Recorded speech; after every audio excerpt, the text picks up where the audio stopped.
is, again, every single minute counts for AVULUS when you're 2-18, when every minute is dragging back 1k your way, and it's just down to 2k. It's been fluctuating down to oh my god, this tournament starts so early, man. All things considered, with 16 kills behind, with no real network lead to speak off on PARIVISION any longer, there is still that play potential. And it looks bad. You aren't killing stuff, you haven't really cleared out the map, but you are keeping up here in AVULUS, somehow. I mean, the problem is all that net worth is on one hero, and that is Smiling Knight. I suppose at this point, if you're AVULUS, you're looking for a high ground defense to try and make this comeback happen in this game one. T2 top tower going to drop. T2 mid tower will be the next objective. Is it only 2 matches? Or like this is the last one already, right? Keeping in mind as well, Crystallis still has a is it new Twitch layout? I haven't seen. So I would not blame them whatsoever for trying to force a T3 tower. Smiling Knight? Oh, this could be big. Smiling Knight can't afford to die like this. Yeah, this tournament starts way too early for me. He'll get the BKB Chemical Rage off in time, but can he actually TP away in time? Oh, he can. But now without the BKB Chemical Rage, PARIVISION should feel a lot safer going high ground if they want to. Yeah, they can take that risk. Like you said, Age is still up for a long time here on Crystallis. You still have Doom to play with at the very least. So Raya right first. Run up and try to after 15 messages. Oh, Stormer. He's going to try and fly to the low ground and does do so. TP away, and no one will not see him. A nice escape from Stormer. It's just so scary for AVULUS, because one death like that, and suddenly you've lost a rat. Oh yeah. Yeah, you have to be so careful. It has to come down to this high ground defense for AVULUS, because you're surrendering the map entirely. You're not defending. What the fuck am I watching? 2-18? It has no concern for the next 2 minutes. And Crystallis' itemization is just perfect.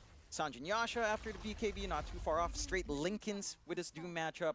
If you were hoping to try to lock in the Razor, guess what? It's not going to be easy. And, you know, if you're not going to be locking in the Razor, it's easy enough to pump that onto no one as well to dodge the Doom. So your answers are growing fairly limited here on the side of AVULUS. It has to be very coordinated in popping eventually that Lincolns when it does come out here. Oh, one. Try and jump in. Won't find a stun onto the end. T3 tower already losing about half its HP, but it will be PARIVISION looking to retreat. Keeping in mind, PARIVISION still own the whole map right now. There is no reason to try and force something. It's only 1k ahead at 2-18. Okay, so facing Doom Alchemist. You own the whole map, you may as well use the ultimate greed. PARIVISION just going to sit back and relax a little bit longer. 1 more minute on the Aegis for Crystallis, so yeah, just let it expire. Play safe. No need to rush this game. What level was my character in the third trial? 75, I think? Or 72, somewhere in between those levels. For the most part, I don't remember the exact one. Win probability for PARIVISION is still 89%. So you still have a lot to work on in trying to work this map on AVULUS. They'll try it with another smoke. Again, their forward vision is somewhat there. Knights. They're watching him. DM gonna jump in. 9 class gets the terrorize off. Brambles to lock him down. Smiling Knight gonna try with the Chemical Rage, but it's not enough. Never even bothers popping the BKB because there was probably just no point. What do you do? I mean, Smiling Knight, he's trying to find the little space he can on this map. And sadly, it is going to cost his life. And keep in mind, he has no buyback. No, the timing's just awful. The rest of AVULUS is smoked up. They sense something on the side of PARIVISION. They punish onto the high ground. And Age is still up for a few more seconds for a quick reset. But now, full Lincoln's up for Crystallis. How do you start these fights with the Doom? Who do you Doom? Do you ignore the Razor? Just try not to deal with Lincolns? Do you try to Doom up no one? Instead of DK allowing the Razor to just run around like a maniac? It's a tough one to call here for the side of AVULUS to hold us back. Shaking restream it? Yeah, dude, I've written permission, man. Chill. I just can't see anyone killing him off. They're not even going to try. They'll just try to deal with the creep wave, but without your Alchemist, you've basically given yourself a 0% chance to win that fight. So they'll wait. Smiling Knight, he's back up in 1. Because PARIVISION, they're playing so clean, John. Oh yeah. Even if they know how far ahead they are, they're not taking unnecessary You need risks. delay to restream if you don't have permission, I guess. You know, get back to the farm game, have a bit of fun, hit some creeps, have some coffee. Yeah. No need to rush. No need to rush and no need to take any risk when, again, you've got the tempo on your side. You had such a strong start with so much on the line in this series. Remember, you win this one, you're top 3 straight up in Bangkok. Here we go though, John. AVULUS. They understand they can't just keep waiting high ground. They need to make a play. They'll try. Can't they just wait on high ground? through the river. They're actually not Into falling the behind in mid gold lane at they'll all. go. Not sure about XP though. Five-man smoke. Stormstormer on the front. He'll reveal himself though by taking out the creep wave. So PARIVISION, they're gonna counter smoke now. What the fuck happened this guy? Oh no, the smoke gank! Reveal himself though by taking out the creep wave. Jesus. So PARIVISION, they're gonna counter smoke now. I'm not sure that play was head back towards the Radiant Triangle while AVULUS, they're I heading think it'll be south. back for you in Dota, no. I mean, they've placed some wards down, but nobody from PARIVISION is here. I can only wonder, had they just not Dragon Slayed that creep wave, it does feel like we'd be casting a fight right now between these two sides, but I suppose Bright's... Well, is it me or them? That they do. It is the part they need to take control over as well, with all the creeps shoving in. That they're It's not them! quite aggressing. So that does still reveal to PARIVISION that something's up. No one's showing on the map. No one's stopping the slow chip damage onto your effigies, eventually working into the tower. A Stormstormer will eventually show up. Oh my god, my eyes! Holy dude, the Matrix! Not finding anything. PARIVISION has no objectives to play for. There's no Roshan up for a little bit longer. We'll see that timer in a few seconds here. You don't really have anything else to take. Maybe more vision is what you'd look for on PARIVISION. I need more vision. We have the mid lane wards, but yeah, they'll just go back to sieging. Like again, low committal siege, just with the DK up front. His team's starting to move in to back him up as well. And the damage coming out from no one is significant here. That's the way you drag it back. You know, you smoke down bottom to farm, sure. But you've got to come back home and defend. No farm for you. Smiling Knight, gonna jump in, but stuns himself through the Lotus Sword. Terrorize? Will be cancelled by 9 class, he won't commit. PARIVISION again, not risking anything. I'm not done with Period 2, no. Still gonna play it. Still have a chance. They will retreat. I just wanna catch the Bangkok games, because there's some pretty big teams playing in this. Right after Roshan, which is going to be available in about And I still do like watching Dota. Yeah, nice quick spawn. It's just that these games are early for me, so I need to wake up earlier for this. I woke up at 9, and I just finished my daily routine, and it's already like 11. I don't know if they'll even be able to find that angle in. Full Daedalus up now. And I missed like fucking the entire event. You've got all the protection you need with that Linken's out, with the Lotus out already there. Oh, tomorrow's 3 matches? Okay, that's fine then. Like, again, ideally, one of these smokes start to pan out, even a kill on a support, just to set things up, just to try to force something out. Or, let's say, a scenario where you manage to force Stampede out early, you smoke up, reset, come back in. That could be one way to go as well. We'll take the Tormentor, get a free shard up for Sibe. Now you've got a little bit more coming out from that Scorcher, a little bit of healing coming in. But I missed one series, but that one series starts at 6 AM. Definitely in PARIVISION's control with a Rax advantage. Well, I guess it's more like 6:30. But even so, it's like impossible to catch. To be there for the Alk and the Doom. You expect a slight advantage, maybe at 15. I saw the PvP patch notes. They nerfed the build I was literally going for last night. The hell, man. They nerfed cast on shock. Contest at all from AVULUS. The trial for what, man? For what? Meanwhile, of course, PARIVISION taking what they need to take. Eventually, the Roshan does get scattered up by this Alpha Wolf, but it won't matter. Aegis up on no one. Roshan batter on 9 class. So but I think they didn't touch cast on critical, so I could pivot to that. It's not too bad for me. AVULUS, at least for one lane of barracks. And it seems like they're already on the hunt, going through the twin gates. Let's see if anyone's farming this northern side of the map. 9 class will have a gander. Oh, that one got nerfed too? Seems like they'd rather just go through the oh, well, fuck, dude. What can you do? Life is hard. Get the creep wave shoved in. Start to set up for the high ground.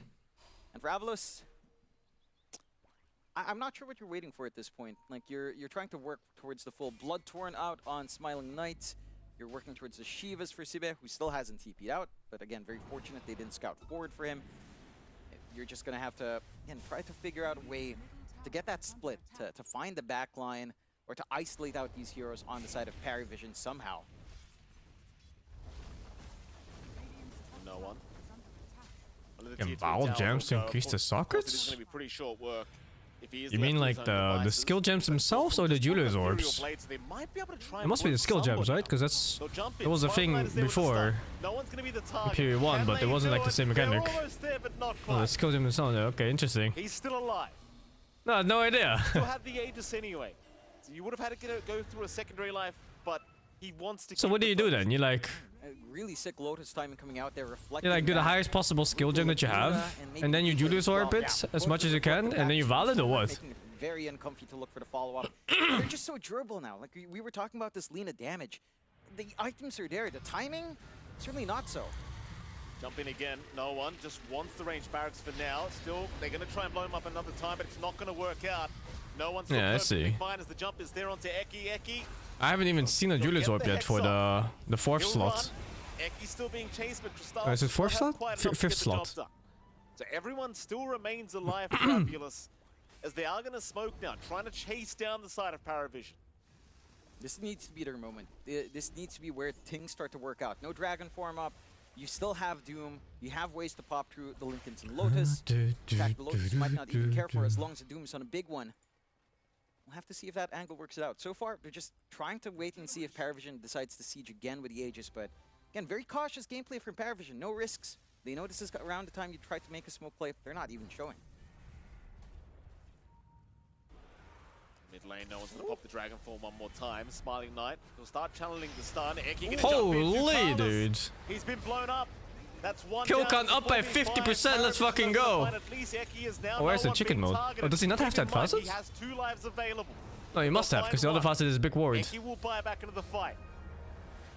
AVULUS, they've seen enough. They're happy with the trades. They do end up losing Zibe. But, I mean, quite frankly, John, with the way this game's been going, I think they'll be okay with that trade. Oh, it's actually pretty damn big. You managed to take the Aegis, you managed to actually get a kill without even expending Doom on Zibe. Like, he still has I actually think he has a window. AVULUS' late game might be better. Taking away the Aegis does stall out the high ground play for PARIVISION. Yeah, like, if it comes down to that, they might actually still win this shit. This lineup that just needs so much farm. You still have this blood. You know, just having 2 Dooms in late game. I don't know what his gold is at. Oh, the Doom is in fucking poverty mode. What the fuck is this? Can start to simplify with double Doom at the least. That makes sense. His teammates are Lina and Alk. There's no creep left on the map. Take their Tormentor with a free shard. The only gold he's getting is the ones he eats. Next rush is still a ways off. It's still about 4 minutes. We'll see the timer. So AVULUS can't jump on that either, but they can start to look for aggressive wards. I'll grab some breakfast, Ribberk. Top, watching that top jungle just a fair bit, and they could start to poke onto some objectives if they feel a little bit frisky here. I don't know about that. I mean, PARIVISION, I'm sure would be more than happy to take the fight. Maybe a little bit spooked seeing how fast no one can get blown up. PARIVISION 4-man smoke. They're gonna head down bottom and try to force AVULUS to come back to the base. They do not want to allow the space for them to farm and catch up. Creep wave. PARIVISION hoping somebody takes it. They won't, so no one's going to jump onto the high ground and try to deal with the T3 mid tower instead. No one will get stunned up. Eki's in with the wards and the hex out onto no one, but no one's still going to be okay. Stampede even commits TM, completely out of position now. Here comes the fight. Zibe going to jump in with a stun. Nobody really getting caught though. Everyone's still perfectly fine on either side. A lot of respect being given by PARIVISION. I like that. Also a lot of respect coming out from AVULUS, right? Like, they get the catch on the center, they don't instantly doom, they don't try to go for that kill, knowing that they've got bigger problems in the backline waiting for them. They commit in that Centaur. Guess what? It's a free run for no one. It's a free run for Crystallis to just run you down without worrying about doom. So it's just very difficult for you on AVULUS, even if someone overextends, to find an angle in. They do slowly chip away in PARIVISION. Again, the tier 3 down does simplify the process of getting the mega creeps here, especially since they're doing this without Aegis. And you do manage to hit this timing out. Big timing for the Razor, of course. We'll refresh up for Crystallis. Double Link, double BKB, double Eye of the Storm. Just a lot more presence in the middle of these team fights. And again, for AVULUS, I'm trying to recall, I don't think we've seen Zibe use a Doom yet. Mind you, again, it's a hard game to figure out who to go for on the Doom to even clear out the Lotuses and the Lincolns, but at some point we have to see that come out. Zibe. Get caught in this ancient camp. There are a couple heroes around from PARIVISION, but it seems like they'll head the other way. Crystallis going to see Storm on the high ground. Storm being very annoying, just constantly keeping this top wave pushed in, not allowing the push to come in, PARIVISION. Keeping back to the base though, AVULUS looking to set up for another big defense here against PARIVISION.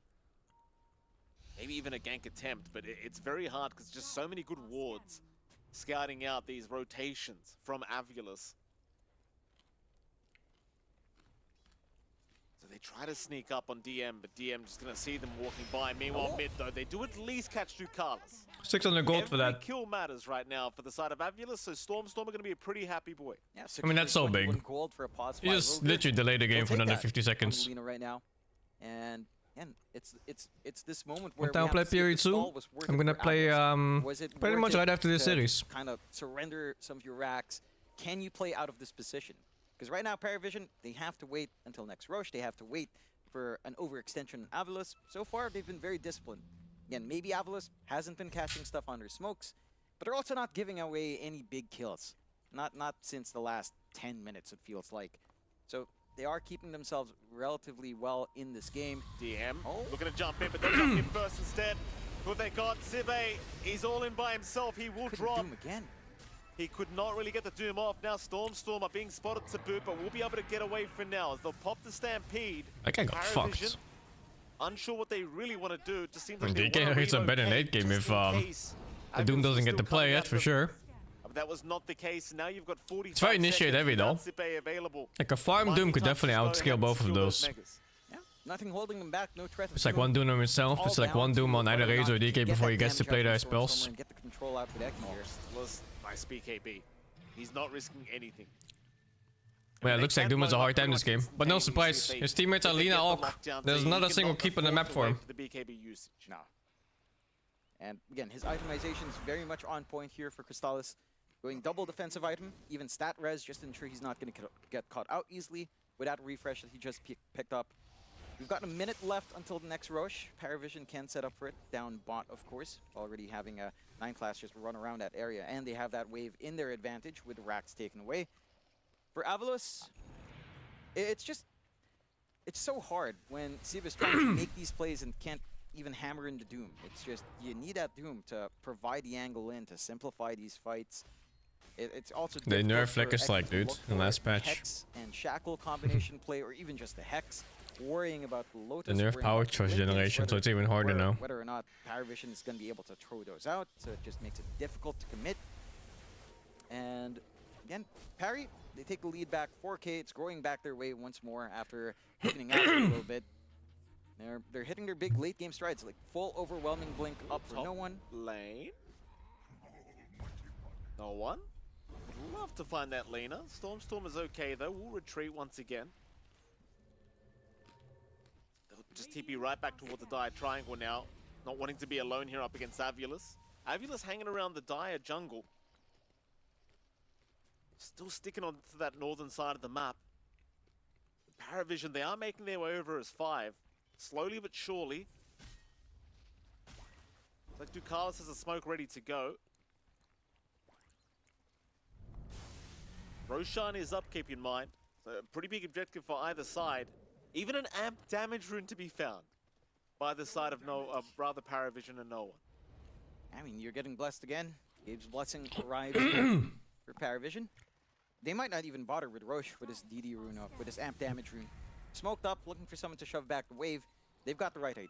You know, if they're going to take Roshan, whatever, we'll just clean up the high ground. If not, we'll fight you on the high ground anyway. Absolutely. I mean, look at the score. Oh, the rats. Range racks already about to drop, but they'll get the glyph off in time to protect.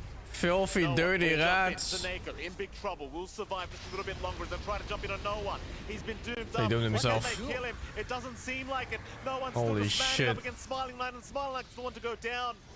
Meanwhile, Seneko just trapped in the middle of nowhere. And it's over. Break his way out. Stormer chased right to the founder. Wait, no, what? He survived. He finished the job off. Stormer barely surviving thanks to a Glimmer Cape usage from Eki. Meanwhile, DM forced to back away, but they have time now to just go for the rack. And AFK buyback. DM will not get blown up. Save him buyback for next game. And GG is called. Alright, GG's. Seen enough. A nice attempt from AVULUS in that final fight, but PARIVISION just every step of the way had their number.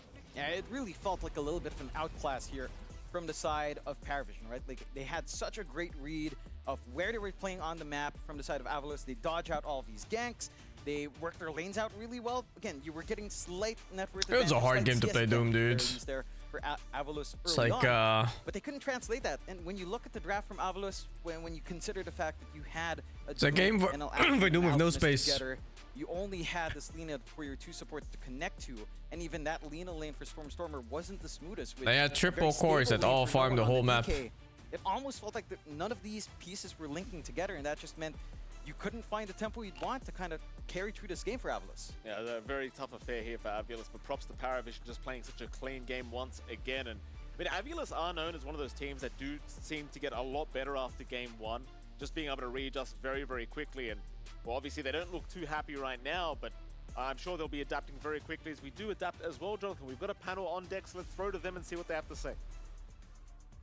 Mo money, mo problems for AVULUS. They thought they were riding high when they get these early picks of the Alchemist and the Doom, but then it comes down near the end of the draft and we're like, oh, haven't picked Stormer 0 yet. What you got against this mid DK? He says Lina. No one says you're about to go 0-3 now. Because basically from the laning phase, it seemed like PARIVISION had this entire game on lock, and the rest of it was just a formality, Fear. Yeah, that was what I was afraid of. You know, Crystallis is definitely going to have a free lane, as he was supposed to. Ogre Razor is going to beat Doom. Oh, it was Ogre Razor against Doom. The one this game was so bad too. I guess it was an early pick Doom, huh? And then like somewhere mid pick Razor. Come down to rotations. It wasn't just like a 1v1 outclassing. The supports did come mid. They did punish. What was the draft even? I guess first pick DK into Ogre, into Razor, into Willow, into Centaur. Game a lot longer than I expected after that. Must be something like that. That's Jenkins said devastation in the That's the word. The highest degree. Neil, I am an optimist, at least I think that's the word that the doctor called me. So I did not want to say after the draft that AVULUS was not going to look good for them, but I was concerned about the DK or the Doom and the Alk opening leading to eventually this weird last pick Lina because it didn't look that good going into it. But then he died, and then he TP'd in, and then he died, and then he walked back mid, and then he died again. Yeah. That is the singular last thing that you want from your last pick mid hero. But isn't it like amazing he ended the game 2-3? That's true. Those were all of his deaths. I mean, when you're not 0-4-0 and Gentris. 0-3-0 all. What the fuck? There was fuck? like a 10 or 15 minute window in that game. Two heroes being part of 0 kills at 43 minutes. I mean, it was the threat of Lina that pushed the game for so long. Like, once Lina gets to that point with her, like, late game burst with the EB and the Ags, and you can't really show without a hero getting 100 to 0'd, that's why PARIVISION took the longer route, played disciplined, didn't try to force anything. And that was very well done by them to do that, to, like, not take any risks, because the net worth was equalized at some point during the game, and you don't really have that understanding when you're playing inside of Dota that the net worth is even. But when it is even, that's when games could be thrown very easily. And, you know, they took the long way to the finish line, but they made it through.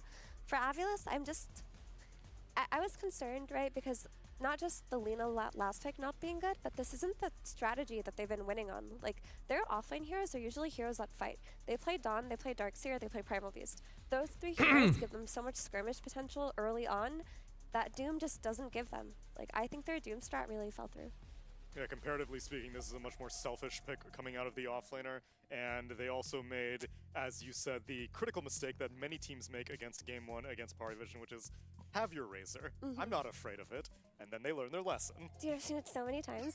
and every series, Crystals will get it one time. Whoa, what is this? We will not see it in Game 2, for sure. It's a studio. It denies so much of the offlane pool as well. What is he dressed as? They're going to have a lot less impact. Right, next game will be the Monkey King that he gets. And then they'll ban it in Game 3. Because they'll win Game 2. Because they'll win Game 2. Because he's not good at Monkey King, apparently, according to the... Yeah, the vision is really good, yeah, for sure, man. No, the previous two men I watched them in, they were already super strong. But it seems like an Ivory... Looks like they're just also kind of like leveling up every single game they play. Anyway, it doesn't matter what you are. Well, he wasn't right. No, it wasn't. In that case. But he said it. So which one would you attribute this result to more, Fear? Do you think it was AVULUS shooting themselves in the foot in the draft?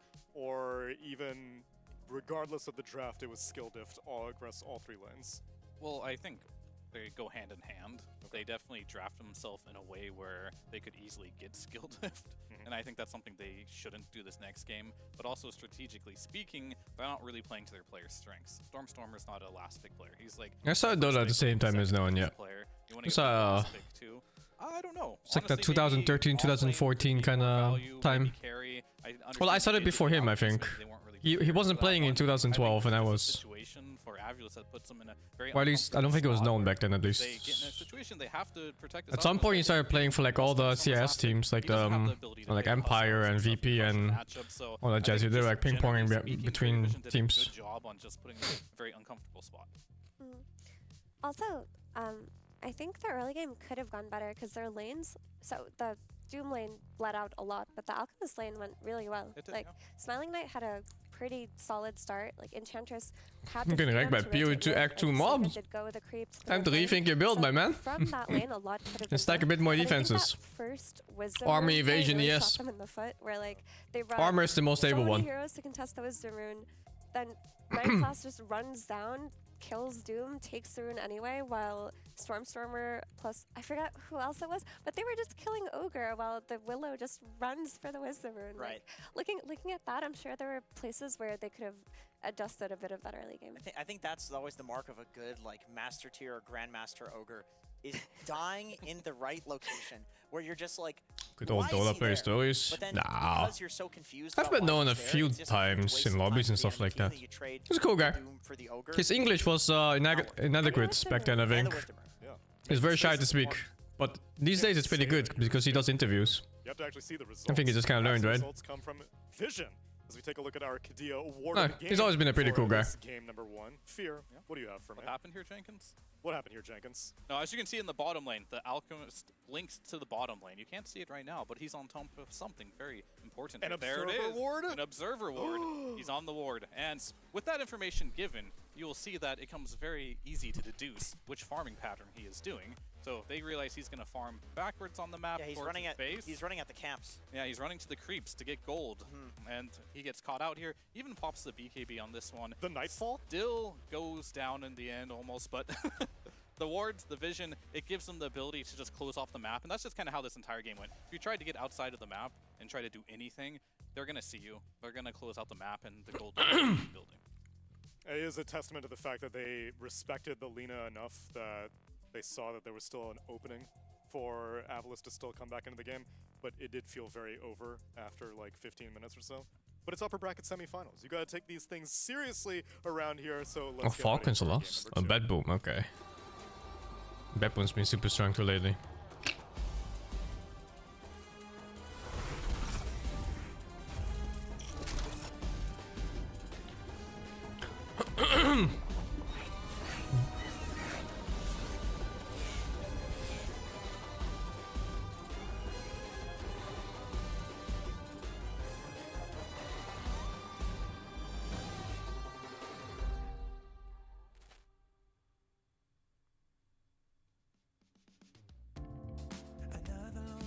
Back again for the 71. Vapo, thank you for the 98. You're addicted to period too. Same. Man Live, thank you for the 3 months. And the Bug Walk, thank you for the 41. And Angrily Lolim for 999, thank you for the Prime. 40, thank you for the 93.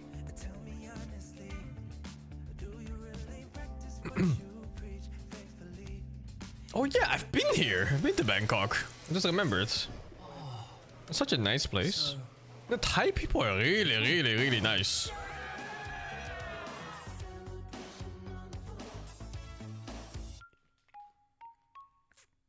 Stel je een magische quest voor. Eén die je dichter bij je favoriete Disney characters brengt. It's good food too, yeah, for sure, man.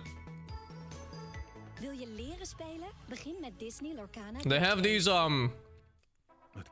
noodle places where they serve in really, really small bowls. And then you just you just like eat the whole thing in one go.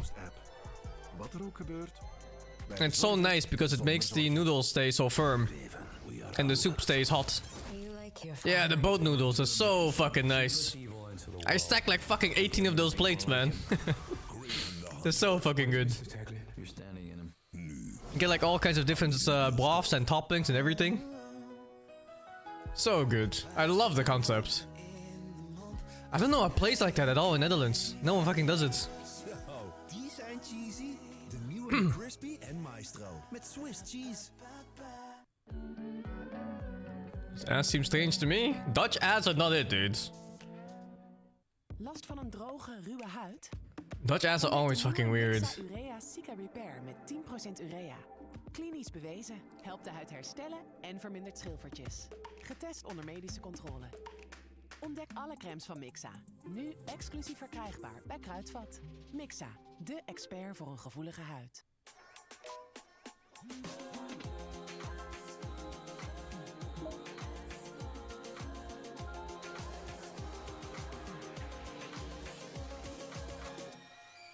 Unlimited van Odido. Want soms heb je meer data nodig dan je denkt. I thought it was a dating app. It's a fucking ISP.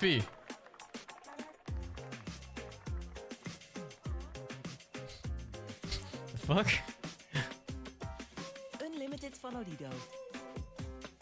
Want soms heb je meer data nodig dan je denkt. Should be normal to me? I don't know, man. Ads always fucking weird. They always try to outdo each other in terms of absurdness, so they linger in your head. Like that fucking ad where they shave the dude's balls. Like, dude, like chill, you know?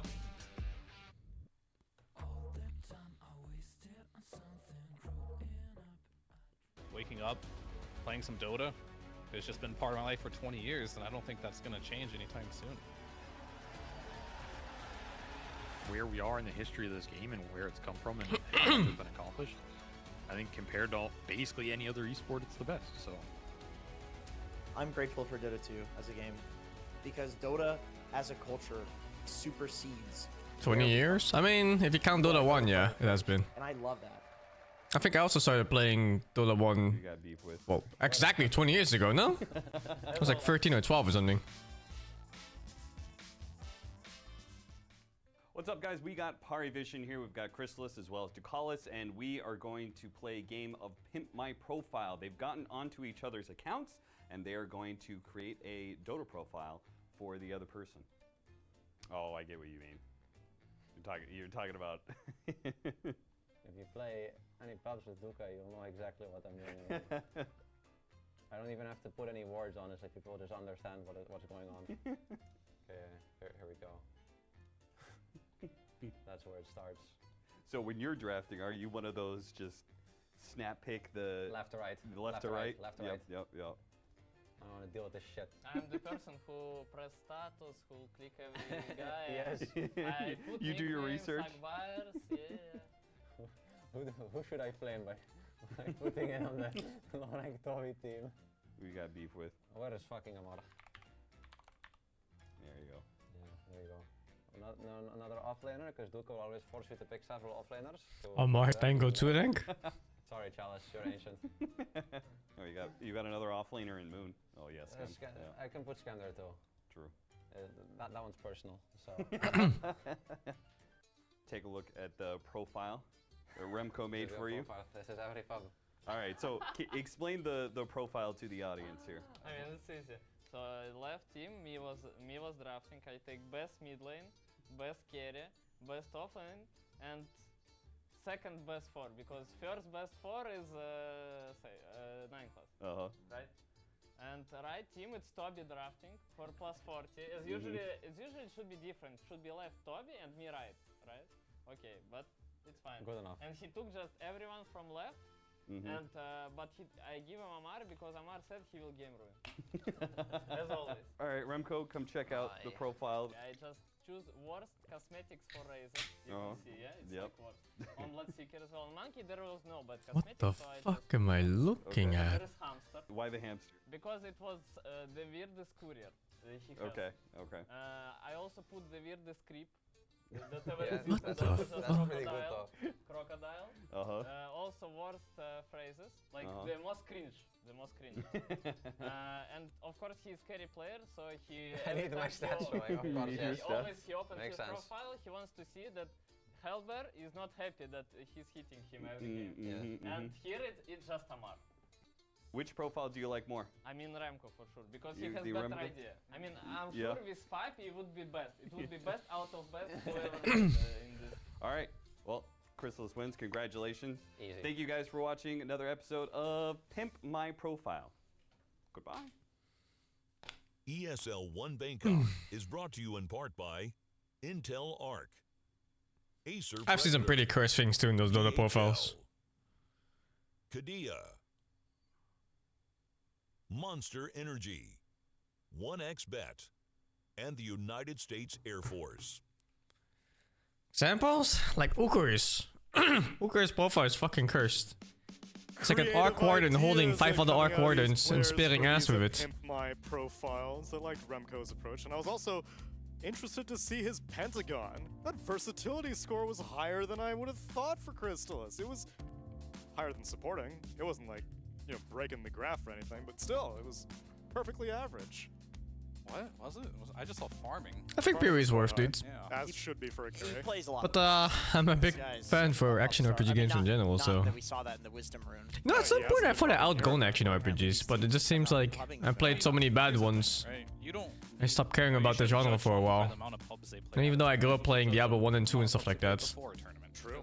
That's when it matters. At the events here, you're not going to lose your skill overnight. Like, you just got to keep it a little bit warm, and that's what scrims are for. So I think it's totally fine not to be playing pubs at a tournament. But if you're not playing pubs after or before, To the bad ones? No, Diablo 3 and 4 fine. I also think, like They're I just mentioned, the teams they're like that are they're like the formed entry need a point lot games, you know? They're for people who just wanna dabble into it, not think too much and just press the buttons of their skills and watch the screens disappear. They're okay games for that. With the meta, no matter how it happens, then maybe you'll get results. But they're really bad if you're looking for a more in-depth experience, where you actually have to put effort into your build and, you know, get stuff rolling. Dawnbreaker and Chen, AVULUS ban out the sniper. Diablo 4 is very much like, here's a build for Whirlwind, and here's the designated items for Whirlwind, and here's the designated skills for Whirlwind. You know, just play it, good luck. Their offline mold, for me, that's the biggest identified problem. And last game, when they first picked the Elk, which was like given to them by PARIVISION, I think that's what put them in the position. They had to cover for it with the Doom, like Fear mentioned, which took them away from their mold that's been carrying them to victory. Like if they can just go back to their Darkseer combos, like their Darkseer plus Nyx, their Darkseer plus melee. My man's picking his nose. Yeah, I 100% agree that they need to fix the offlane because that was like disgusting and should not be happening in a game if they want to win versus a team like PARIVISION who just looks better and better every tournament that they attend right now, and they're starting to look like one of the teams to beat for this tournament, just how well they are playing. And you're going to have to bring your A strategies. You can't try to do some cheeky things to get a cute win. It's not going to happen versus this team. And I do like the Monkey a little bit. However, you are playing against a team that has a really, really good Bat Rider, and they're going to have to find some way to kind of combat this one. They don't just have a good Bat Rider. Where's the guy holding him in the left? Offlane Phoenix. It's like one of those children's toys. In the tournament, PARIVISION might be the scariest team to play Monkey King into. Just based on like the weird stuff that they're completely willing to play. Yeah. At the minimum, I suppose you take it out of the hands of Crystallis, but we'll see if they respect the Razor enough to ban it in second phase now. But they do take out that Phoenix. Yeah, to add to the Bat Rider, 9 classes played it 4 times this tournament alone. 100% win rate. Every single one. Won every single game. So, to be fair though, they're winning almost every won. single game. But this is his most played hero. They've played 11 games and have only dropped 1. And it wasn't on Bat Rider. It wasn't on Bat Rider. I don't understand the recent buffs to his innate. He was first pick, first ban in the Dream League Grand Finals, and then he's getting buffed 5% extra damage. Yeah. I think he needs buffs. I don't think that's true. Like, he got a bajillion nerfs in a row, and then when he started to get, like, he became part of a grand final meta where you wanted to disable the enemy carry. Like, back at the height of DK, you needed BKB piercing. Like, I think even when he was being picked before the grand finals of Dream League, he was coming in after, like, 2 or 3 other support heroes were banned.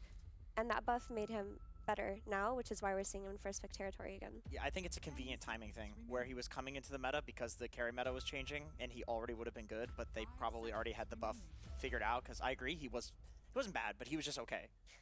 Like, Bat Rider has been one of the most nerfed supports of the last year. Like, in terms of damage, like, even removing the vision from his sticky napalm is massive. Like, when that happened, I thought the hero wouldn't see much play as a support after not being able to D-ward anymore, but Ringmaster is not available now. When are they adding Ringmaster?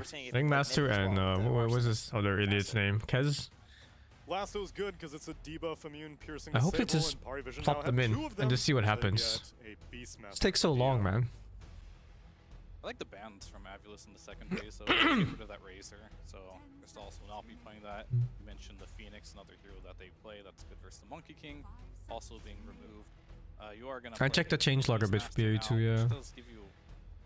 They nerfed the build I literally just went for. Oh luck. Somewhat popular.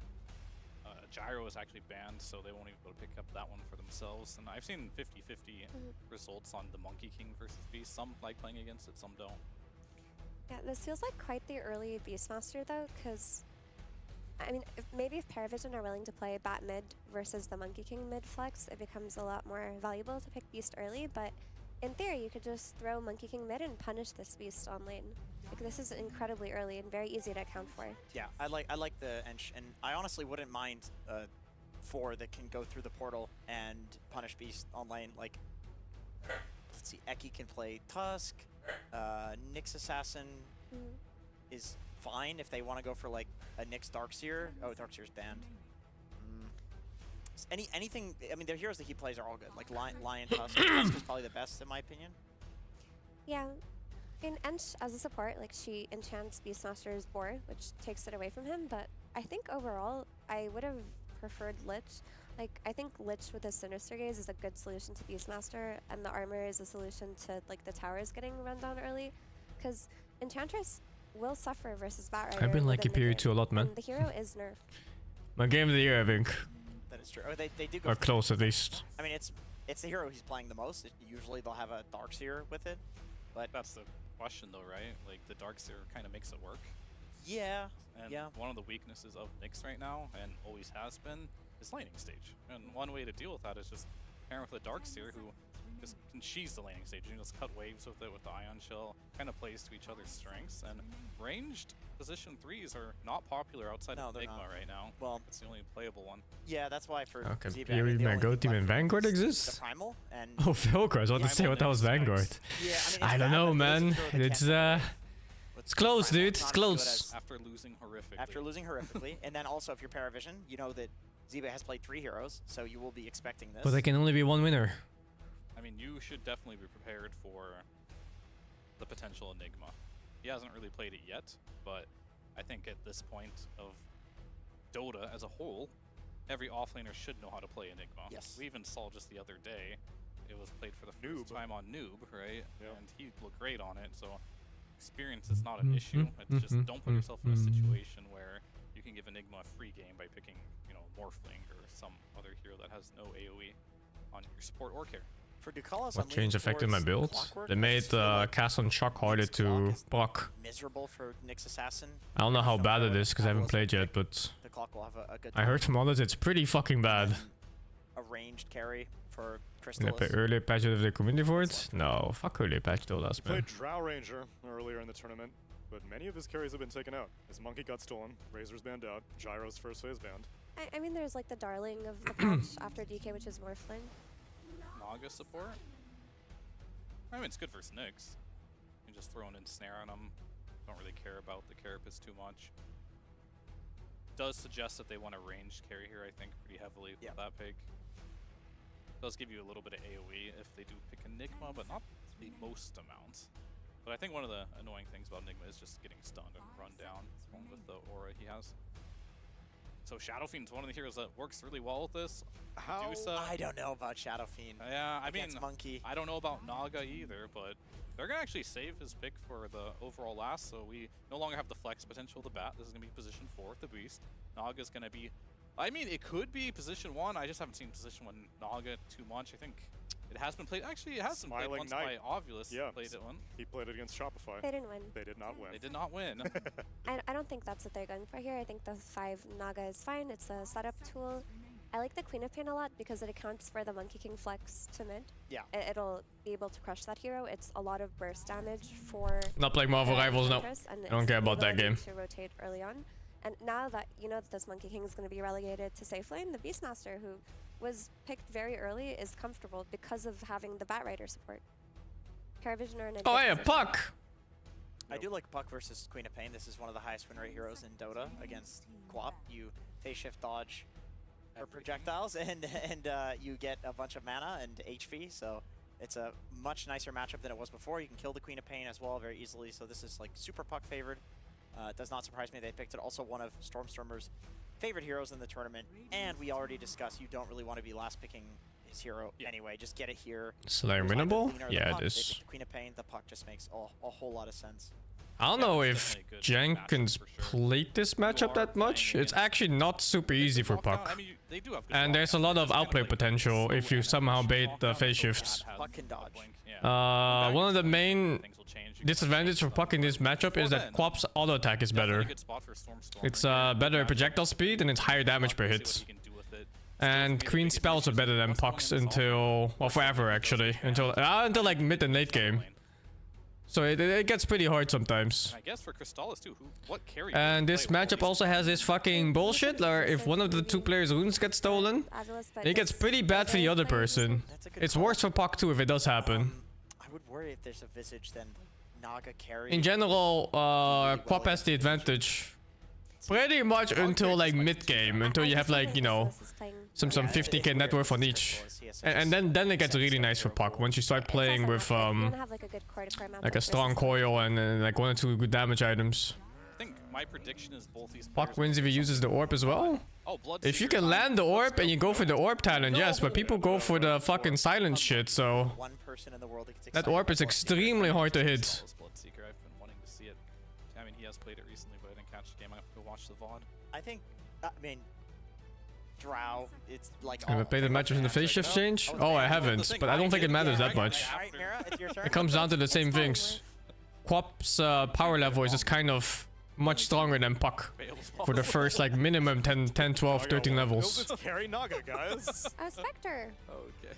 You know what? It can snowball hard too though, like if you somehow get a solo kill on Puck against Quap, So there's a lot you know, a solo kill or a gank or something like that, it snowballs pretty fast. Like if Quap can't survive coil anymore, the hero just becomes so fucking useless. But yeah, you know, these are very conditional, random things that might or might not happen in the game. On the average game, Quap is much stronger than Puck the first 10 to 15 levels. What is this bot lane? It's Naga Spectre versus Tango Nyx. AVULUS are happy with their offlane. Like they should get out of it feeling very comfortable. But overall, I think what Spec offers PARIVISION is very high value. Like their late game is going to be massive. If he survives laning phase on Puck, it's a free Puck game. Yeah, early on. It's not a perfect Spectre game because they do have the Nyx shard, which now breaks. So if you can How does Puck hold against Beast and Batrider as long stuns? You don't get stunned. That's simple. Beastmaster's cast time on his ult is very long. He should not be caught by it. Like if Beastmaster blinks in or whatever, or walks up, well, if he walks up, you're not getting stunned, right? If he blinks in, you phase shifts. If he doesn't have BKB, you silence him. Batrider is also pretty slow. If he blinks in, you phase shift, and then you silence him. It's a point bat too, so you won't have BKB. So both of them, you should just be fine if it's... You know, assuming they come in one at a time, right? They can also just ambush you with multiple heroes, but then again, like what hero survives that really? It's not a Puck thing anymore. They don't have a lot of heroes outside the Batrider that can really deal with them, so I think Smiling Knight, he did great. What, Song Sleep? That's completely whatever. If they sleep Puck, and then Batrider or Beastmaster walks up, you can phase shift before any of the animations go off. So that's completely fine too. So it's a pretty free Puck game. The main killers could be Orchid Spectre, Orchid Queen, Hex, eventually any hero, and anything else is free. PARIVISION and AVULUS. Jonathan, PARIVISION took game 1 pretty Oh, Spectre can kill Puck too if you catch him after phase shift after orb, but it's very conditional. You know, you have to like the reason why I say it's so badly conditional is because you're waiting there as a Spectre as your carry for all these things to happen, or your team is taken in the asshole. So usually you want to have a more proactive, faster play, just to get that team fight over, so you can move on and then go back to farming or whatever too. I am just keen on seeing whether or not they can slow down the Spectre. Again, this off lane from AVULUS should just crush the Spectre lane. Double Can you play Puck with Boomer APM? I don't know, dude. Can you? Of times. It's not like Spectre's the most active hero that can really make use of a Naga support either. So that is something that will hold you back here on the side of Parry. We shall see. I don't know what asset that mid, is. hoping to break the smoke. Doesn't Oh yeah, quite okay, it's do that one. so, but does It's mid the spot Waning Rift one. outside, as they're already tipping each other. PARIVISION really wrapping around quite a long way around with this smoke. I mean, they did see Stormstormer trying to see if there's a ward in that mid lane. And PARIVISION just going to wrap all the way around through the top lane, through the dire jungle. Just hold that Clock damage is so fucking high this patch. Like if you ever get hit by an ulti at level 6, that shit is like 60% of your life. He'll try to heal up with the Nature's attendance, but the drag in from Ducalis gonna make it very hard for him to get away. Oh my god, does he live? Still healing No. up, but it's not enough. 9 class able to secure first blood on the Batrider. At the very least, I suppose you get 3 boundary wins on AVULUS. Yeah, 3 for 1 for first blood. You take that in I don't know what current Spectre builds are in this patch. I think I saw Radiance a few times. 9 class, a little bit more And I saw Manta, Manta Diffusor once, I think. Again, this lane matchup for Stormstormer It seems like they're like switching it up every now and then. With your innate, just dodging out some spells is gonna feel really good for Stormstormer. I see, you see hitting that fucking orb on the queen so hard. And the window for no one That was like 400 range away from puck and he missed. It's not that wide until as it goes on. The first 2 levels are pretty good for him. That's where you should seek to maximize, but past that point, Stormstormer. I've seen Orchid too, yeah. I'm very curious. I think it just kind of depends. This might be an Orchid game. Like there's some good stuff to Orchid here. Puck is good to Orchid, Pango is good to Orchid. Nyx is pretty good to Orchid too, and then Monkey and Encho not so great. What the hell's going on? We'll have to wait and see what they do try and prioritize here, AVULUS, but very least the puck should be a little bit, I'd say a little bit better to play here in this game number 2 than say the Lena was in game 1. Radiance against Nyx? Yeah, it doesn't sound great. Disconnecting everyone, But it's not like super bad, right? Because Spectre is at least fat enough to survive the burst by himself.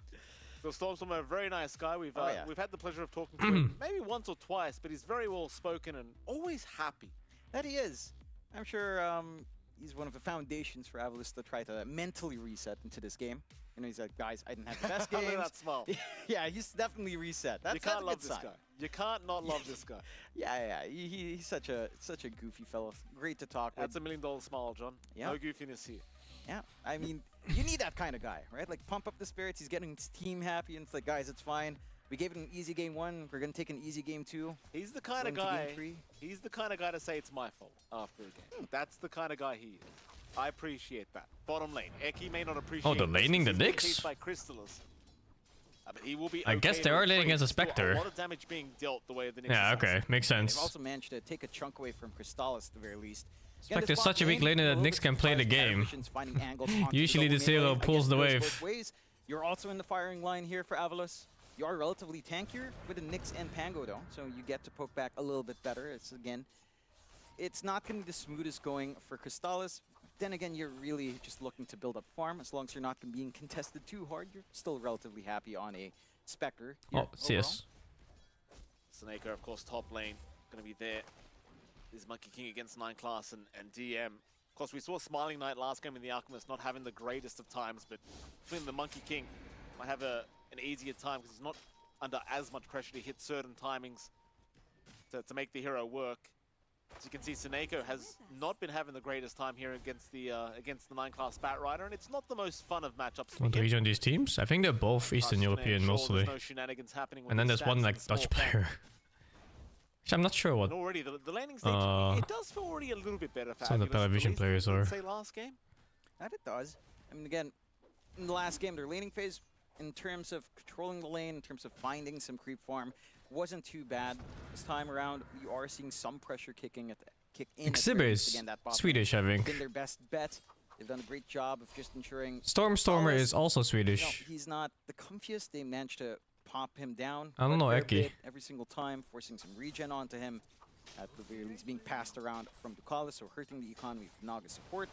You're not getting that early value from Naga support as well. Trying to play with the End Snare, trying to play with Deluge. Oh, Stormstormer is German, of course. I got it wrong. You're happy to roll here on Zibe. Just slow pokes, you get shield crash, you get swan. I just thought he was Swedish because he always plays with Waga. Block off pulse, you're happy. Sweden is Eastern Europe? Sure is, man. It's on the east. At the very least, Crystal is being stuck on 7 and 4 in terms of CS. They're not having the hottest start in the world for this laning stage. These two in the mid lane, however, Eastern Europe, Middle East. And no one, both 16. It's all the east. CS at the moment. The Stormstormer going to try and get a little bit harassed off on his way out. Well, this will work. In a much more even matchup at the mid lane this game around. Of course, Stormstormer understands how to play the puck very, very well. No one trying to harass, but obviously the puck is going to have a very easy time just juking out those Scream of Pains every single time. Yeah, just you're always going to win out that trade when you do dodge. Again, with Innate, a little bit of a chase down top, just a little bit of poke. But again, trying to apply some pressure on both sides. They've done a great job just holding back Seneko. I think 9 class again. This is CIS year. It's been CIS year for like the last 4 years, I think. You still have the creep utility there for Seneko. I find that most Western teams is kind of... maybe you can start the pressure onto DM. They've been taking in CS players or they stop playing. Slows off with the enchant. It's just difficult when you're forced to manage your creeps as well. No one's going to be able to take the Water Rune, and Ducalis does find the other. So Storm eating both Water Runes denied from him. A lot of damage being dealt here from no one to boot. Oh, his rune got stolen. And this means he goes base or someone has to give for his bottle. Runes cannot go the way of Avulus's mid. Eki, in fairness, was there, but just could not quite hold it against the Naga Siren. Stormer dropping very low now. No one getting so aggressive seeing the openings. And he'll leave him on about... Was that a solve? Say 1 HP, 1 right click away from dying. Stormer, he'll stick around, he'll be alive, but it's not going to be a very easy time. No one has jumped in. Oh my god! Can he turn it? No one, he'll survive. Oh my god, dude. Oh boy, this is a very evenly matched mid lane at the He moment. was so greedy on no one. I love what no one's doing. Like he's watching the spell. Because he just played and hoped that Stormstorm wasn't gonna react. He could have done the thing where he just waits forever with his Scream until he phase shifts, because he was gonna phase shift eventually on that HP. Again, in this matchup, you'd expect maybe a little. Oh fucking hell, man! He is getting that in terms of CS. No one holds phase shift on that HP on Puck. There's no fucking way. You could have definitely just waited. Some pressure onto the solo lane. Could have edged him. Not able to really find a kill as he is tanky, but you are seeing the willingness of PARIVISION to try to push things around here early on. So they should. Small Knight still having a very good time up at top lane on the MK. I'm sure he's gonna watch the replay for that and be like, yeah, not struggling whatsoever. I could have just fucking waited. It was free. It was a free kill. No pressure being applied from Smiling Knight because you do have the Batrider support to always push you away if you are trying to move in. 10 seconds away from those. No, his raindrops weren't cooldown. They were new, the 6 charges. But it would have been enough anyway to kill, even with the raindrops. Because raindrop blocks like what, 120? That Scream is like... Spawn top once again as Eki's gonna go down. No one claiming a very quick kill plus a ward. Storm at least trying to force him away. And we'll be able to do so. Yeah, the Scheme is 225 and after reduction is like 170 or something. So it's still like a good 80 damage or so. 60 damage, 80 damage, I'm sure. They're just kind of stuck trying to help DM. And that would have been enough for the kill. Isn't really getting the room out to leave that lane alone, as again there's some high kill potential there with Monkey and Ench. So you do just have to protect, ensure that the farm and EXP is flowing.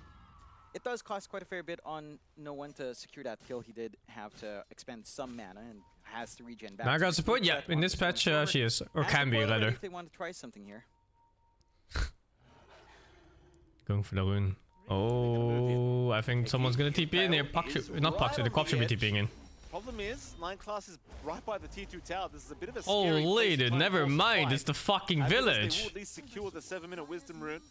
You can coil this? No? Still chipping away at Seneko. But ultimately they will lose the wisdom rune on the bottom side. Luckily for them though, Ducalis was able to pick up the other. So it's not the biggest of losses. Ducalis though, can he get away? Zibe still chasing down. Salve was up. Ducalis who will throw it in the snare. Zibe actually going to give up on the chase, so Ducalis evening out the wisdom runes for his side of the map, and well, happy days, doesn't even die for it. He doesn't die, that gives a ton of space out to Crystallis in a solo lane. So your Spectre's farming up, trying to recover after a little bit of a slower time in the lane. And you're, again, very happy on the side of Parry. You're getting everything you'd want, you're building into these early timings, you've got the Ags being built up for DM, you've got the Dagon. I wonder what the build is on scope.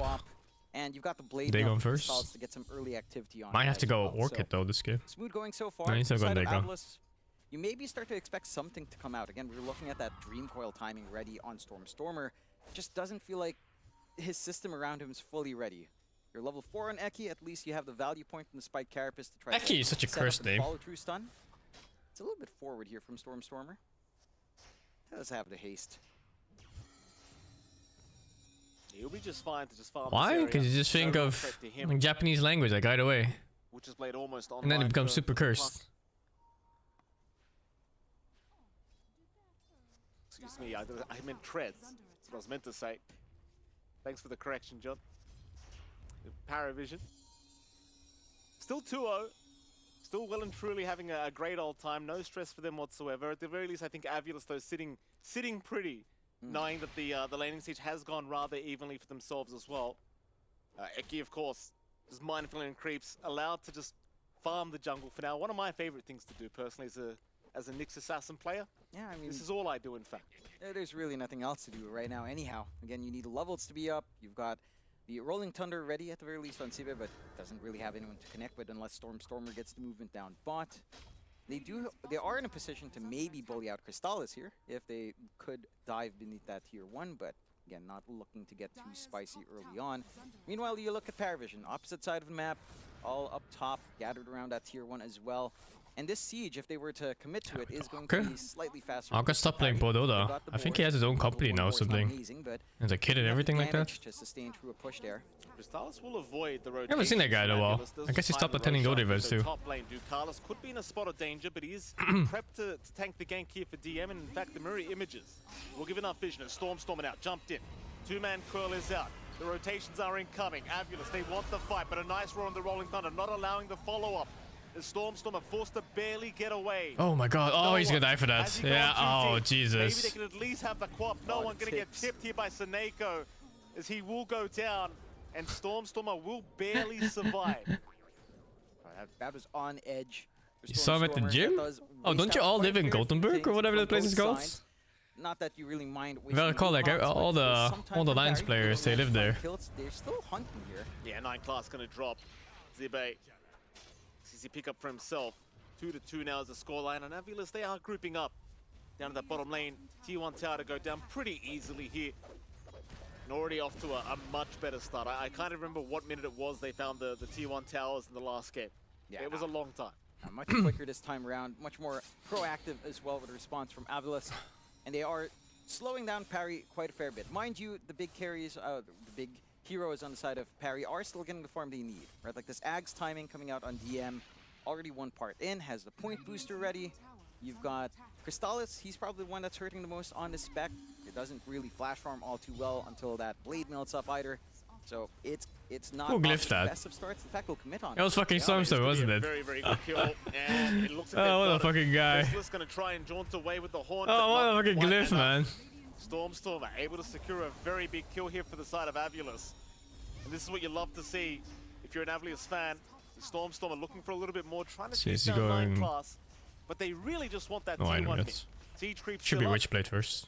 No defense really incoming from PARIVISION apart from one TP from no one. But I don't know if that's even going to be enough. No one, he's jumped in fact. If that Nyx stun landed. Does it have coil? If it does have coil, then he blinks. No coil.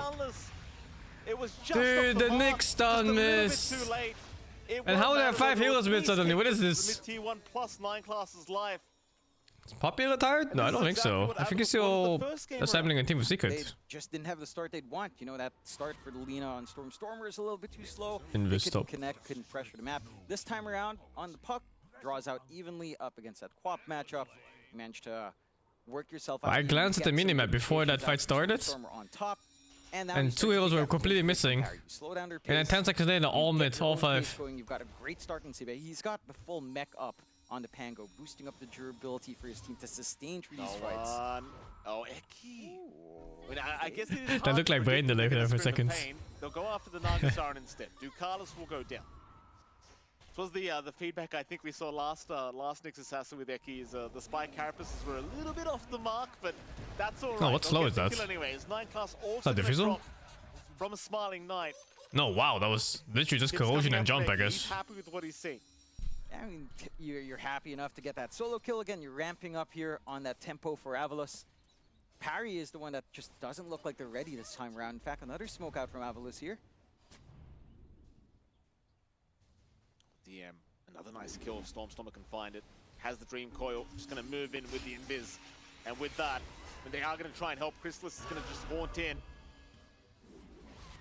He's alive. Yeah, that's a problem. Eki and Seneko both going to drop as Stormstormer seeing The the puck writing just on the disappeared, wall, man. immediately orbs and He did the peace sign and disappears. See ya, boys. The support duo of Avulus will just be sacrificed for nothing. That's a little bit of a shame. Killing off DM, slowing down his Ags would have been huge, just lacking damage with their supports coming in there. And you're not going to be asking these questions. I don't know about inside of Forward Parry. Spirit too, man. I haven't really fought that far yet. DMs, we take a look at that replay. They come in, they don't really have Vend up on. The game's gonna change so much anyway. Response is just swift from Parry. There's no point in theorizing or theorycrafting anything now. No one yet. Quick smirk. Confused as to why you'd even try. Why do you try that? Why would they do that? You know, I don't know. They were smoked. They wanted to do something with the Invis Ruin. Pressure gets to you. You know, you feel like you have to commit, and it ends up going sideways. 4-6. 3K lead still up for Avulus. All this investment coming in onto Sibe, stealing away some stacks. Oopsies. Ducalis gonna find out the hard way that his triangle is currently occupied. Eki will say thank you very much. Of course, Ancients will be taken by Avulus as well. A bit of revenge from last game around.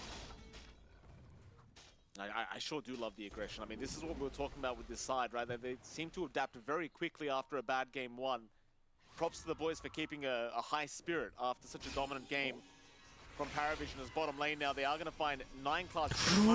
Oh my god, that was close. And I think he would have died for it too. Too much is now DM. Very possible. Knowing the Shadow Step is down, they want to try again around this area. Ducalis meanwhile reeling in the Pangolier with the roar out from DM, locking him down. But Zibe is still completely alive. But here, not anymore. Oh my god, they pushed him out. Not anymore. No one shows up and gets the job done. Smiling Knight at least gets the TP Oh my away god, that's so inside. close. Oh, that song, if it was just half a second earlier, could have caught out that TP. Finally getting some punishment out again on Parry. I appreciate the aggression from Avulus, but it doesn't feel like these angles are lining up necessarily. They've found kills on 9 class. They've tried to bully out the cores. The cores are just not falling apart. And when half of your kills are just on 9 class, you're not feeling the most satisfied there in Avulus. Like, yes, you've stalled out the Batrider blink, but the Spectre is starting to catch up. Again, you've got the Ags timing for DM, and no one is just starting to take over with that Dagon up. You wanna watch nuns? Sure. Oh, DM. The classic Nyx assassin treatment. I mean, he even saw him underneath the sentry running right towards him, but couldn't do much about it as they'll try to at least get Eki, and they do. No one in a bit of danger here to Seneco's impetus shots, and now the Dream Core to lock him down means he's in a lot of danger. But he gets the blink away just barely as they move on to do instead. A 2-for-1 trade. Hello? He would be smiling from the grave. Oh yeah, that's Hey. a good one to trade Hi. for. You find DM, you find How you doing? core, I'm doing good, yeah. support for just your lone Chilling. Nyx. You maintain this Shit, lead new on internet Avulus, good? and you maintain that pressure. They're still playing Yeah, across the pretty map. hype. I don't think we've seen Avulus sit Shit, back good and stuff. farm on their side. Feels a human. A bit. They've been so active all across. I'm pretty sure internet is it's like a right in Western countries, like water and air. Ooh. Here we're fighting for internet and electricity. Feels good, man. It's touch and go, right? It feels like you need that blink. How's the games? I didn't watch the first game much. Second game looks pretty good. They'll have to just take Seneko instead. Stormstorm more than happy to just escape that scenario. So they'll walk away with a 3K advantage on Avulus' side. PARIVISION not too far behind, but certainly looking to just take the easiest picks they can get. Yeah, you're not pressured on Parry to play too quickly. Mind you, your lineup does scale into a very nice PARIVISION's point. been owning. 25. Yeah, apparently they played 11 games and they won 10 of them. Here, you still have a Yeah, lot to grow into. that's insane. Crystallis, you've got a lot of utility you can go for on Ducalis as well. And with the Ags up on DM, the only key thing you're really left, waiting for now actually. is that blink. If you can get the blink roars off, anyone is an easy target to look for from the side of Avulus. For Avulus' part, again, no It's rest, one more Dutch smoke team up. only thing. It's last hope. Never popped the Vendetta. Now It always is. Ducalis gets a sentry Oh no, down, there but was won't two. matter.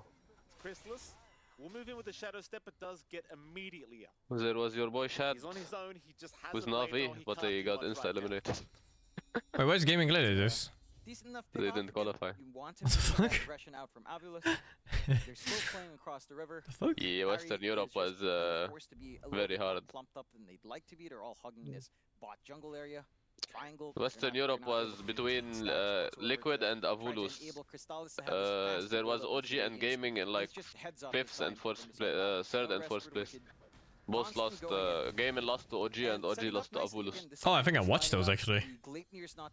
I'm pretty sure I watched those games. You've got I think we did. coming in here for Stormstormer with a little bit more damage to play How's with. PoE2? And it just becomes It's pretty good. a little bit tougher for Parry. Again, this double blink timing on 9 class and DM is What are you doing in it? start to get easier I'm farming mobs, dude. as you just need to find a way to jump in. I'm farming mobs so I can be stronger to farm more mobs. They are grouped up as 3 in the mid lane, it looks like. PARIVISION, they're grouping up around the Radiant Triangle. Did you try the multiplayer one or did you just soloing? I play multiplayer too, yeah. I play a bit of Boo Boo. A bit of Rain. Still going though, still trying to catch out no one in the Queen of Pain, but there's no follow-up damage. The song held everyone else back. No one's still walking away, but Stormstormer on the chase will choose to Have you seen Naga win, actually? No, I haven't. Same. But gets avoided immediately. Oh, I love playing puck at this stage. It's so good. Still trying to run.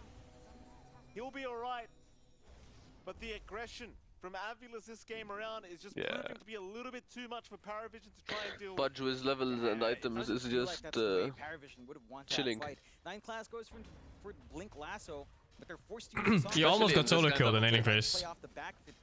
He almost got solo killed. Almost. It's like, and it's just the quad blinked and it instantly used Scream and he dodged it with phase shifts. Pretty nice. But I think if he didn't Scream right away and just blinked in and he wastes phase shift, he would have killed him. True. He lost the mind game. Yeah, he did. He was impatient on the Koppe. But I really chilled this game because everything, like, sure they have good stuns, but they're all like with cast time. Like Roar Lassos, they're all very reactable. Yeah, it's easy game for puck. It's only Spectre can be hard. If he catches you with everything cooldown. Huh? Not yet, I think. No, he's not. That's Blade Mail and nothing. Blade Mail Radiance, maybe? Yeah, I was thinking the same thing. It's super free game for puck. Yeah. The better mids right now at ESL 1 Bangkok, and this game kind of proves when he is dominant, it is very hard to slow him down. Stormstorm is so good too. T2 top tower to drop. Okay, he's, I think, improved way more since like I was watching him before compared to now. I mean, on the bright He's side, getting Crystallis is very still consistent farming, and but good. look at his net worth, it's 8.1k, it's still very far behind. He hasn't been able to really follow up off the back of some raw initiations on some single targets. I think we saw the one very early on in the game, but that was about it. It's been pretty tough to run this drop. That it has been. Again, it's down to the fact that they lost triangle control very early on in Parry.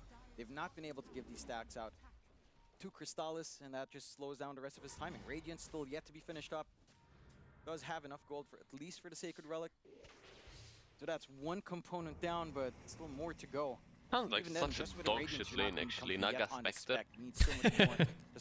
This is the only time I saw Nick's lane, normally. That's how bad that lane was. Like, I'm looking at it now, it's like Naga Spectre save lane. Yeah, I was like, wow, Nyx is actually hitting creeps and harassing. Like, what's going on? What's this game? He's not getting waves. Yeah, I've never seen it before. Get the backup out from Crystallis. Momentum be taken here by AVULUS. Icky will get the shards. That's a big free shard. Yeah, he'll be very happy with that one. Oh no. No full Dota stream today, no. This is the last match already of the day. Not gonna be very satisfied on that Spectre. The Spectre gets one shot if he gets hit by Nyx. Holy shit, dude. He blinked it over phase shifting? Before the lasso connects, and Icky. Yeah, that was ballsy, but the bat over blinked. He might just have it 9 class. Did you notice? He blinked like in front of him, so he had to turn around to try to lasso. That's why it's fucked. I didn't know this. I was looking away, and I just heard the blink. He blinked in front instead of behind. This game has been fantastic for him. Yeah, it looks like he's finally woken up. Oh, did he go early shard on puck? Is that why he's phase shifting keep camp? Just the Panda Nyx lane was already good. I'm telling you, that shard kills players. He's setting up. He's already got Dagon up at level 1. He's feeling pretty damn good with the burst damage. And but it's nice to have though, because you get the damage either way, right? Yeah, you do. It's not only on phase shift. It's every hit. It's kind of weird. Bug or intended. I don't think it's a bug, but yeah, it just works. It may be horrible if it didn't. That's a start to have the Quap not be in the firing line, which he does jump in. There is a lot more leeway for when no one does commit.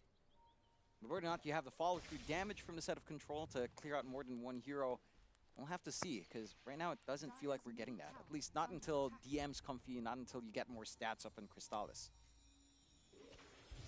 See some action mid lane, Stormstormer. If he gets lassoed, See? they do catch him this time. See? They've got him this time Phase shift around. to farm kills players, I'm telling you. It's a dog shit fucking shard. Very good for no one. Yeah, that's what he's been looking for this entire game. I don't think it's people just have to be put some brain usage into it. It's a fucking midwave when no one's showing. Why are you pressing I phase mean, shift? that too, but if he had phase shift ready there, he would have just blinked. Yeah, but that's skill issue. It's not a shard problem, I think. It's a skill issue that leads to it eventually. Oh, he's smart, he didn't press E. I don't think he would have jumped anyway. It's a bit too scary No against E. the pop with an app damage rune active. He is keeping tabs though on no one. He still wants to go if he has a +1 nearby. Smiling Knight did TP as soon as he possibly could. He got BKB on Quap now, he can actually display the game. Won't find no one. Yeah. Still does have the Aegis Yeah, it's up kinda now, nice. and Avulus, of course, sitting in a very strong position. Can Dai go high ground? No. Looking at slowly Neither Dyer nor Raiden can go high ground. They need to kill, get Roshan, and get more kills. Shinda. Meanwhile, those Stormstormer Did he phase shift again? Did he phase shift for camp again? No, he has it, he has it, he has it. Will go down. Can they I think he just got blink warded on. Oh, what? He choked. He choked, yeah. He choked. He would have landed that stun in the pub. Hesitating there for a second, but it For sure. costs it. Would have been a nice kill to have to compensate for losing Stormstormer, but I'm liking what PARIVISION's doing. They're using 9 classes bait. He's out in the middle of nowhere with no one around him, and they make use of that space to get another kill onto the puck to even out the game just a tad bit more. 9-15, still the Oh, it's like the second reason why I also hate the shard. It delays your defensive item. Oh, actually, what happened was the Quap blink silenced him into roar. Looks like they might be. Yeah, keeping Oh. that free kill on his hands, but Chrysalis is around the corner if need be. But yeah, you know, 1400 gold delaying your defensive item is really painful. Yeah. But I mean, the defensive item here is Lincoln's, right? There isn't anything else. Yeah, but that's fine though. You can get the Yeah, orb. it's really good, but it's expensive. You get that orb, he would have lived there probably. The key for PARIVISION, every single time you can just pick off Stormstormer, it does open up much more opportunity for your side. But now, with the group up down at this bottom lane and the Aegis up on Smiling Knight, things could be rather hard in terms of a defense if they do want to commit. So Sipe is still looking into mid, seeing if somebody will show up to clear out the creep wave.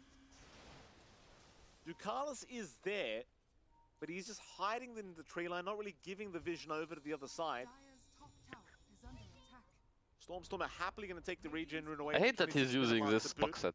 And then while this is Yeah, it's ugly. I have it too. I tried it once and I unequipped it. Again, they've been set up for I that. feel like it's very thick. I feel like it aggroes enemies because it's so big. Nice clean tower. You're right. PARIVISION just It's harder trying to look dodge for shit.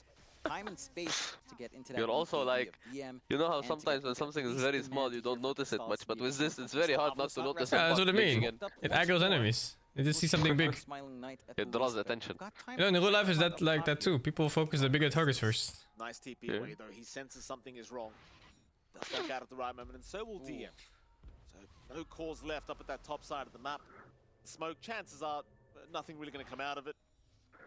Avulus, I mean, they could just group up and continue to just try and force in towers, but you are starting to look towards those tier 3 towers now if you are Avulus. High ground might still be considered a little bit scary. That it is. I mean, you've got Roar, you've got Lasso back, you've got Song for the resets here on parry. Their high ground hold can be quite strong. That, and you also did commit Coil from Stormstormer in trying to catch out DM. Oh, and Radiance. So you need some I'll time work to it. cool down a bit. You do still have Scaling. extra time on your Aegis Yeah. still left. A minute 40, not the most time. You could still work a team fight here somehow. I think PARIVISION are suddenly not looking so bad. Here as well. They'll lock them down with the Looking Vaping from Smiling Knight. pretty good, Sonic actually. Wave to push him out of the Oh ring. my Very god, that nice was look such a for good Noah. quap Maybe ult. salvaging the Yeah. fight. Still DM But solo with still, the song fuck it. now. Ducalis gonna put an end to everything. TP out, Allow TP the out. team to TP Does he have time? away. TP And out. can Does he he have get time? away? Not gonna. No, he cannot. Oh. Cannot. Chrysalis even going down in the meantime. He So saved this still score. not It's a fucking a support. great Who cares, right? situation for Yeah, PARIVISION. I would At never care about the least support. They make sure it doesn't get I don't too even much think worse. about supports. They They're like Saved lane this creeps. match for that quap. Mitigate the losses. Yeah, it's Their like trades some aren't random animal amazing, but dying. You can see the instant commitment out from PARIVISION, right? Like they're just trying to look for any kill they can take, considering the slower game. Stormstormer, he's going to try. I mean, he's No, going to Biggie B. up, so he's doing a lot of damage, and no one's just caught Oh, him. no. Lasso out. from 9 class, He trying to pick him off. fucked up on the puck, An no? aggressive blink in. He Still fucked up on having the luck with his quap. puck. No one will die. Storm Did is he? still running. In Yeah, comes he the missed the tower. blink for the silence. Smiling Knights just jump in. But DM needs to also, get out. like, BKB popped what him, I at meant least by the allowed puck. to walk Wait, away, after this. but they'll still lose. Yeah, he Like, coiled blinked early. silenced, right? He insta-coiled. Yeah, that's he so coiled bad. early. I know. Stormstormer again just Yeah. creating so much He should have waited. opportunity for his Yeah, team. I think he was just really excited. I think when he saw the quap. Yeah, he just Everything on point. Go up, guys, Being go up, aggressive on Stormstormer. Like, this is a puck without anything defensive up Panic, against panic, Lasso panic. War. We've seen Stormstormer get punished for it. He still doesn't care. He knows what he has to do for his team, and he knows how far away he can get with it. And Parry, when you don't have at least a bat rider up, it just feels uncomfy to try to fully commit with just a war, especially with no one down. Aegis does expire, which holds back Avulus from that full siege. Hello? They are again setting up. They've got Hello? PARIVISION onto the high ground Hello. now. Got to take Hello. the ward out on Parry. How are you guys? And things are Chilling. looking good. Chilling. 13K It's gonna be lead, game 3 10-20. probably, assuming Avulus wins. They've got to find a way to It's been a good reel it matchup back in. too. They've got They're very to evenly skilled. ensure that this Yeah, investment into they're the late game both with the top of Crystallis the pays group. off, but right now, Oh, this really? is like a non-issue. Wow. Yeah. I Knew thought Reject. PARIVISION will fuck them. Both games. Game 1 was like pretty one-sided. It wasn't actually that one-sided. Only the score was, but the goal was even somehow. They really would have preferred to Let's see. just have those It was like 3 to fucking 25 kills or something, but they had like 1k advantage. Avulus grouping up down Yeah, the the bottom game side of the map looked horrendous again, for PARIVISION Avulus. Oh yeah, I didn't see that ready for it point. on the high I ground. missed So it. Avulus, they'll go for a 3-man smoke. Like, make that a 5-man smoke. No vision from PARIVISION to scout that smoke out. Oh, he's gonna get caught. The co-op is helping the Spectre farm Call Ancients. committed. Glaive need to lock him down. DM forced the BKB and go for the roar onto the puck. They'll try for the fight. Can they blow Storm? Face shift! Oh, let's go! The puck is still perfectly The fine. Nick saved him so They've got to hard. run. It's not safe. Nick's cap is Carlos the in trouble. quad blink? No way out of that one. Oh shit. And the Lasso is bad so much because of that press emphasis on firefly. trying The to quap didn't catch BKB though, right? Stormer. She saved it Yeah, there. he did. Before, It's just before the not blink now. happening. Yeah, she should have had to They BKB. calculate stuns perfectly. They do have some defenses. I think that Puck they is can pass around. using There his is a coil link badly inside though. on Smiling Knight that he can toss onto his puck if need be. That was He's gonna have coil. Dragons Avulus now. are just executing as an actual team. Not about We did not see like any of this Beastmaster come had but he doesn't BKB and the care. monkey was successful standing whatsoever anyway. in the last game. I guess he All just connects this doesn't time care. Yeah, around. maybe. The funny thing is, if he didn't coil, the monkey stun would have hit. This is them pushing Yeah, in without that's what I'm saying. He's using coil badly. Yeah, he kinda cucked his monkey there. Play for Parry. They need to get the Roar Lasso out, but when they're grouped up as 5 on Avulus, it's just so hard to see that happening. Damn, I didn't think one fight would God, kill PARIVISION, 2 they're axes. gonna try for a defense. Yeah, it's nice because the Lasso is waves were pushed in. available. 9 class just gonna Really find the right nice. target, but Stormstormer just outright breaks the smoke immediately. No one. He jumped in, but the silence was immediate. Oh, Oh, this Nick is Jesus. actually destroying my And now the spot. rest of them jumped in. XD from Seneko. XD. Drops the XD. He read him like a book. Weren't they teammates before? Done that as well, John. Who? There you go, 9 I class can't know. down. No, no one and Seneko. Yeah, probably. And with that, I and think VP, Seneca's no? trying to tell them Yeah. guys Yeah, it's I think time so. to call it. Game 3 is coming. DM is still trying That's funny. to fight this one out. Roar is committed. They'll try on to Eki, but where's They the really want the damage? sneaks. They're like, kill the sneaks and we end, GG is guys. called. Kill the They've sneaks seen and we call it, enough. but no nicks, Game guys. 3 Die. between PARIVISION and Avulus, John. That's what we've got ahead of us. Yeah, it's a great This showing from Bangalore Avulus. looks Good so game. slow It motion. didn't look like they even really got It to play looks Dota so there. fucking This time slow around, they motion. managed to get Eki in Compared this to the other Nyx. He faces. looks a lot better in that Nyx in comparison to even the other days. And everything comes together. You get Sing. that puck out for Ah. Stormstormer, which you and I 1v1 were looking for Lions in the squad. last game to close out that draft. No, no, no, no, no, no, no, Excellently no. up against the No, clock, in no I'm one- chilling. And really, I think the one issue for PARIVISION this time around, it felt like that Spectre just had no impact. Crystallis, He still has he got PTSD. some good haunts out, some good shadow steps out, and he did manage to find 1 or 2 kills with it, but it just didn't have the greatest lane. The dual melee into the When dual did melee of this Avulus game did start? not It's pan out like whatsoever. 6 5 a.m. a.m. And it for just us. took way too Oh. long to really reach that Oh, stride. You shit. had a great time, a decent enough Thailand, time right? on DM, no one, and even 9 class, but this Spectre just could not contribute in the way he wanted to really carry you through here. Yeah, and the faces of PARIVISION kind of tell it all. They looked a little bit shocked about how this game 2 has resulted, considering how dominant game 1 was. He's like, guys, I want to couple play of- Nyx. Bit of chat here between the team as we are going to throw back to our panel and see That what they 9 have to class? chat about. Yeah.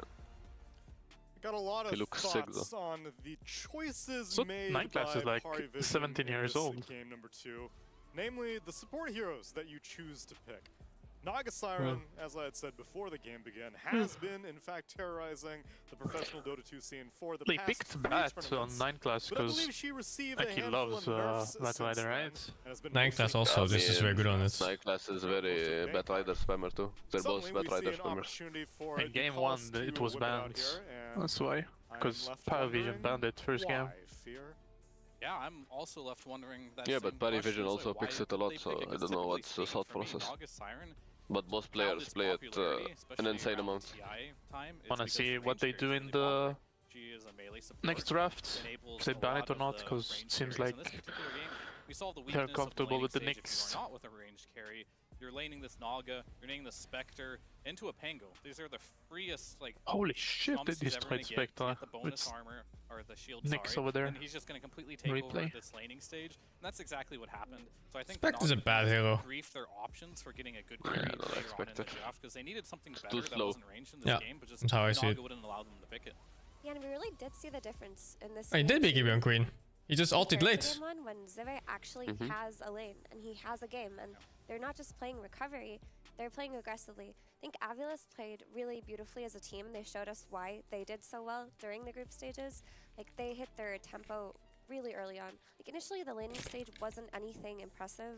Like, the puck didn't come out of the Queen of Pain. When I get my lane. sweater? Side lanes kind Ah, of went fucking even, no, man. But once Clothing the store? rotation started to come in, when they brought heroes to the top lane, they Scouting, got figure 48. UC, UCU, figure 50. And Eno, figure 66. I'll hold McDonald's ass for Japan. I don't think I played him here right now. Yeah, it's not normal that you see a Nyx plus Pango lane win lane. Like, that is really strange. That's what I mean. Like, just like the Nyx Pango were given a free game, essentially, by the Spectre plus Naga lane. Because if you're, like, you know, telling me to come up with the worst possible off-lane, like, laning combination, like, this is up there. Yeah. You know, Apparently not worse than Naga Spectre's But laning Naga combination. Spectre, in both games, we have either team kind of struggling with that last. Still feeling my Cloud9 sweater? Probably. Those are American sizes, man. American clothing sizes compared to European ones are fucked up. The hero that they're trying to last pick is. Like in Europe, I have to wear an M. In America, I need to wear an S or XS. Like it's not even close. It was banned. Okay, no, the Drow got banned in the last phase. Like, all of the range carries, Razor, of course, is going to be banned out. Like, all of the range carries that would have gone good with the Naga are banned. And so that just begs the question, why the Naga in the first place? Why not go for, like, a Chen or something that Ducalis is more known for?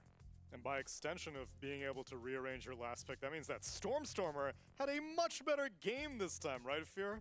Yeah, I mean, Stormer was on a roll this game. I guess that would be his Pango. But either way, this is the fight Mira was talking about, where you have Puck, he goes in, gets that double coil right there. And I think the really cool thing to see here is the fact that he did manage to get a haste rune. But it's so good, we're going to rewind and watch it again. Check out that dream Check it out, check it out. Hit 2 heroes there. This allows the roll to go off. It allows the Wukongs to go off. You have this haste rune on Stormer. No one maybe not accounting L an Asian, S an American. I'm 172, not like super tall. I guess it's average height for Asian, but it's pretty short in Western Europe. Stormer to continue to get the advantage in this game and ultimately become unstoppable. Yeah, which is a sharp contrast from game 1. That's definitely something that I was not thinking about too much looking at the draft, because when you see a Puck versus Queen of Pain matchup, a lot of the time you're talking about the laning phase, and Fear, you were saying it's really not that bad for the co-op anymore. No one ended up doing fine in the early game. But in the game, it was a free Puck game. Like, there were stuns, and there were the occasional times where he got caught out and stunned. And when that does happen, Puck will die. But also, all the stuns are very projected. So for the most part, he was super farmed. Like, we saw that one kill where you were like, how do he do that much damage? Does he have Parasma? He had a super early Parasma because he could just survive in all of these fights. Yeah, but also just the strength of the Enchantress 5-man really came into play in this game. Like I mentioned, before that highlight that we just saw. What is he cosplaying as? Like, even, it was actually 1k up for PARIVISION. But Jenkins. Someone in chat said it was Kez, but I don't see Kez in this. I see like... How the fuck is this Kez? Yeah, how the fuck is this Kez? And then because you have an early carry, Looks like Jack Sparrow or some shit. You can make these 5-man smokes. I don't as think long there's as you want any throughout the meaning game. to You don't have Jenkins' customs. redistribute your heroes around the map. But that's And once you're just 5-manning, that's just me, what I happens think. to Spectre? She can't do anything. Like, you take away her entire map, and there are no split push plays for her to make gold. And that really was the story, that you could never get the Spectre into play in this game. You couldn't take advantage of her map presence, and there was nowhere for her to get any net worth. Yeah, and like, what's the team fight as well in this one? Like, you have typically you see a Naga sleep, you want like a black hole or something, but what's the combo? You sleep into Haunt? Like, you don't need a setup for that. Incredible synergy. Yeah, They literally had like no team fight set up with Naga. They were like sleeping to disengage, but then that also begs the question. It's like, okay, we've My disengaged. parents are not tall, dudes. Now what? Like, I'm taller than both my What they were parents. sleeping and doing? Losing. Drafting. Oh. They were sleeping during the draft. Okay. They were. Unfortunately. Perhaps both of them will have woken up for our game number 3, friends, because this upper bracket semifinal is going the distance. Game number 3 coming up next. Waking up, playing some Dota, it's just been part of my life for 20 years, and I don't think that's going to change anytime soon. Okay, number one with the 44. And where it's come from and how much has been accomplished. Do I have family in China? I do. I have family both in China and in Hong Kong. The best, so. I'm grateful for Dota 2 as a game. I'm taller than my siblings? Same height as my brother. I'm taller than my sister. You are a Dota player first, and I love that.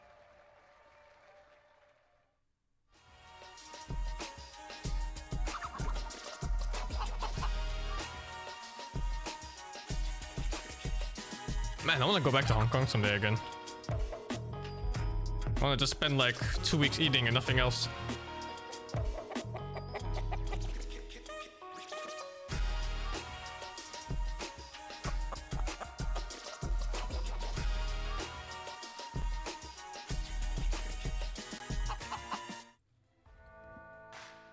I really miss Hong Kong.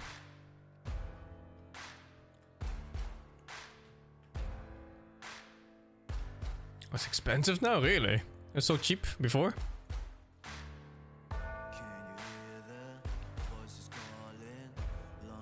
What food do I recommend in Hong Kong? Oh, dude.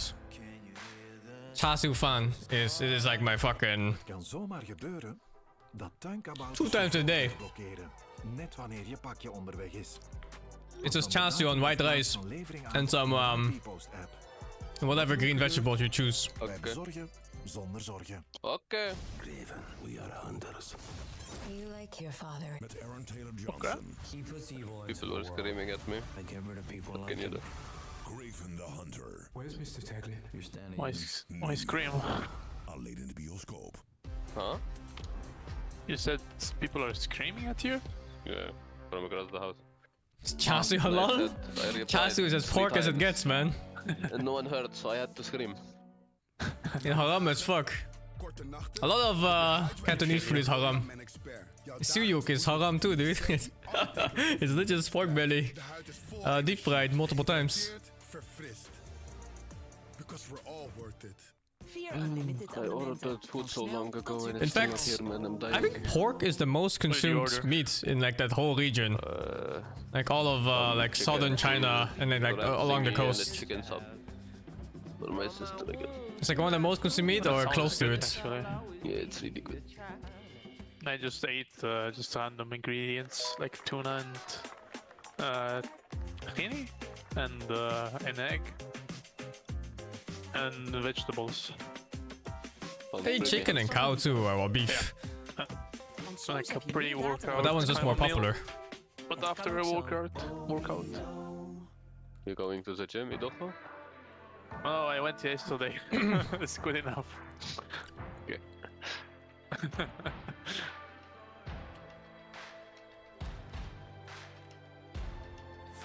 But yesterday I ate unhealthy, so. Pork and beef is the most consumed in Northeast India? Beef? In Northeast India? I thought beef in India was very scarce. Or eaten at least. I guess I just have the wrong perception of India. Beef sounds fucking sus though, if you tell me like beef is the most consumed meat in India. Sounds super sus. Oh, North India is highly Muslim, I see, that's why.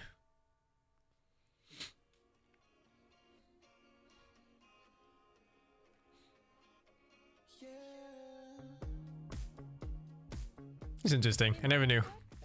Hey, Eki, I think you're gonna fork me so hard. No. Fuck off. Oh, what the fuck, dude? What? Hello and welcome to Base Race, where I am joined by AVULUS' Stormstormer and Eki, and we're gonna maybe have a 3-round showdown where each round you start with different gold, different items, but ultimately I really miss Hong Kong food. the other person's ancient first. I miss the little ladies that walk around with the carts filled with dim sum, and you just choose like 5 plates. Take on 50, okay. Fuck, man, there's like nothing like that in Netherlands. I wanted to make me for 2. What's the odds? Dude, no way.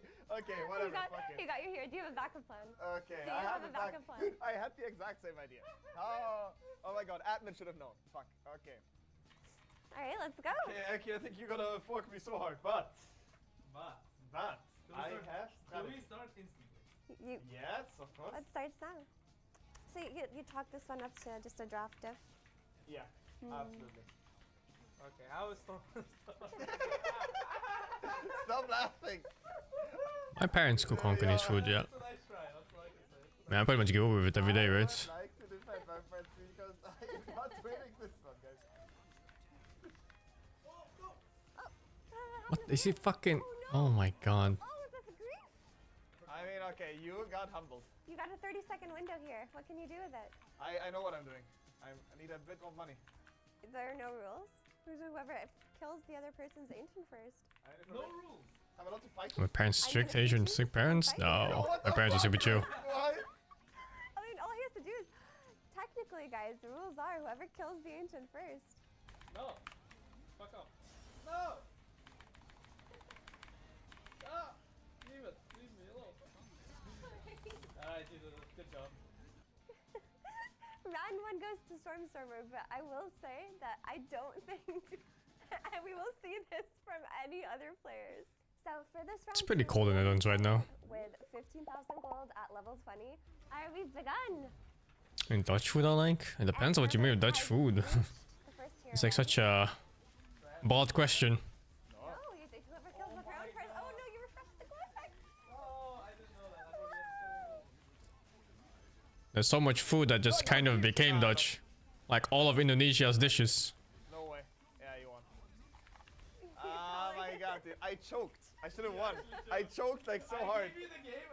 I choked so hard. So we're moving on to our tiebreaker round. Let's start. Cantonese is most spoken in Hong Kong, yeah. But people in Hong Kong also speak Mandarin.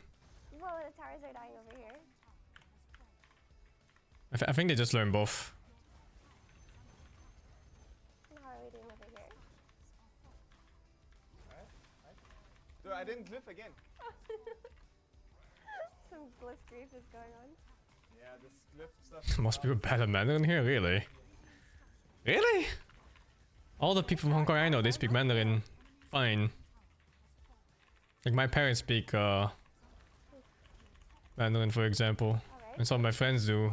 And so do my uncles and stuff. Who takes it? No, you have a glyph. Oh, this is Why do you have a glyph? This is so close. Why do you have a glyph, dude? Who takes it? You know why? Only because I didn't press glyph again on tier 2. Like an animal. Like an animal. Oh my god. All right, thank you for joining us for this round of Base Race with AVULUS. There's one restaurant that named Dutch. It's named Dutch in one of the big cities. What is it, Indonesia? Since 1936 and it serves a lot of Dutch foods. But I don't even know, like, what does it serve in terms of Dutch food? Because Dutch restaurants here, they're very Americanized in a way. Like, it's a lot of burgers and steak and, you know, like other random meats and stuff like that. Before our very eyes, Corveno, best pusher in the game. That's what I'm learning here. At level 30. At level 30. Unlimited gold. It could happen. Yeah, it's very general. There was some saw the footage. There were some And like home cooked Dutch food is just like hyper efficient. It's just like lean meat, potatoes, and you know green veggies. purely primal beast with the extra building damage. It's hyper efficient. Actually, so Pure tried that on Butboom. Did he? And he lost to, I think that was around Most 2, of the like 20. known foods, they're usually not He like lost. dinner for Dutch food. The battle. They're more like holiday treats and stuff like that. Druid is banned. Yeah, but still, second place against a lone druid would be pretty good. Yeah, it would. Yeah, cool. There's a draft. Yeah, shameless Indonesians, man, claiming their food as Indonesian when it's Dutch food. Shameless. Actually, gotten his It's healthy, it's super healthy, yeah. Regularly, but this time he gets his hands on a first pick, Dawnbreaker, as the bans from Avulus are the Sniper, the Gyrocopter, and the Razor. Very Crystallis heavy bans. PARIVISION, they take out the DK, the Alk, the Monkey King, and the Chen. So yeah, they finally let the Dawnbreaker slip through, and Avulus gladly put it as their first. Balut review? I don't think you can get Balut anywhere outside the Philippines, man. No one serves it. Dawnbreaker, if that's something PARIVISION might want to do.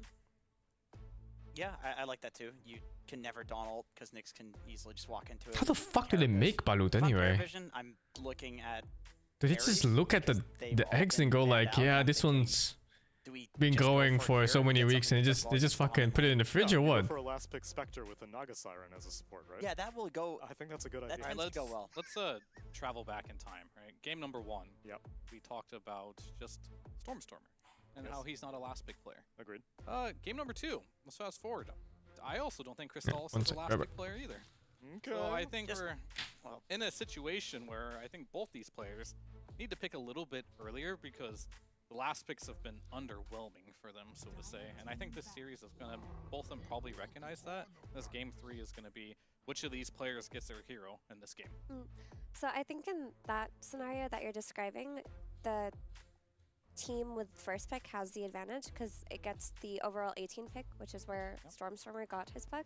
And that's the strongest pick in this entire new draft order, and it has been since it's been introduced. So for that reason, like you could easily get that Stormer, Puck, or Lina on 18 and cover it with 2 bans. Whereas with PARIVISION, they're just going to have to show Crystallis' hero early. Because I look at no one, right? And this guy probably right now in the competitive scene is the best last pick player in Dota. Do you think better than Falcons? A Maulrine last pick? Maybe. No one's more lethal? I mean, yes, I think between the two of them, they're both great, but I consider no one to be able to play so many heroes, and he delivers too. Okay. So I think that's the guy you want to give last pick on this team, and you want to make sure Crystallis gets one of his more comfortable heroes a little bit early. I see what you're saying. You're saying that like Mallory, you know what he's going to last pick. With no one, he can last pick anything, that's and true. you're afraid of it. Yeah. Pretty much. Yeah, that makes sense. His hero pool is extremely wide. Just like he is. He's been going to the gym a lot lately. This guy's massive. He's built. He has a unit. Yeah, no one has... I mean, really the only miss he's had this tournament was that Ricky, which is also still weird that he was even able to pick it against it. He didn't really miss in the laning stage, though. He got first blood. Yes, but Solo, that's why you want to pick a Ricky against an Invoker, though, right? Well, he lost that game because Ricky's a shit hero. Sorry, I'm that's back. the problem, right? Sure. I do think still tried to make it work. There are these mid-Ricky games where it just looks so perfect against like Omni. I tried Balut once for content, but I don't think I would ever eat it Make it so they can't say for like the taste. You know, and I think, let's just go to Philippines, boys, to eat some Balut. Ain't no fucking way. I think the other advantage of no one being last pick is that, unlike Falcons, there's not as much hero overlap between no one's pool and the rest of his team, whereas Falcons rely heavily on their overlap to be like, oh, we'll early pick a flex, and then you don't know if we're going to send it mid, offlane, or carry. Yeah. I'm eating yogurt right now, but I'm so fucking full, man. So bloated. Whatever he wants. Yeah, but I think in that case as well, then Falcons are a better last pick team because they're able to hold their flexes until the very last pick because often their flexes go between 3 lanes, and I wouldn't say the same thing applies to PARIVISION. Like you're not going to have these like, you know, razor flexes between 3 lanes. I like Indian food, yeah. But anyway, I Falcons really are like playing Indian food, PARIVISION actually. True. The Nyx does come out versus the Dawnbreaker. Look, with the Carapace, you make it so that when you're making these plays as Nyx early on with your team, there can't be a save coming out from Dawn because it cancels her ult. Yeah. I will say, though, that their version of flexing is still viable here. I think DM can also play this Magnus. Yep. No one also plays it, so... It's also very mood-based, right? Like, I would love to see in this when you look at food like Malaysia, Indonesia, Singapore, And India too, actually. I don't care what it like is that whole region. in this phase. The food is like so heavily spiced. Like everything is extreme. It's like spiced to the extreme. And because of that, you never really taste the original products anymore. So that's nice in like portions, but sometimes I also just wanna, you know, taste the I agree. the natural flavors of the foods. Tusk could be nice as well because you have the Yeah, it's good stuff for sure. RP, and then you have the potential But I also like cuisines like Japanese cuisine, for example, where they elevate the product instead, like the original ingredients. The support on? What are they doing? Okay, listen. Like when you eat, for example, something expensive like ribeye steak or something like that, you don't smother it in 1,000 spices. You just eat it with you know, a bit of salt and maybe a bit of pepper, and that's it. Could this be the return of the Eki Enigma, or or is it just a carry dawnbreaker? Could be as well. And you mean original product just like that? As in the original ingredient, dude. When you eat butter chicken, I don't taste chicken, dude. I just taste the spices that are involved around it. Pubs as well.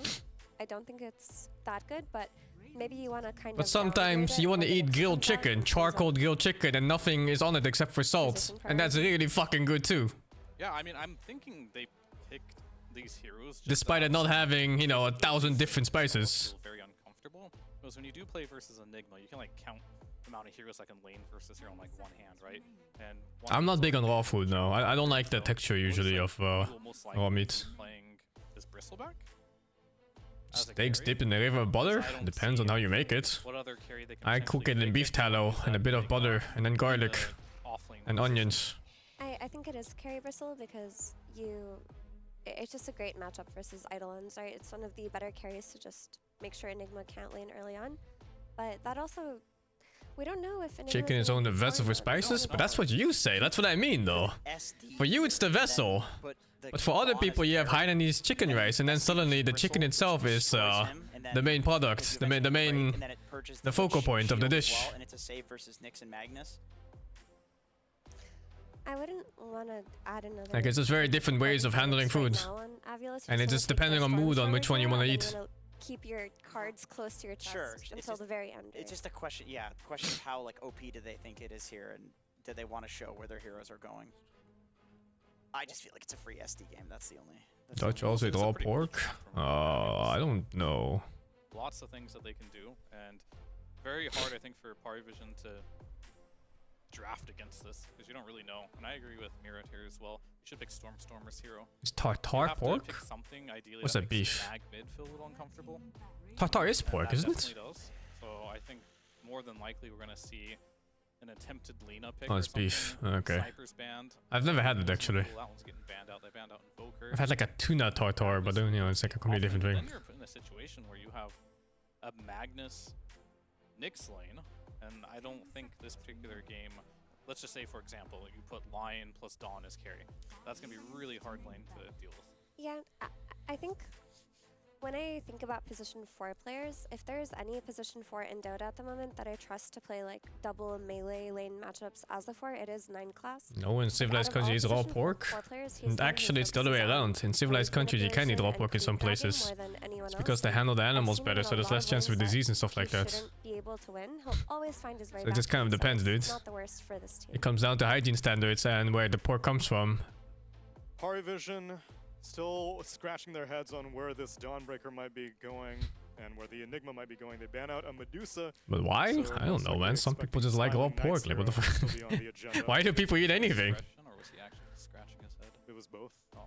Yeah, there's raw chicken in Japan too. Raw chicken, there was raw, what's the fucking animal called? Horse? Yeah, this is interesting. And a bunch of other things. Well, because, I mean, support Enigma really isn't that bad here. Hello? It's not aggressive on both side lanes. When Enigma is aggressive on both side lanes, where his Eidolons will get Better Rider not contested, they find out it's shit hero. That's not the case here, because They won 4 out of 5 games though with it. Can it be that shit? Still feeling good about a carry Bristleback against 2 This is such a weird draft from AVULUS. He's a carry no matter what role. I think you should pick Nature's Crawl. Humans ate raw meat for 1,000 years before we made fire? That's a horrible argument, dude. Niche players. It's like saying how dogs also just eat raw food outside. And then you look at the life expectancy of a stray dog that eats random shit and a dog that's been taken care of, and it's like between 3 years to 20 years. Either way, way, matchup looked incredibly good. That's a good call. You know, like, sure, man, we ate raw meat so many thousands of years ago, and you also died from parasites at the age of fucking 15. It's gonna be the mid beast. What a great call. Surely it's an offlane. Yeah. And mid mag. There's a reason why we cook meat. I guess this is just one of Killing those bad germs and parasites is a big fucking reason for it. But he needs to get before, though, and then he just wins the lane somehow. He did air quotes on that, by the way. Yeah, I did air quotes. So maybe it's one of these scenarios where also they're very. I think this is all. Your point is raw meat deserves edible, the parasite to kill you? Yeah, but that's why you don't eat raw meat, because there can be parasites. That's the whole point. Fall for My man! They're very mutual. 5 Enigma. I mean, he picked Beast into it, so if he, Yeah, because that's where you have He's to throw comfortable. Enigma. Like I said, the offlane from PARIVISION doesn't And clear even at all. Nyx is If so he's highly Where contested you now. throw it in. Like the idea of the flex is Oh shit, cool. he has a lane. Going back to eating raw meat is a very recent thing for us, because we can actually see like what the fuck is killing us in meat, and go like, hey, let's remove this part that kills us, and now we can eat the raw meat. Defending against this idol. You feel like this part is like really important. Like just getting a few kills in those. Because before, if they ate raw meat randomly, they'd be like, oh, my stomach feels bad, and then a week later they're fucking dead. It's every time that we've seen it come out in these last few tournaments, it always comes out once. It looks horrible. Why is raw beef fine of all the meats? Because raw beef is really thick, it's dense, so parasites and other things can penetrate through the meat. So that's why usually people, what they do is they sear the edges, the outside rather, and then all the germs and stuff on that dies, and then you just eat the inside and it's fine. Magnus against the Viper mids. Making the point sometimes the thing that needs to be cooked to consume in the first place? Oh, in that case, yeah.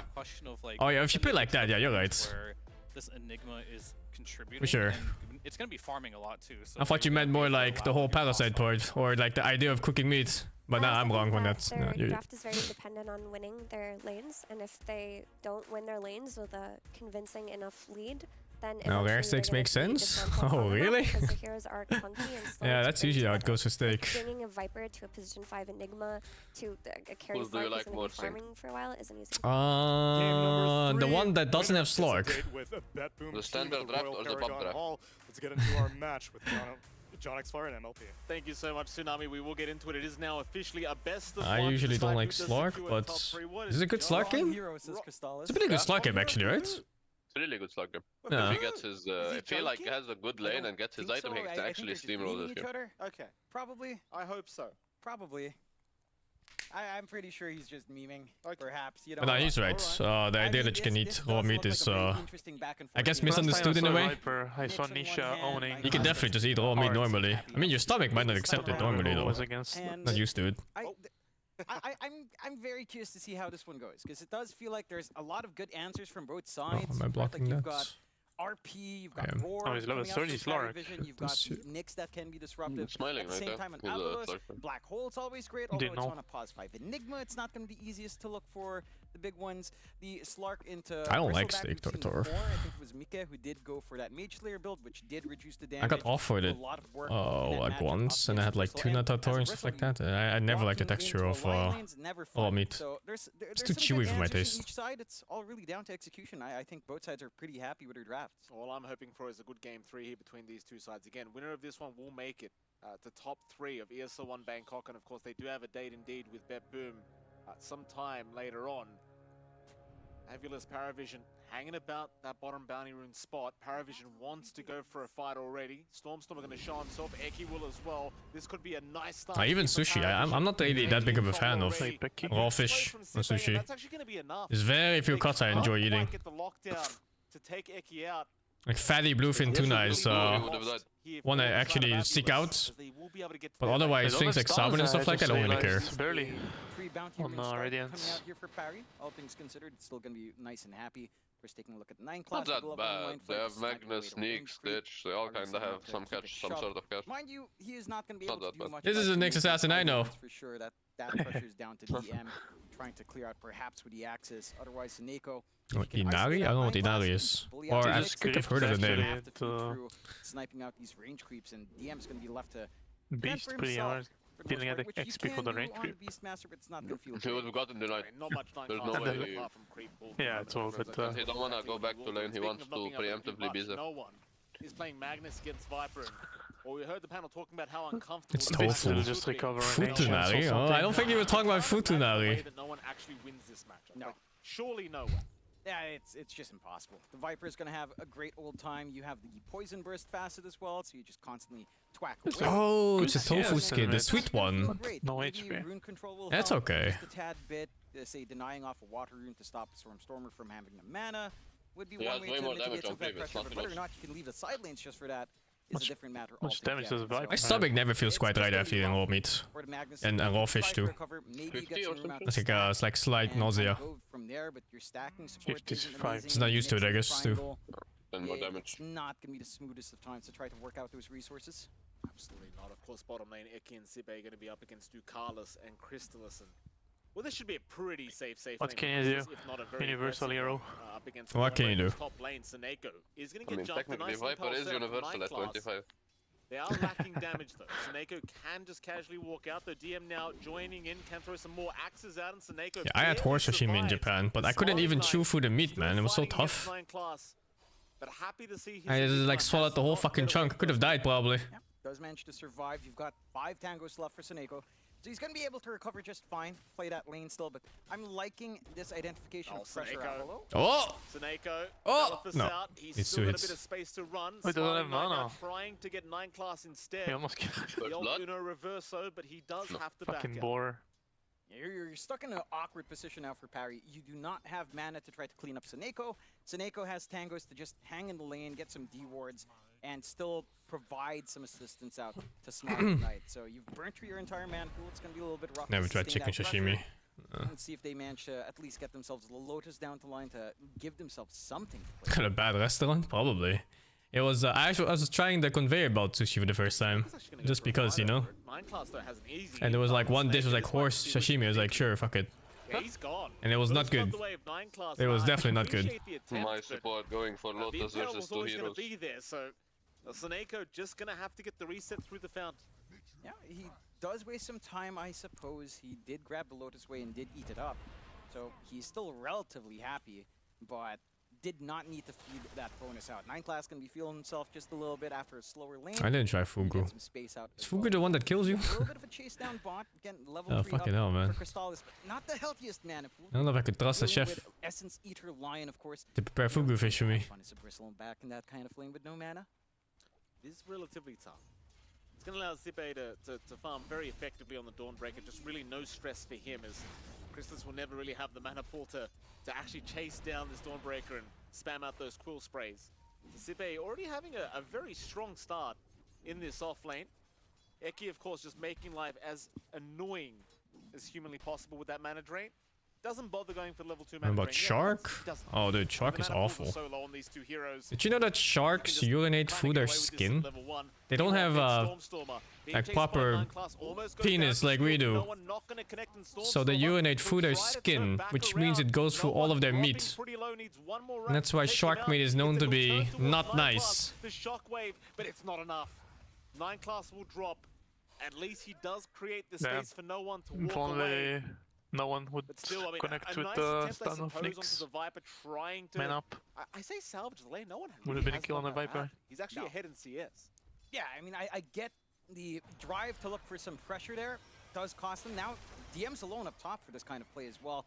Not the easiest to hammer into, of course, as a Beastmaster. He does have the Helm of Iron Will up, so he's a lot harder to chase down. But it is providing room out for a little bit more play on the other lanes here. It's like no one might get jumped.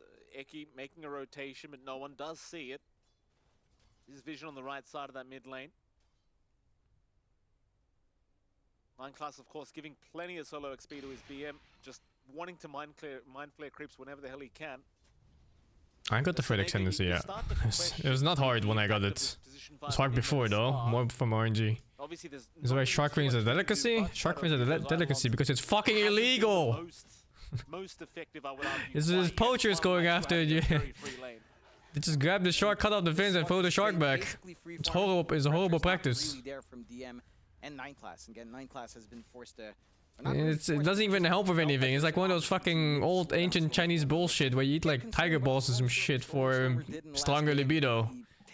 And tiger fin is like another one of those where you just get healthier or some shit. You know, it's super random garbage. From Parry, it's just it needs to It does nothing for you. 6-minute rune coming up. Eki, you'll come in from the left side this time around, knowing there's no vision there, and this time they've got no one. Learned from the first time. There's a lot of those ancient, you know, Chinese medicine where they fucking eat some random animal parts and then they go like, oh, this one makes you stronger, this one makes you live longer, this one makes you dick harder, you know, like fucking hell, man. And it's all fucking horseshit, of course. As the levels go up, once those quills become a threat, everyone else is still building up quite nicely here, though, on AVULUS. And I'm curious to see what the solution is from Smiling Knight. He's actually just going for the standard diffusal Ags build up on the Slurk. We're not seeing anything like, say, the Mage Slayer, which, to be fair, the only value there is for is the spell damage on the Bristle, so maybe not the highest priority in this kind of game. Seneca's actually just pulling 9 class out of that, that top lane. So he wants the Wisdom Rune.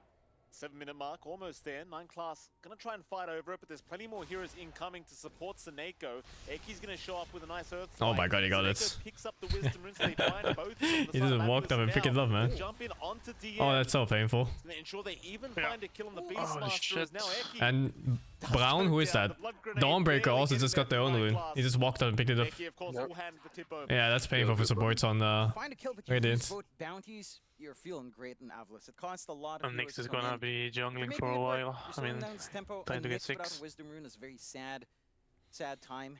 Right? I mean, ancient medicine is fucking load of shit in general, dudes. You're not gonna be hunting down that quickly. Like old-time doctors? Oh my god, dude. Everything was just like some dude just saying shit, you know?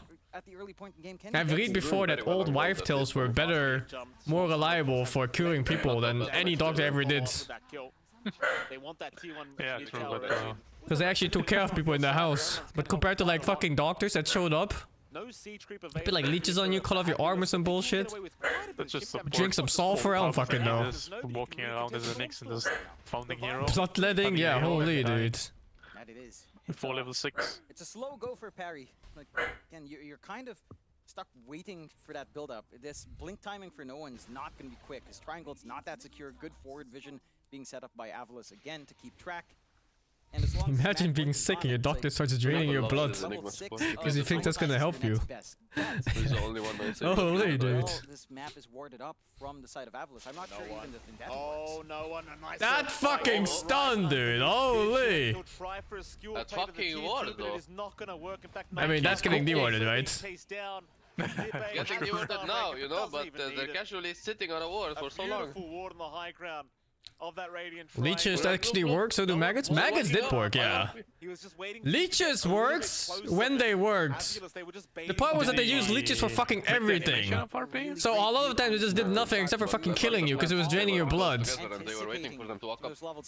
Would have been good actually if he got an RP into the tower. Except there was a wall. Maggots are still used today. They use maggots to eat like bad parts of flesh of your body sometimes, depending on what you have. It's not even coming out that way. First spell use connects nicely. We'll see if they can. But yeah, leeches. That's such a fucking death sentence for a lot of things. Like you have a fever, put some fucking leeches on this guy. 2 days later, he's dead from dehydration. And what can you do? We didn't know. Diarrhea causes dehydration. Poor Lucaris. What the fuck? Holy fuck, that range. Yeah. Of course, they will still lose Lucaris, but he knows his Magnus. Almost baiting that for no one, just saying, "Here, have a freebie." I always hate how big that range is. It's all natural. They should have a better indicator of what exactly the range is. I mean, again, you're not going to see no one get some big ones until it blinks up, but that is alt-right click, right? 40 where you're very comfy on AVULUS. Yeah, but I mean for like everyone, not just Magnus. Again, they're utilizing this vision game well. You've got the additional vision coming out. It just show exactly like how big the EU is. Time and time and again to be true, the animation doesn't show that. Every single time the daytime switches, and again, it just allows them to play aggressively. Look, no one's playing on the other side of the river. Everyone's on Radiant side, and there's nothing to stop that from PARIVISION. Top lane, they want to go for more. 3-man smoke up. AVULUS moving towards 9 class, who has already been caught by the bounce of Smiling Knight. They fucking. To run towards the south, no, I mean if they keep fucking PARIVISION, this is gonna get bigger and bigger. Yeah, this is a free Slurk game if it gets to the point where Slurk can play. It's already looking despair, to be honest. Yeah, right? Going into a game against Slurk like this? Very bad matchups, and the Magnus and Masters that have to play from behind are insanely set. Don't you think you're just so happy as a Slurk to play against Bristle carry? not really having Yeah? game. No one Yeah, right? There's like no catch, nothing. You just have to make sure that Nyx doesn't randomly burst you and catch you. It's also like the only scenario where it's really bad is if Bristle is way too fat and Slark is having rough time. But this isn't the case at all. Slark is vibing. Yeah, it's chilling. Before the Beastmaster pick, I thought the Bristle will be 3 and the lane will be harder for Slark. I mean, they already picked Nyx, so it's gonna be shit lane no matter what. True. And they stole Enigma, so they can't Enigma the Slark. Not too much they can really do about it. It's a very slow process down to this bottom side. Now the It's really good drafting from AVULUS. He's the one to actually get caught, but I thought it's really weird at first, but now I see it. Oh, that's a bit overkill. Want to see that Viper. Or maybe they get the Beastmaster still. Oh, he got him, right? He got him. Oh my god, Smiling Knight! This is why. This is why. Oh shit, oh fuck. For that one as 9 class would try to escape. This is why the good Slark players always use directional move for pouncing. Yeah. They binded it in their head that when they wanna pounce, they use directional, even if it's like free. Yeah, no, I agree. There's no reason not to there. Going for themselves while the rest of their map is kind of falling apart. It's a big kill for no one to find because that's his blink timing now. The issue is you have to wait for the thing I thought was gonna happen though was he's gonna go Mage Slayer on Slark and then literally Radiant lineup doesn't function, but I guess he's so fat he is skipping it. It's not like you can get the Issues of lags. I don't like Mage Slayer though. You have such a small HP pool with it. No, like you go Diffusal, Mage Slayer, I get him. Yeah, I mean that's what I mean. Like you have Mage Slayer, Diffusal with those two items together. Like it's like fucking 7,000 gold. What the fuck? Is there someone near? Oh, his team is coming. Yeah, it's like 7,000 gold with no HP. He's dead. No, it's fine. No RP though. Was it his team that's coming or the enemy team that's coming? They're both, but the other team is coming too now with the rest. Like the Lich got tagged by one slow and his life was just over. Okay, now we ask the question. Does Stormer click his enemies? What do you mean? He placed a ward in front of his face. So did he click his enemy? No way. No way he clicked him or no way that no way he clicked him. Away from no one, He's too busy pressing Q and the enemy hero. You're finding support for support. You're kind of fine trading this way on the side of Parry outside, well, losing Crystallis earlier on. And it does still feel fine. I like how long they blocked him. Worse if you lose no one on top, so at least one of your cores is getting built up. But this timing in the Bristle, it's slowly. I love how the Viper here got dragged down. Dude, the Magnus Shockwave drag is way too big. There's no way that goes normal. It feels a little bit awkward for Parry at the moment. They will you mean the girth or the range itself? We're like whatever, the pull in. The width. No, he only found the line, but they'll take it. That's all they want for now. Oh god, he lives so fucking long.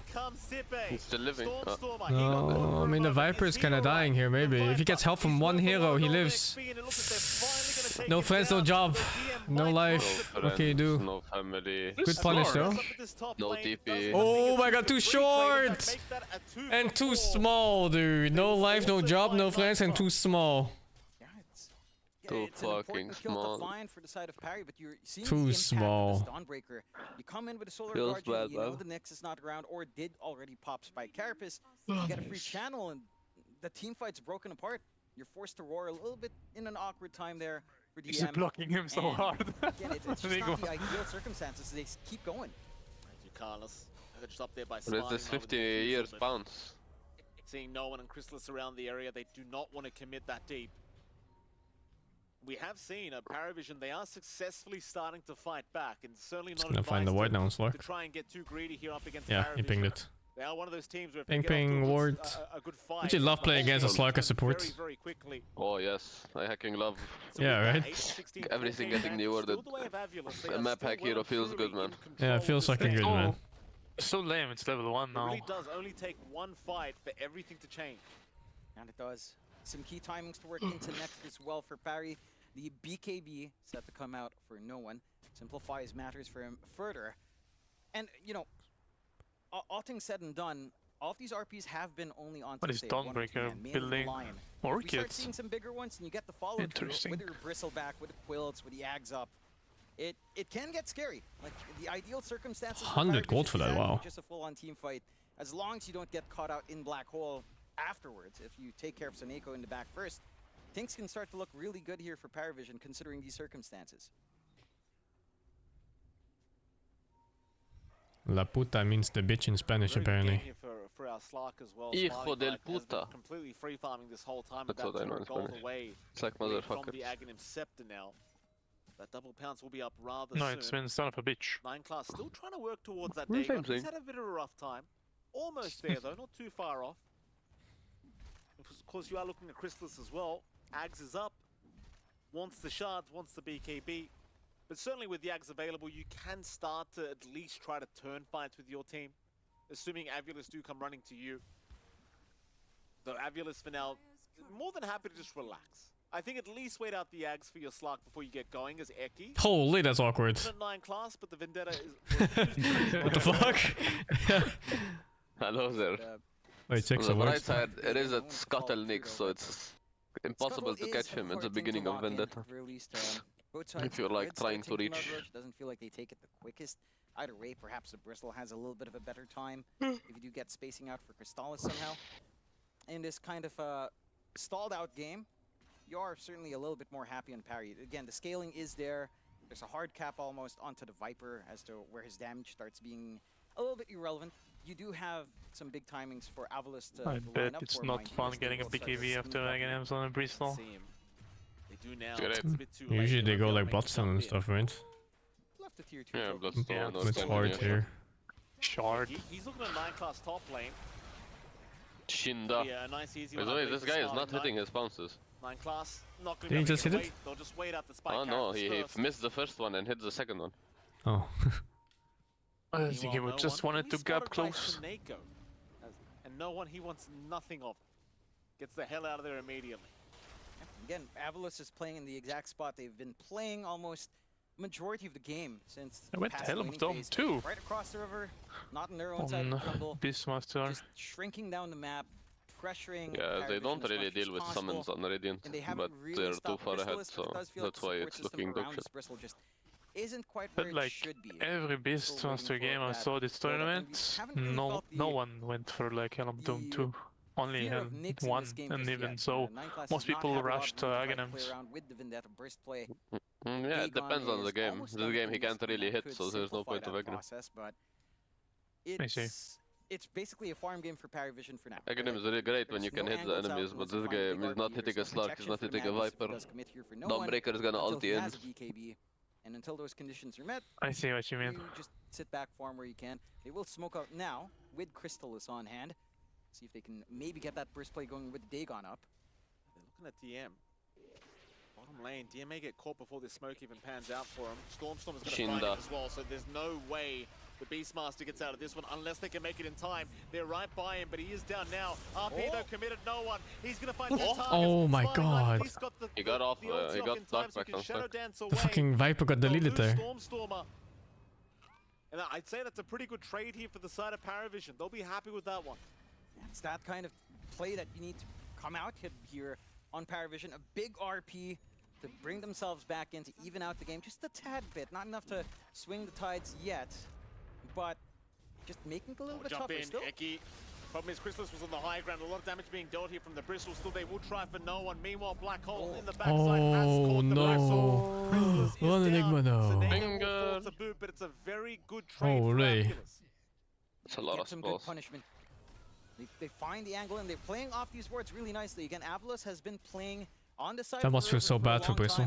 He almost burst Enigma too. To sustain through with this aggression. Mind you, there's a couple of good defensive wards here as well from the side of PARIVISION, and it's just not quite enough. Although this one ward in the cliff did help them out in that skirmish. Is Enigma in this tournament? Area down bot. Yeah. Yes, Still 10 they to actually 19, qualified through group 5K stage. lead standing for Avulus. And they are still Would you set to believe wrap it? up. We see Weren't they the Smiling only... going Oh, I back remember that. The enemies were like 5Ks or something, no? This week. It was smurfing games. They played tomorrow on Nigma though. I need to catch those games. Is it the 6 AM games? Is it? No, Fuck, it's 4 fuck. hours after the 6 AM game. Oh, this is the 10:30 games. I'll make sure to catch those from the beginning. My boy Kuro finally playing some Dota again. He's coaching. Unless Miracle is still sick, then he's actually playing. Because yesterday they played the final matches with Kuro instead of Miracle. Oh, really? Yeah, because Miracle got sick apparently. It'll be a free Roshan, the way of Avulus. Aegis will be given to Stormer, who has died a couple times recently. Just keep the Viper safe. Immediate twin gate usage up towards the top lane where no one is currently hunting Eki. Shopify versus Team Liquid in the morning. He got nixed. Wait, hold up, he doesn't have W mana. No mana. He has no mana with W! It's fine, he still died. Does he kill his Magnus though? No, it's fine, it's fine. It worked out. This is a big kill. Kill for core. PARIVISION, they'll take.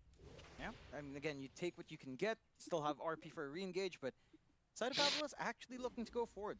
Smoke up, Black Hole not up for 60 seconds Yeah, still. he's going back for the Mage There's a Slayer. little bit of a window where that team fight might not be as sharp, but they do want to show off this Dawnbreaker Ags if possible. Carlos might be caught very, very quickly here by Smiling Knight, but DM is right around the corner, gets the roar off, but there's just Oh, he didn't Dark Pact it. I thought the Dark Pact was still on. To burst down No, Smiling the Knight. Dark Pact was over. Still the RP. Through the Shadow Dance, but it's not Oh, helping good out. Oh, the Smiling Orchid Knight, for the he can skewer. probably just pounce out of there and he will. They don't have the damage follow-up. Still has Range creep kill. Another range creep. They should have Seneko to boot. Two range creeps dead. Nothing to survive, but here comes Storm. Range creep. Oh, but he's stunned. Oh no, himself core. as well. Protect the core no matter what. With another toxin. Not Crystals, range creep. you want to keep going. Stormer It's Aegis. very, very low. Gonna lose the Aegis here. Yeah, forcing but maybe another no, fight here no from friends, no He family. is shard on Stark. No friends, no family. Storm's in huge trouble though. No life. Eternal loneliness. And that could be the opening. An Come back! eternity of misery. And it is just a little bit of a slip up from the side of Avulus. Why would he Not really go catching the Aghanim's biggest on thing, so the Guardian getting Dawnbreaker clumped when up, they a have little an bit of a Chain X? Frost coming out there from Ducalis. There were a few That's a neat really plays good coming question in. actually. They Definitely be managed KP for to that get if you want to play that build at all. usage off to stop the skewer back from no one. I don't Could've think led into Aghanim an is that additional good kill on anyway in this Smiling game. Knight. But they just overplayed their hands on the side of Avulus. They have Skewer away from like Yeah, but he can Aghanim after the skewer or when he's Yeah, There's true, ways to but play around it, but it's not ideal. they don't really need the evasion. They do, the evasion is good because Bristle right clicks a lot and Beastmaster right clicks a lot with his summons. PARIVISION, they're set to go on That's live. the main damage of BKB up and Radiant. running unused on Crystallis. Mentor to be taken, so free shard. I would say more the damage, Bristleback is more like from physical, But they've got to what's it called? His Aghanim damage isn't great, it scales very badly. His damage comes from his face at seeing red where he gets insane amount of physical right click damage. He took the red facet? Seems like Yeah, Avulus, yeah. they will slow down just a little bit. 9 classes currently just stalking Stormstormer Oh in the shit, mid lane. I didn't know. Doesn't really have any help around, so can't really go for the Viper kill, but could look to Seneko. That'll be hopefully a nice easy one, but no, the shoot comes in clutch. Aghanim, by the way. Oh, Nyx he is was so just fucking barely sad. off. He's so fucking sad on Nyx. You know what he's doing wrong? Is that Nyx players don't do? Fed a finger kill He's away not buying and blood fed grenades. the gem back If he had the blood towards grenades there, he was Avulus, dead. so now they've got no worries about Who spotting out buys this Nyx blood grenades at whatsoever. 24 minutes, Can dude? retake map Who does? Saksa actually does. A fucking Not way even on Saksa. Nyx. Saksa buys fucking blood grenade at 50 minutes. It's a fucking way he does that. You want to find your replays? Why is Smiling Knight sucking 18 cocks at the same time there? I think the term you're looking for is win trading. Still find a third, and that should be the We're top back to win T2 trading tower, thing. Smiling Knight. Well, at least he's still Smiling Knight's a smiling. smiley face. Yeah, no, it's a little bit strange. He got the depth shroud off, but the Lich ultimate just bounces around. Shit, Orash, what does that mean? A little bit unfortunate, maybe expecting it to bail out. It means Still where's my a very payment? tight spot, a big RP from no one, and again, the game just Money swings not back to what received. we're saying. Once PARIVISION starts to get a taste of the blood in the water, they don't relent, and they just How do need you it to get to feel this when you point see where your you get carry that all initial chat smile farm like going, that when no one they like can start propped to line him? up these fights. It's just very hard for you to Mentally expect stable. a pause 5 Enigma. Yeah, to like the provide that mood same in the team team's fight gotta coming be in, right? Like you're not gonna have the farm to just have Black Hole at the not ready every great single right now. time, and it just becomes a little bit hellish because that is most of your team fight. It's Black Hole, it's Solar Guardian, and you're just heavily reliant on your Lion and Slark to kind of get that jump in for you. That man, why are you shouting? Huh? First time this game. They're in the booth, maybe, no? Yeah, but can they hear the opponent shouting from one booth to another? It's a big deal. That would be weird. AVULUS not out of it yet, but they've certainly lost a very decent kind of lead that they Stick's had gonna going. die. And PARIVISION now have hit their stride with their Old own setups I would understand, but new setups usually not. Just trying to keep tabs on the side of AVULUS, see what they're up to. Like AVULUS grouping up the mid lane, maybe looking for a smoke, and they will pop one. He bought a blood grenade. Yeah, you see, he knows. Yeah, he bought a fucking blood grenade. I'm telling you, that's how you do it. What the fuck? That's how you do it. He's griefing by not buying them. PARIVISION, they Why are is it good? slowly making their way up top. What do you mean? He would have died. He literally lived on 1 HP on Enigma. He would have died to blood grenade. And it's AMP W too. And anyway, the blood grenade is really strong. It's like 15% slow or some shit. Getting some information out for his team. You have slot, there's no reason not to buy it. If 2 blood grenades are better than a Fluffy Hat. Because it's only 100 gold for 100 HP. Fluffy Hat is 125 HP for 250. They disappear though. Huh? You don't have to use them, unless you need to. What do you mean disappear? You use them. If you use them, they go away. But you know, if you use them, you're using them for a kill, so it's good. Yeah, I guess so, I agree. And the Fluffy grenade, Fluffy grenade. Fluffy grenade. Fluffy hat.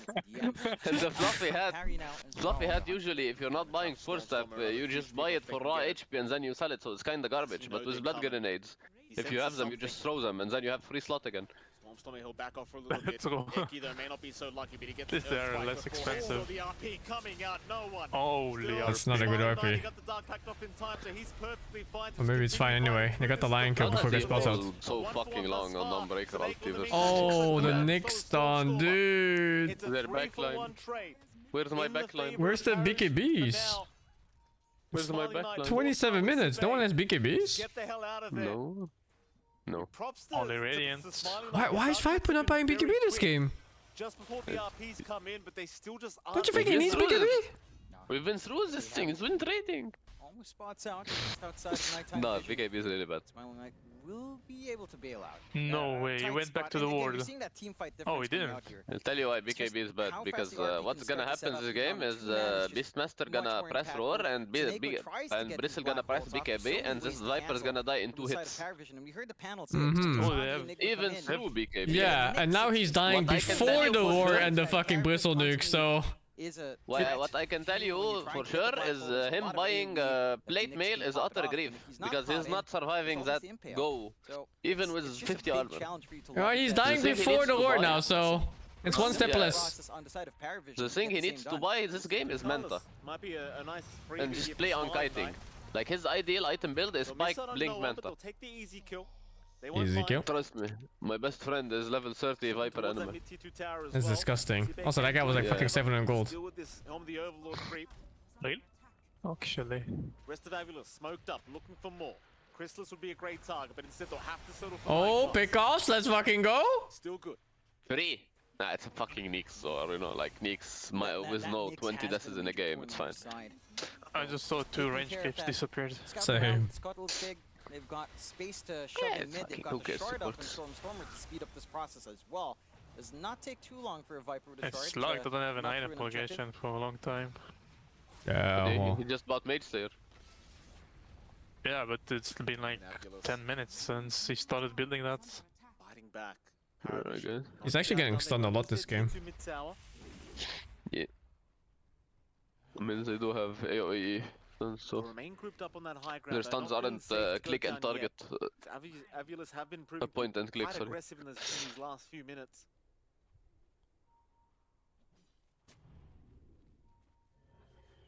They might see a smoke rotation out from PARIVISION soon. They remain grouped up in that mid lane. DM will venture out and deal with some creep waves, but the rest of the squad sticking together.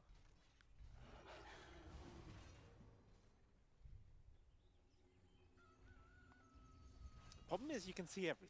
as the Dawnbreaker now, so it's... You know, I suppose in some ways it's a good thing they didn't smoke. Pretty much.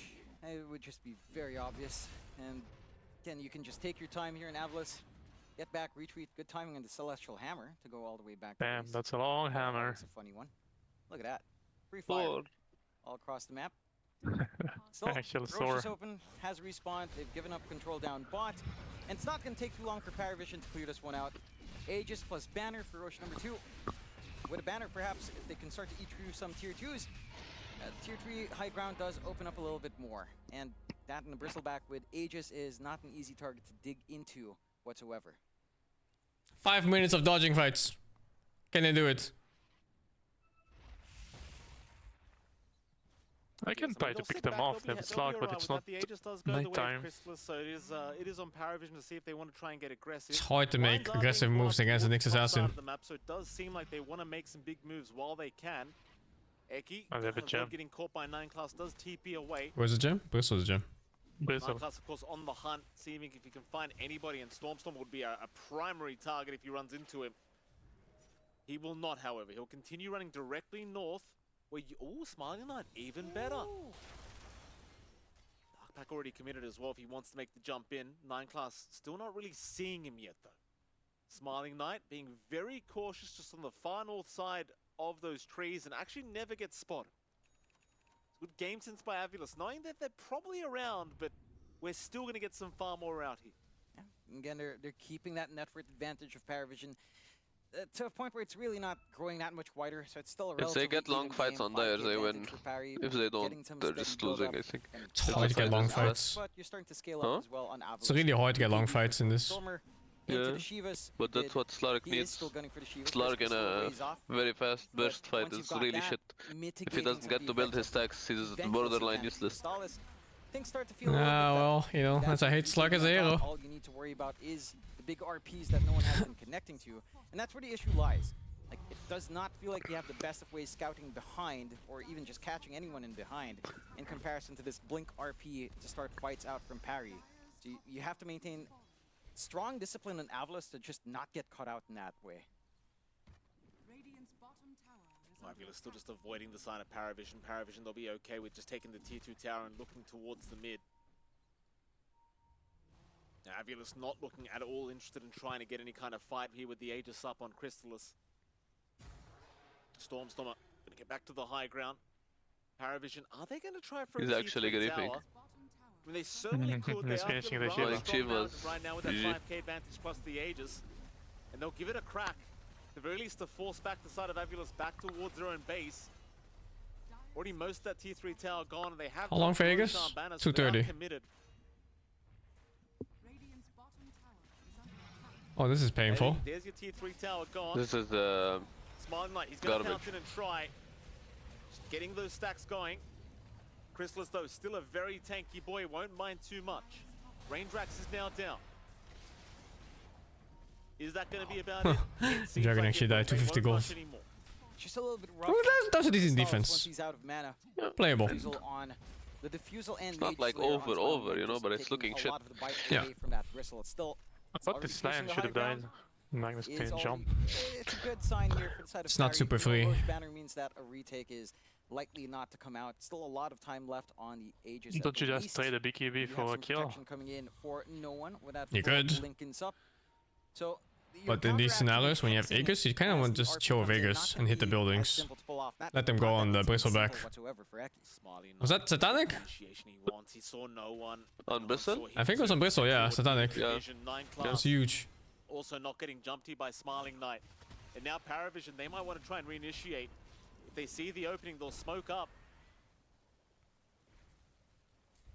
AVULUS, though, looking to back off. We'll run directly north of the map. Oh, who they found? They found Zibe. That's going to be a nice kill if they catch the Dawnbreaker, and they do. No buyback for 80 seconds. That's massive. Is that two sides of barracks or what? Stormer. That's game over, I think. Class did not have the impale available. Maybe not, maybe not. Could not go for the stun. But it won't matter. You've got 70 more seconds without a Dawnbreaker. You just need a creep wave and... Well, you're they have tier 2 bot. Yeah, Yeah, that's just second side, I think. Coming in again from Crystallis, although. Yeah, jump it. Oh, Chrysalis, he's been blown up. He doesn't No care. one though, he's caught Stormstormer. The skewer back, the force stuff not gonna help him out. The Viper is down, and there's no buyback. GG. Oh boy. GG. Oh, PARIVISION. Okay, actually now looking at DRF, it's dog shit. You know why? Try and slow things down. I think the dive was fine. They just got picked off. No, yeah, they definitely fucked up the mid game, where they kept like getting off and not grouping up. But you know what I don't like about their draft? What? That Slark wants to play long fights, but all other 4 heroes wants to burst. Yeah, I think they need a BKBs. Stun into burst, Enigma wants to black hole, and that's it. I mean, somehow Enigma Slark is the only core of a BKB. I don't think BKB does much on Viper this game. No, it does. It does so much, dude. No what does it do? What do you mean, what does it do? It stops like almost every single spell in the game. So you... The way they're killing Viper is roar into bristle. Yeah, but then they force the roar into bristle back. Instead of casting all the other spells. He's dying before that now. All takes is a couple of good RPs, although Crystallis... Now the roar plus the living goes on the heroes. Look, he just roared the fucking Slark in that fight. It just makes it so hard to actually kill him. Like he's just dying from one fucking stun from Nyx Assassin now instead. I think he's positioning wrongly. Skill issue, not item thingy. Oh, what a reaction. I mean, it's very easy to react to Nyx Vendetta, to be honest. I really think you need BKB. Because with BKB, you can at least survive the BKB times. Not too... He's going Lincoln on the You can survive a roar bristle with BKB? No way. He just dies in roar if they get on top of him. Yeah, but then they have to roar bristle on him. He's dying before that now. The mid fight where they lost bristle and roar were on top of him. I mean, the game was already fucked from there. I really think he needs a BKB, so they actually need to use proper spells on him and he can stand in the middle and hit people before the roar comes out. No one has been so on point with taking He's taking way too much magic damage too. Any turnaround play in a longer fight for AVULUS just seems impossible. Nice scan out from AVULUS. I know PARIVISION is around that bottom side of the map. The main thing on BKB is that it stalls the fight out. And you need to use more spells to kill that target. That means less spells on other heroes. Bottom lane, though, AVULUS are ready to try and force the fight, but it'll be underneath the vision of PARIVISION if they want this area. How the fuck is Slark the only one with BKB in this matchup? It's insane. PARIVISION, they'll also relocate. They look like they want to run through the mid lane instead. Smiling Knight is around the area once again. Does he want to try and at least get that creep? We're back. Certainly it's win trading. Immediately out of there. It's always win trading. It's scary times for AVULUS. I think they had the game in the early game. Yeah, I think they threw the mid game. Like, sure, right, itemization mattered a bit, but I think it was mostly how they kept dying one by one to random shit. Yeah. With his combination, it's been a lot tougher to catch anyone out mid combo as well, with the Lincoln's BKB being up and no one. And it almost feels like you need. Honestly, I don't think the Dawnbreaker axe was in. What point? Nah, he needed BKB too. You can't play without BKB. Like, sure, there's 2 BKB piercing stuns, but you still can play against Lich and Nyx Assassin. Can't do anything. Yeah. He kept playing away from the team in the early fights when they were owning. Even the ball's just hitting away. He would join and doesn't have axe. The racks will be left just for a little bit, but I'm sure not for long. 55 HP has been left on for now. Chrysalis will jump in as well. He couldn't get the right click off. Roar in. They've got Stormstormer. 200 damage to the bristle back. Committed, but the RP is out now. No one's caught 2 of them. They've got the Slark as well. It's over. Yeah, the Black Hole's kind of good. The Slark Black Hole though, what am I looking at? Why is it slow? Actually, a really good fight so far. Yeah. Oh my god, buyback and they chase. They need to catch. Don't let them leave. Don't let them leave no matter what. That bristle needs to fucking die. He's too fast. He doesn't have TP. Oh, actually. no, but he's out of vision. Did someone give him a bottle on the bristle? Yeah, Magnus. The Magnus gave him a fucking bottle so he could bottle up the TP out! Holy shit. That's fucking insane! A little bit too late. And sadly, so many carries course. See, this one core players are playing Dota, not supports. They're not able to get anything done, and again, there's just so much pressure on AVULUS to find an angle for the team fights. Must and have been none for a of them are rune earlier, simple. no? You can't start with a black hole. You can't yeah, hope for might be getting for a mana. Hex Earth Spike out from your Probably line rune, to though. be enough. I'm pretty sure it was for a rune. I remember him camping a rune earlier. Very I think. sick Oh, it was passing off the shield bottom one, I around think, on as well. Brimstone. That does Yeah. Crystallis just staying alive, getting that extra Holy, bit of did mana that fucking to paid actually off. have enough to go home on the TP. With the buybacks in AVULUS, they could try to set up for Roshan. They have bodies in the area. They don't have wards. He almost has a refresher quite on in the the area, mag. though, as they've set up on the cliff down bot. But if they do manage to somehow sneak away Roche, that does kind of compensate for their commitment on the buyback. It still is a difficult game being 2 racks behind, but it does allow you to start to try to find some angles at the very least.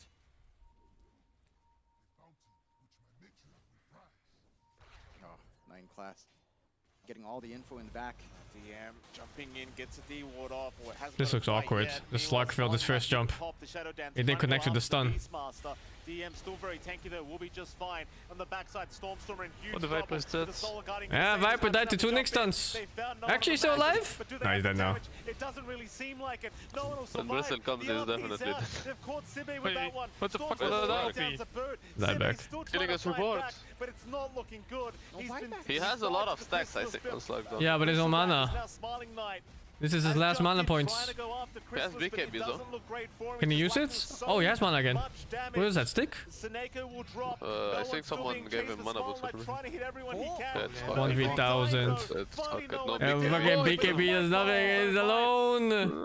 No friends, No no wife, friends, no life, yeah, no no family, job, nothing, dude, no no bitches. future, nothing, nothing. Despair.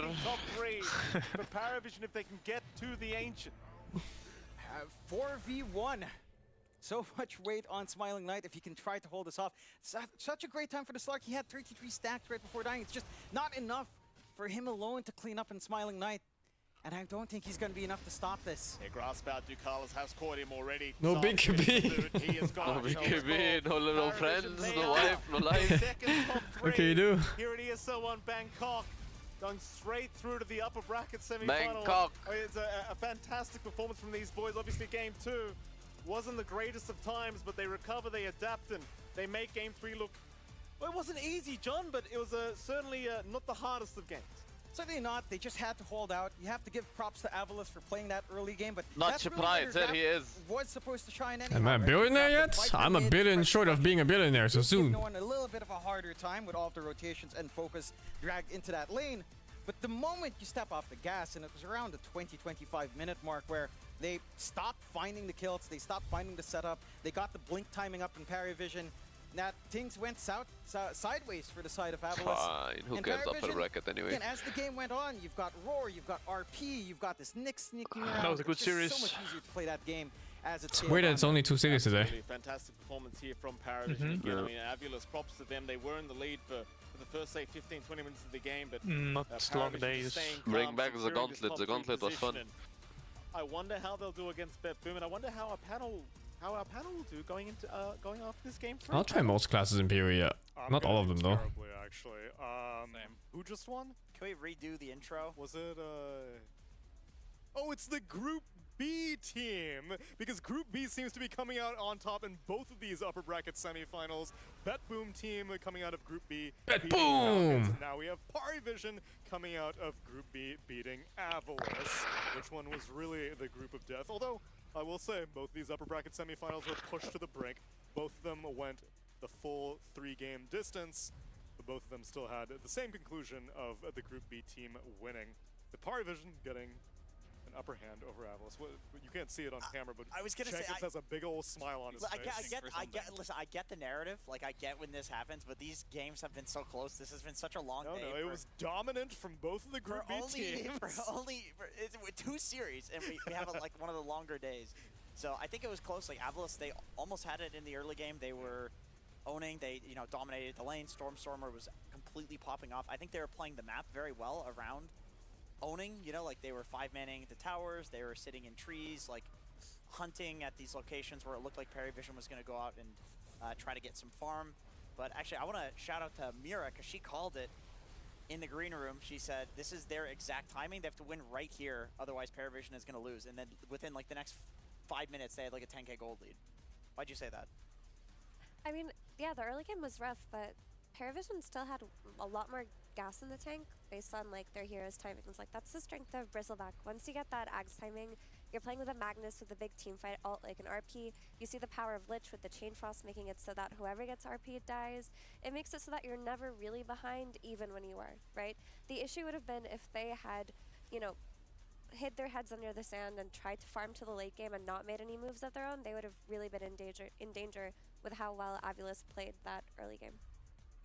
But they persevered through it. They knew I'm playing PoE 2 for the rest of the day. I'm gonna be chilling. And then tomorrow morning, I'm gonna try to catch these games early. I'll start like maybe 9 or 8 a.m. I'll see. I don't know how fast I can get my day ready, man. I'm busy. That poorly early on.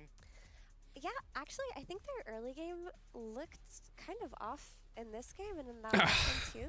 Because while they did play a beautiful mid to late game off of the shoulders of 9 class, I would say, I really want to shout him out for his Nyx performance.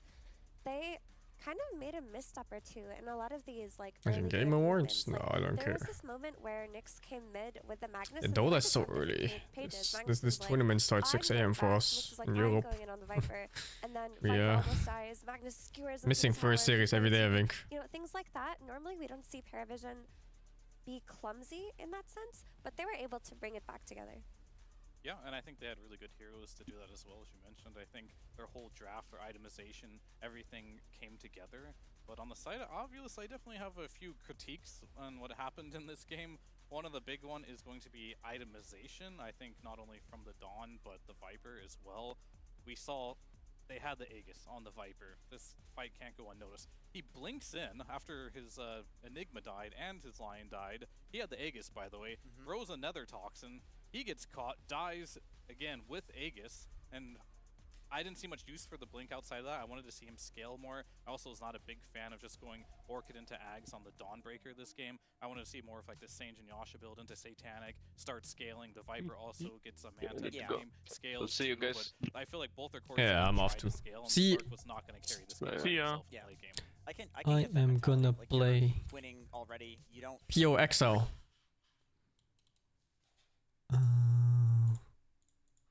Change title.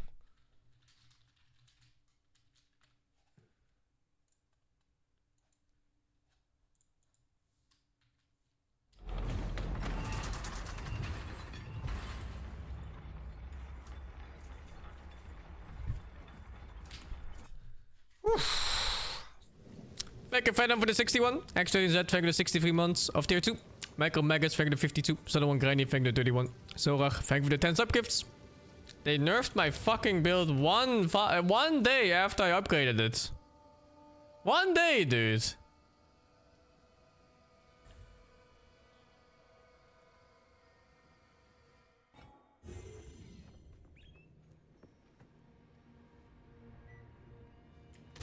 They nerfed cast on shock. So now it's... How much does it give now? Oh my, it's 2 energy now from 20! That's insane, dude! What? I need 50 shocks to get one now instead of 5? Are you serious?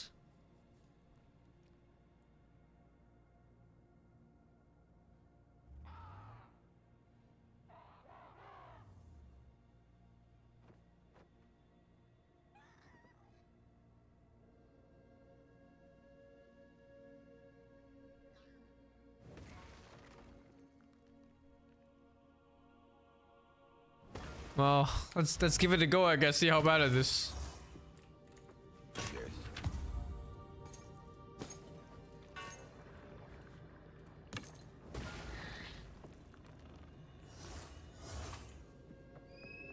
These are really fucking good.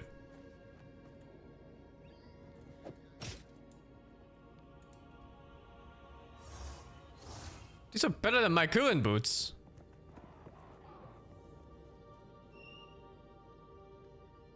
Do I need the dex? Thunderous demise. Nothing disappeared. Okay.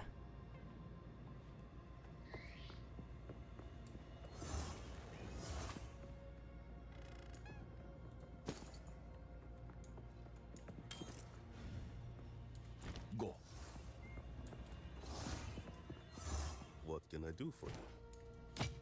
Until next time.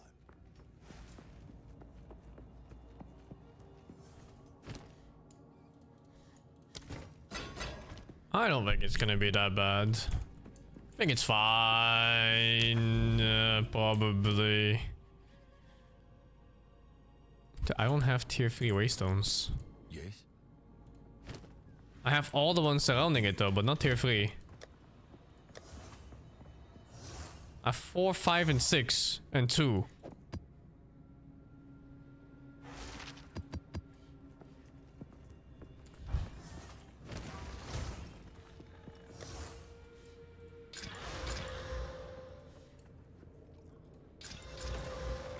If you do 4, it counts as 3. Oh, really? Oh, that's nice. I'm doing that then.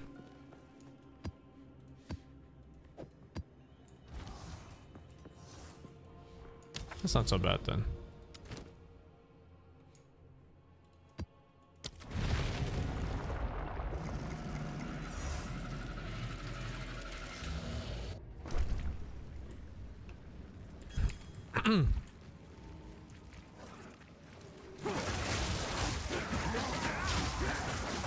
Where's my castle and shock, guys?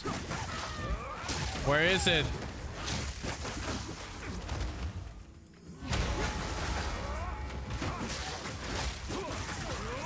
What the fuck? It's completely dead. Well, I get that they want to nerf stuff, but this is useless now, no?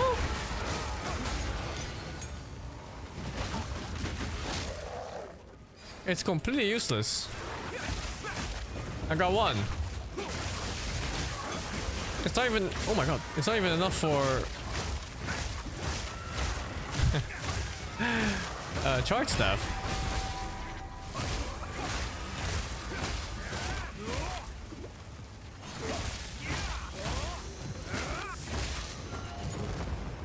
I feel like they just removed the whole thing. This isn't just a nerf, it's a skill removal.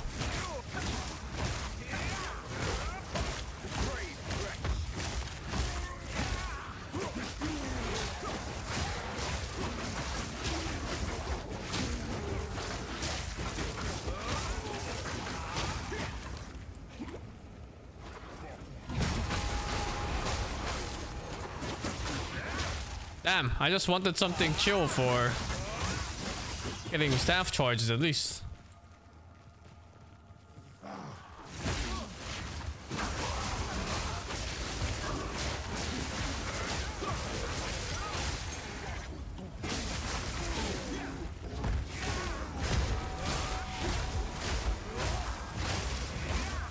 Back to siphoning strike, I guess.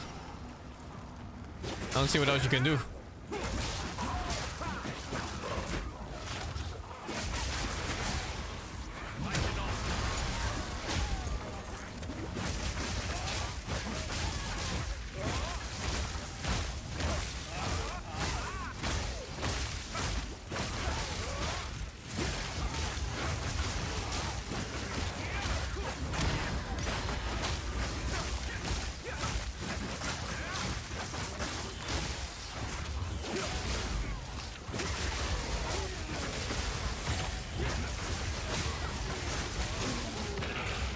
I don't like the power charge situation in this game. It's too much of a hassle.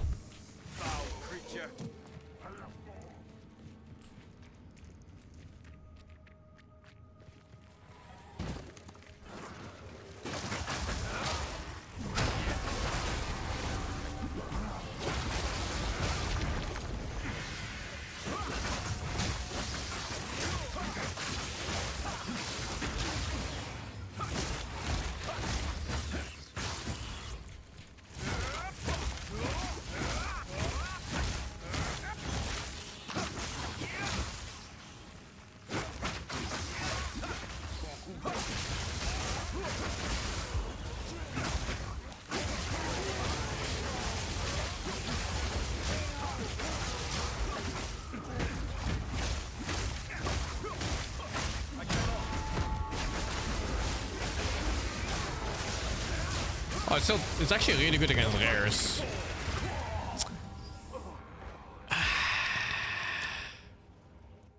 I hate on death effect so much.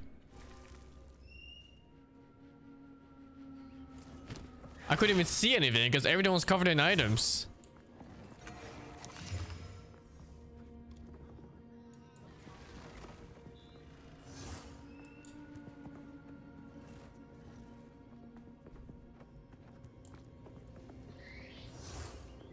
This kind of blows.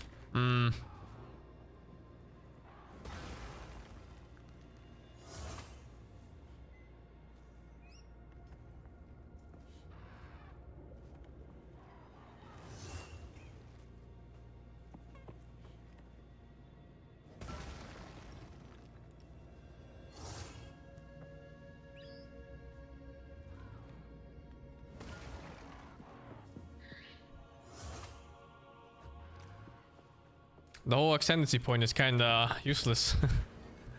Do I respec it or what? I don't need it anymore. It doesn't work.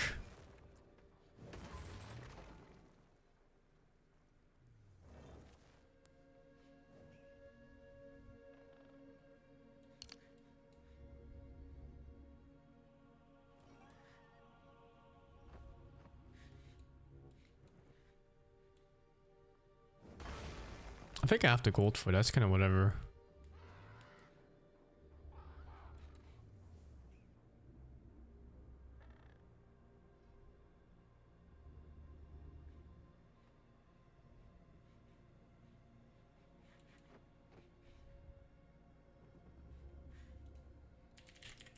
Maybe there's more things to pockets. Oh, energy is... Maybe I put meta instead. Oh, there are not many meta nodes. Is that the only one?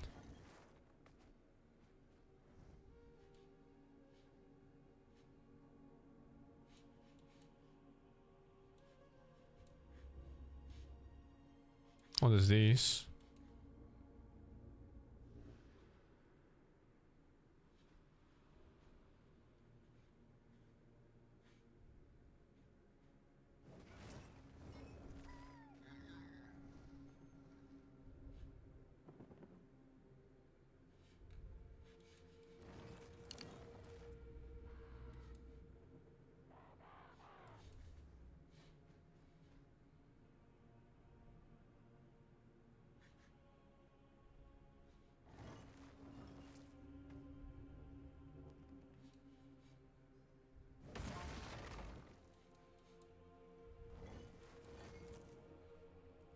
I have one here too, yeah, but this one's pointless because I need this one to use it.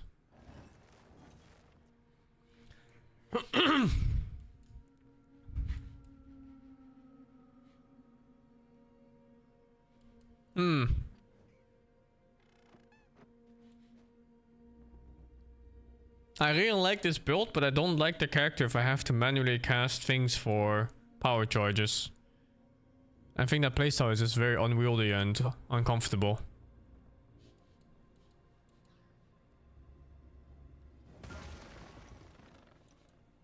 Like, even though I'm deleting bosses still and stuff like that, it's not nice to play.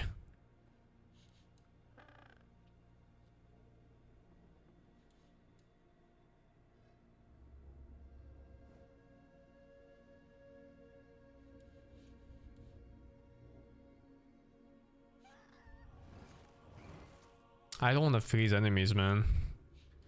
Plus I'm lightning spec anyway.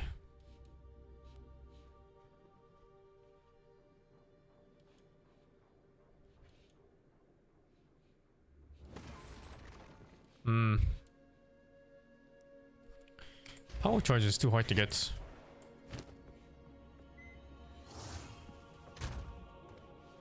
Siphoning Strike is the only reliable way right now.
Is this one's okay?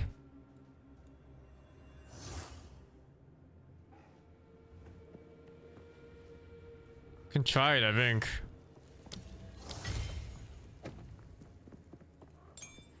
Oh, yeah, the jewelers.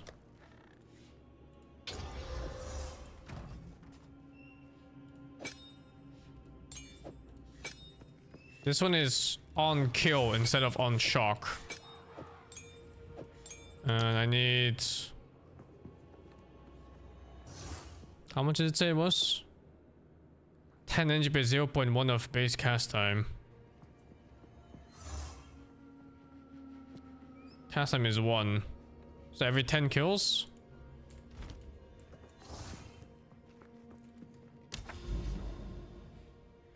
Man, I keep dying to after death effects in this game. I fucking hate it. I hate it so much.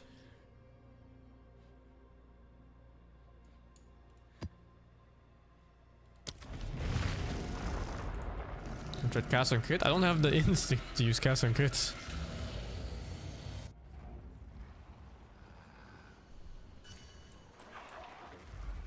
Fury unleashed.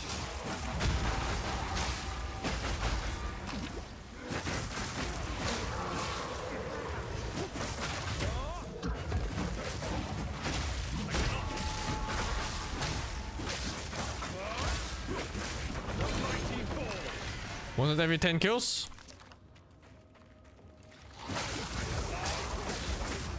Is it on?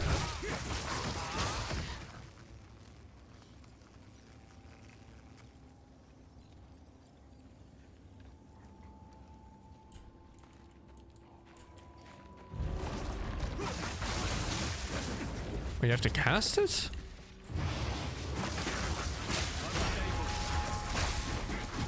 Oh, I see. That's actually kind of neat, no?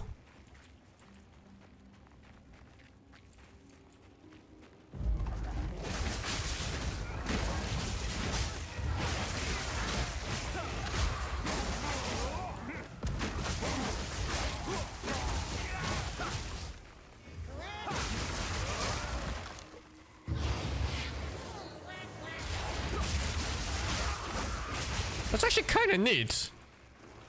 It's not automated, but it's not clunky.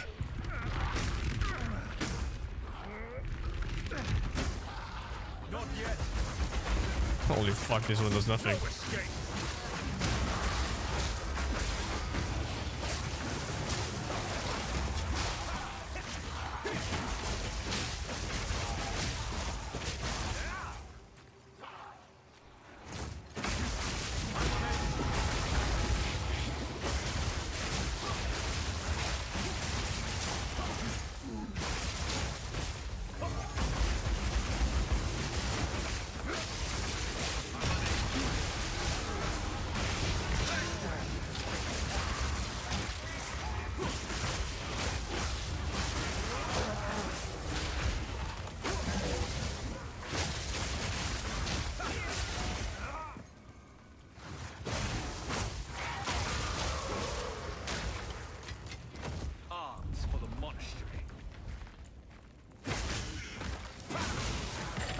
And I actually need the extra power charges too.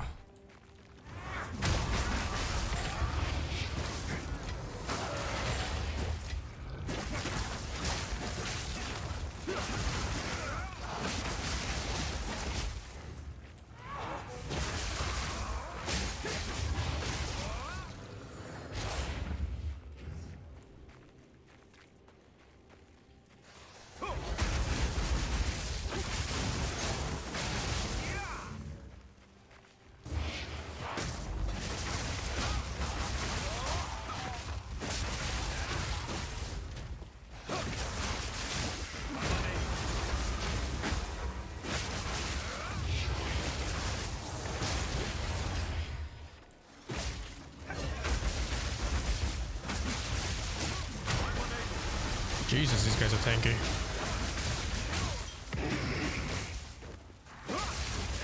I must maintain a fine balance.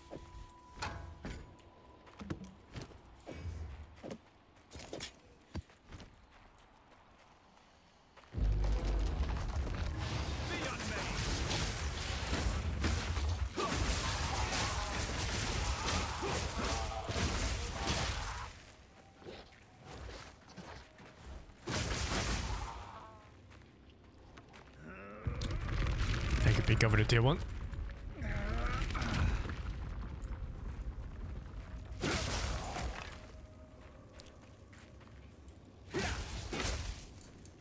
Oh, I see. I think the boss is in the center.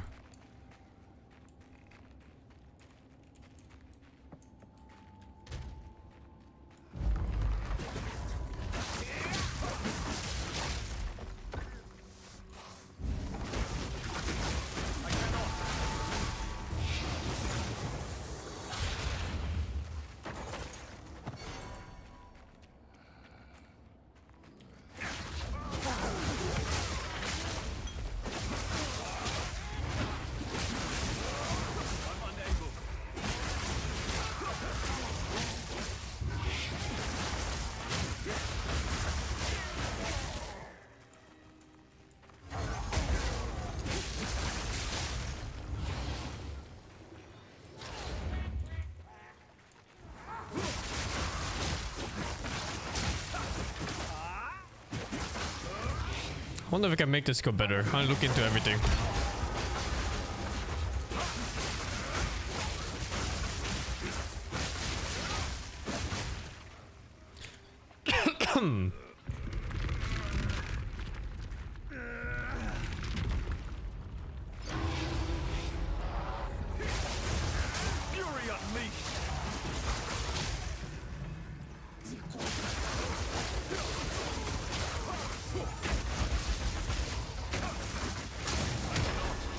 Flicker's so low damage too for how much it takes to set up.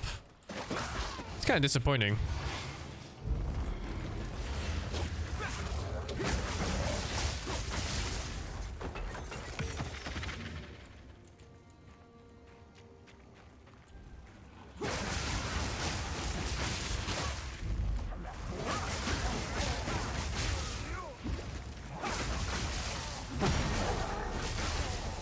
Fuck, delirium. Usually delirium's on the start. It was on the side this time.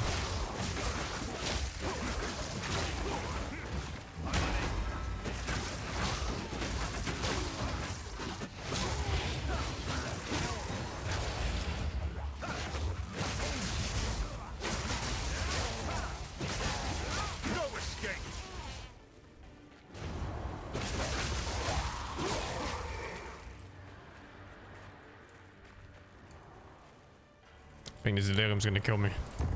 Turn it off.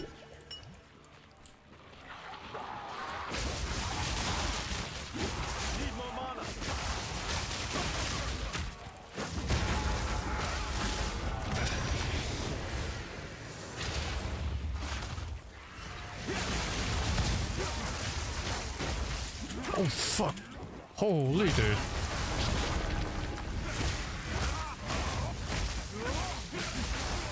Extra cold damage. 60 cold rest though. I carry few possessions, and I don't have room for that.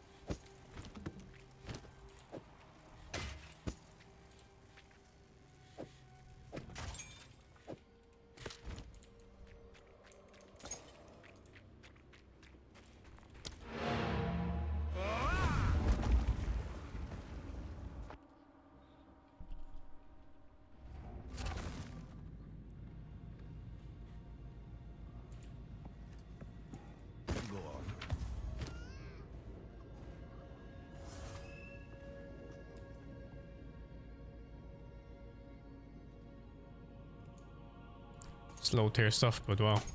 Had life on it. There's a life on these things, man. Tier 10 life, what the fuck? Oh, it has some insane implicit on it. What the fuck, this thing gives like 230 life. Keeping that one, I guess.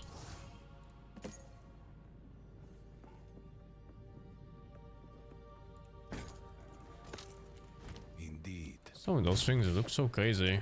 I keep having like more items that I'll never use.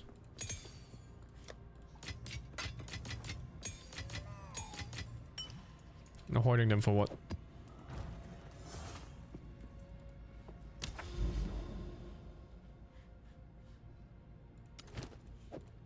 Oh, oops. 10 ball chains. I think it's Thank you, allow for the 99 months. For next meta change? Yeah, well, I'm gonna make new characters too, so...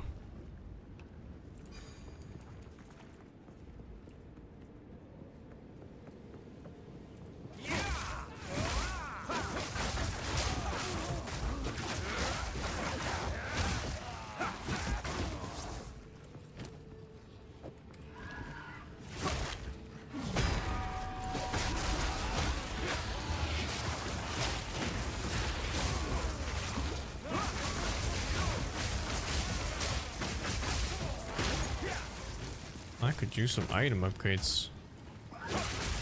Damage especially.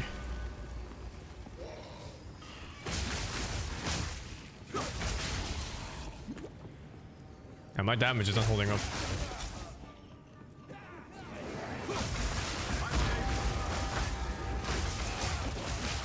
I think I need to remove the cooldown on the bell.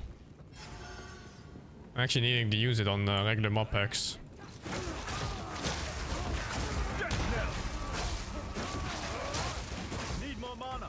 What is going on with mana here?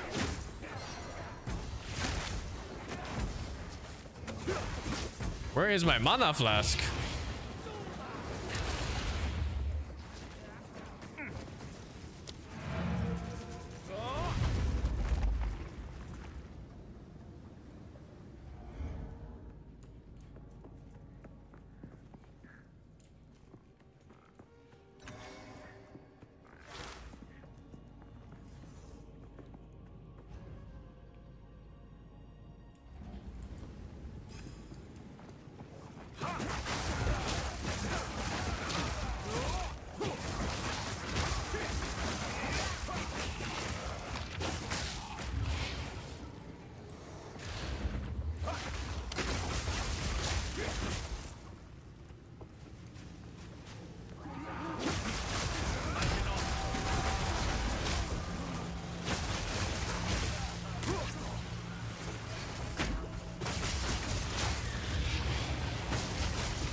Invisible monsters.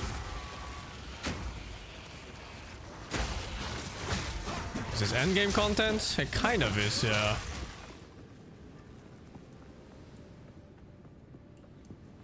It's like the beginning of the endgame content, basically.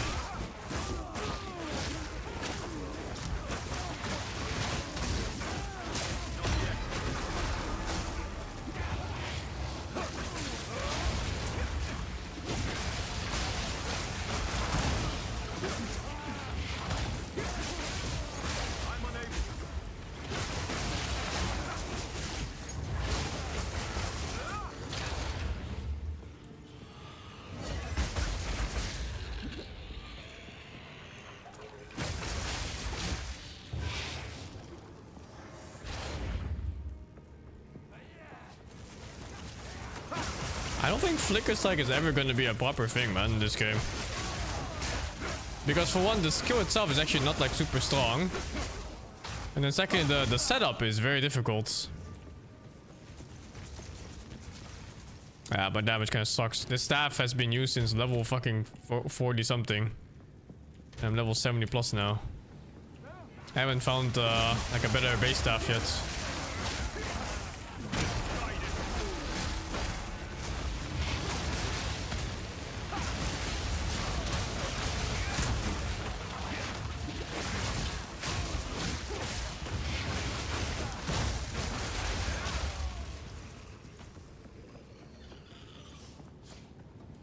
Instead of picking up staffs of my current level.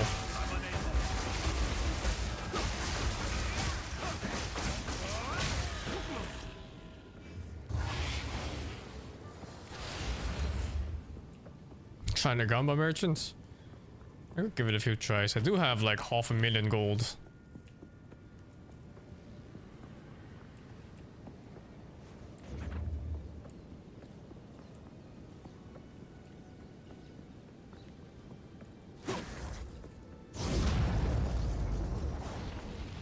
I have some spare spirit too at 45. Maybe we can look into changing how this works, because I don't actually need extra energy. I'm getting too much energy from this, and maybe I can just cast a different spell on top of it, like another buff or something.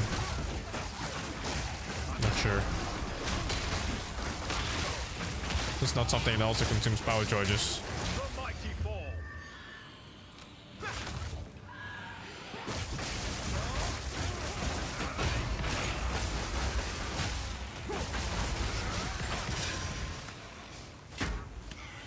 Like, my damage isn't even bad, right? It's just...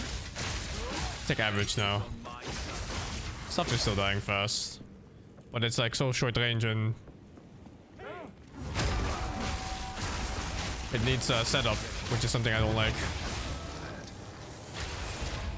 Is my Herald of Thunder on? It should be, yeah. It's not, actually!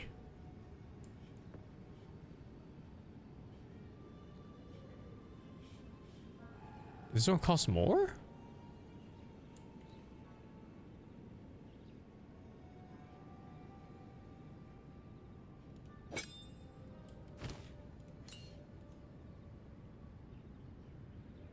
Oh, I'm lacking Dex.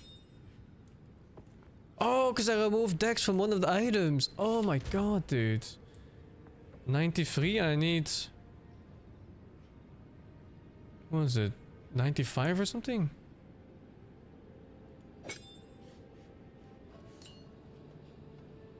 On these seconds.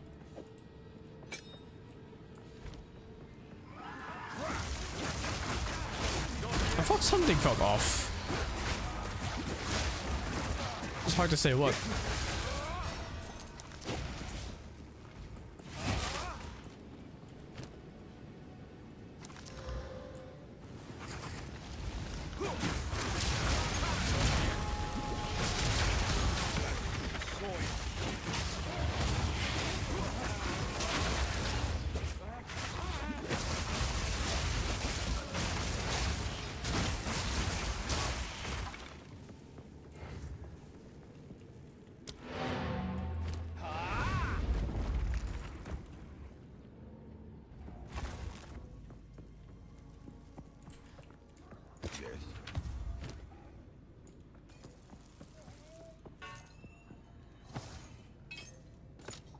What's all the stash I picked up, man?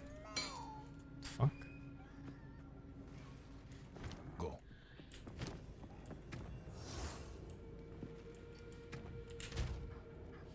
I can ditch strength, I think, somewhere.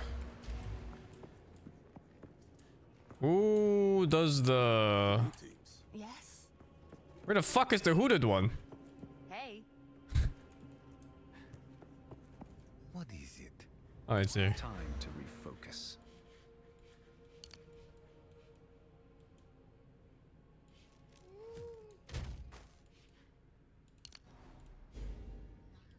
Thunderous demise. Okay, now it's on. Yeah, that's a lot of damage gone. Let's gamba a few staffs.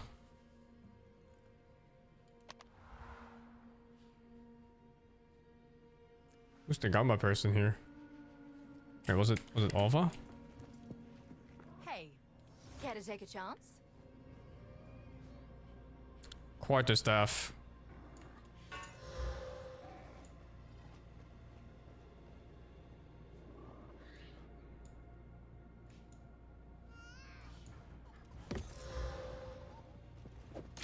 The base stats of this one is so bad. Anything else you'd like to be rid of?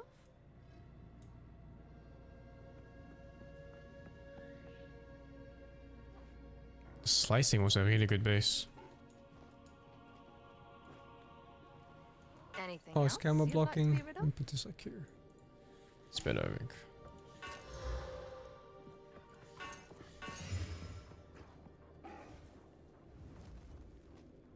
Seems like a good deal. I'm saving my golds. I need the next tier of staffs.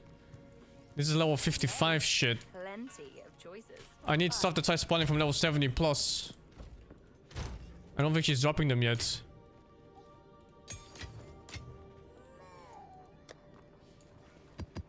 Need to find when that is even.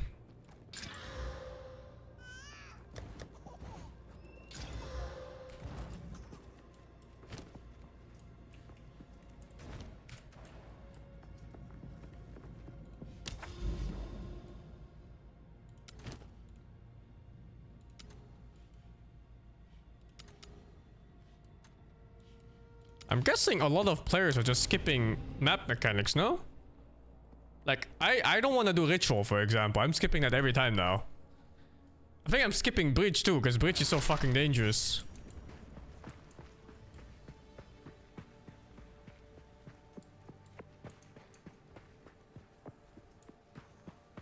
Expedition seems okay, yeah.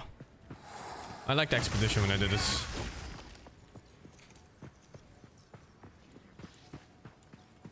Surprisingly, that was the easy one here. Usually it's Breach.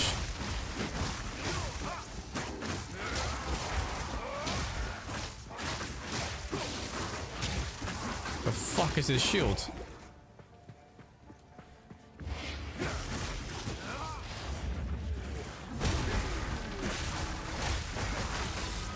My gear is outdated.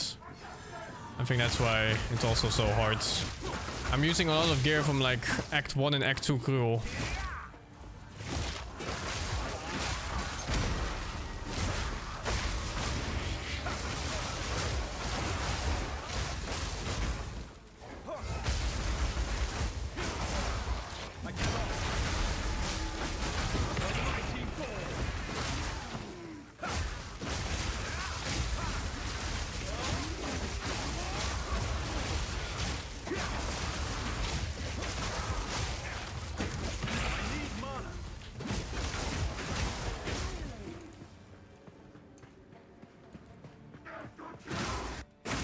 Huh?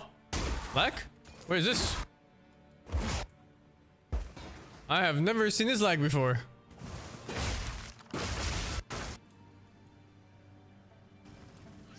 What is this? Let's give it a moment. I have 3000 ping.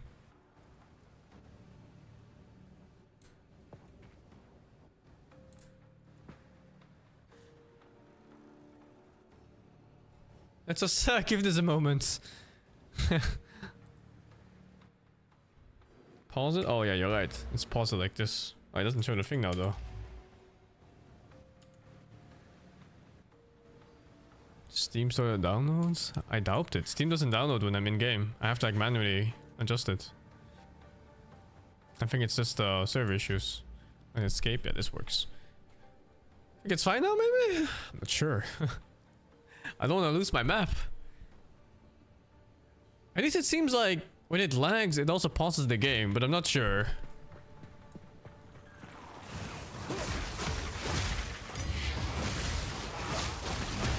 Fuck it, do breach anyway. Fuck it.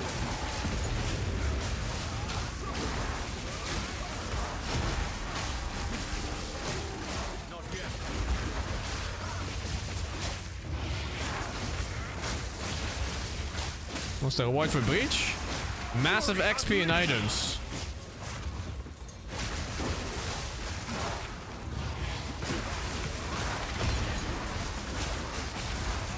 At the cost of possible death. That's a possible guaranteed death!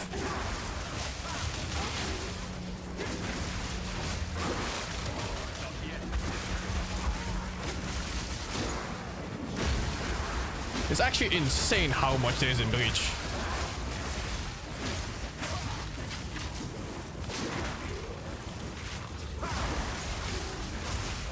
What the fuck? The density is absolutely off the charts.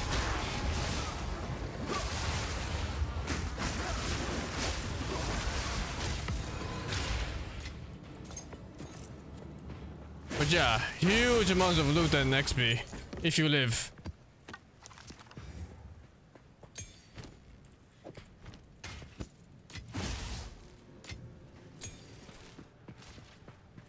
I think I never want to cast Flicker Strike in Breach again.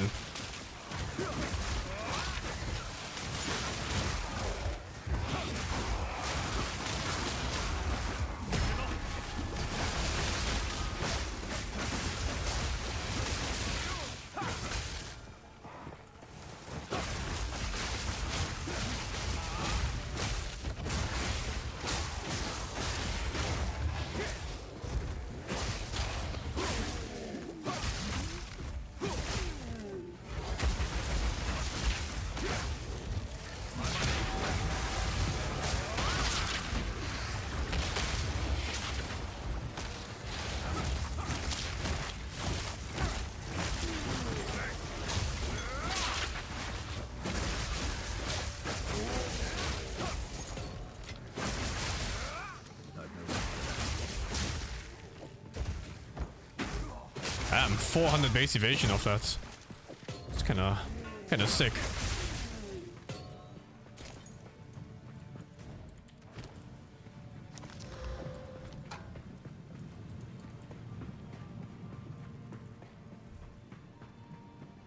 My clear speed is lacking.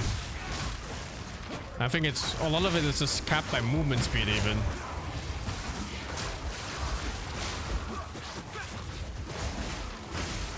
Movement speed and lack of AoE. I need mana.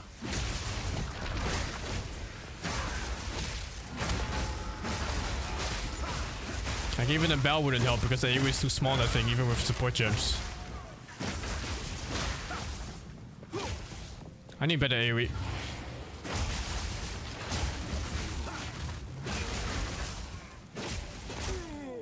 We never get all the currency? That's a feature that's been asked for since the dawn of PoE. You're not the first, my man. Yeah, it would be a blessing, honestly.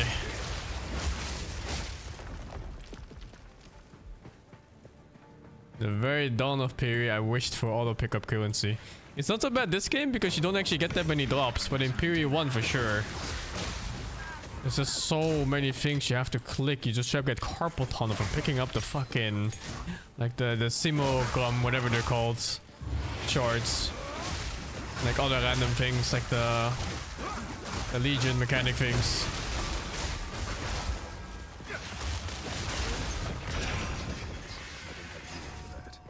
Holding it that hard? No, it's by choice. It's one I've always disagreed with in PoE. I think stuff that takes you away from the game should not be in there, and clicking 1,000 times giving me carpal tunnel is one of them.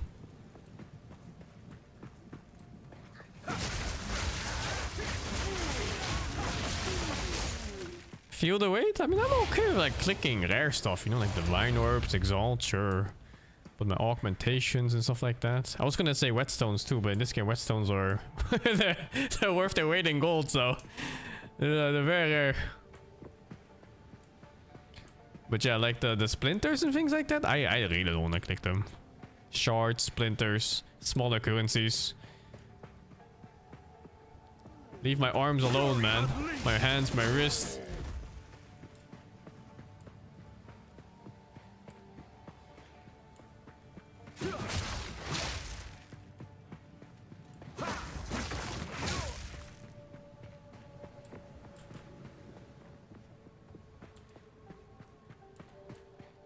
Mirror shorts? I'll pick up mirror shorts manually, dude. I'm okay with those.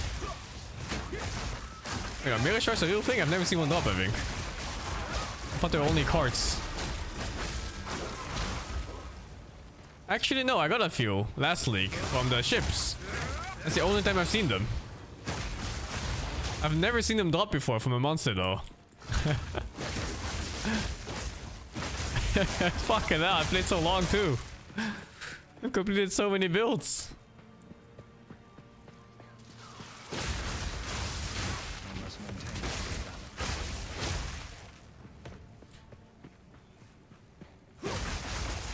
Yeah, mirror? No, I can only mirror items. It would be nice though, mirrors. Then you get 1 for 1. Basically nothing, feels good. I played the League where you collect wisps, yeah. I didn't find a mirror that one either.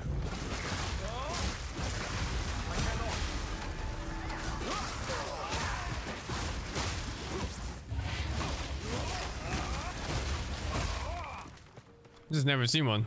I'm sure most of the player base in PvP never see the mirror.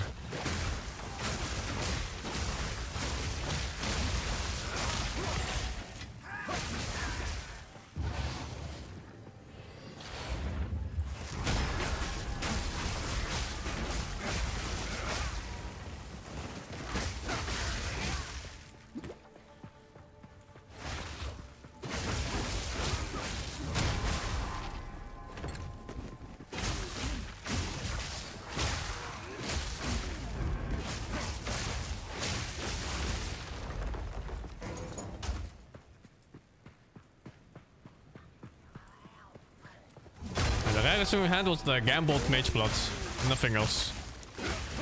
And I guess like random tier 0 uniques, but never like a good one. Is map done? No, it's like one. It's like one asshole. Oh my god! I even went past him.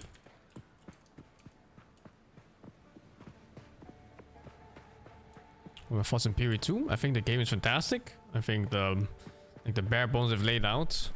Solid, and once they fine-tune the balance in the game, especially in terms of loot and power scaling, it's gonna be a perfect game.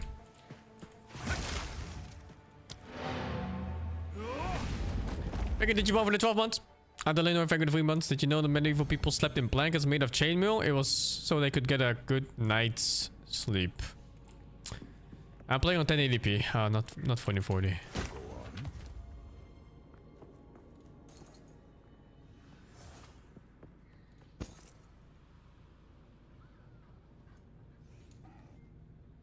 +5 to all melee skill levels. Holy dude.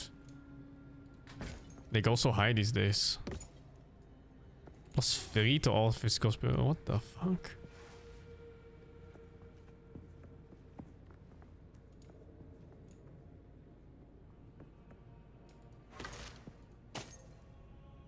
Kinda sick, that item. Oi, I don't have one of these? Shouldn't it be this one? No? Where does this go?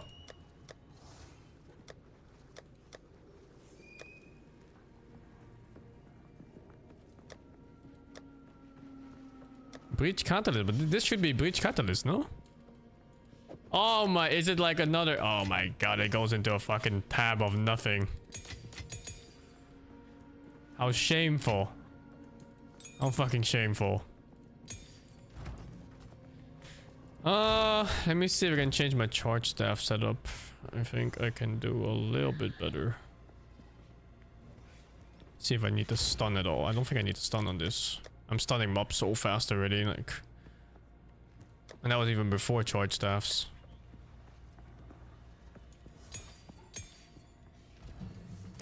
See what the recommended is first.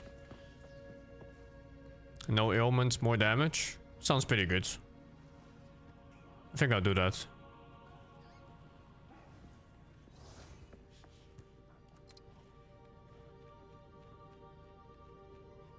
Yeah, I'll probably do that.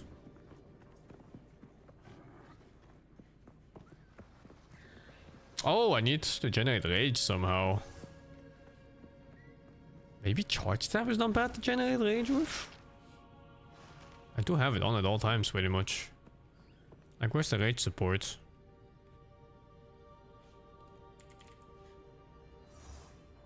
Oh, this one can't have it.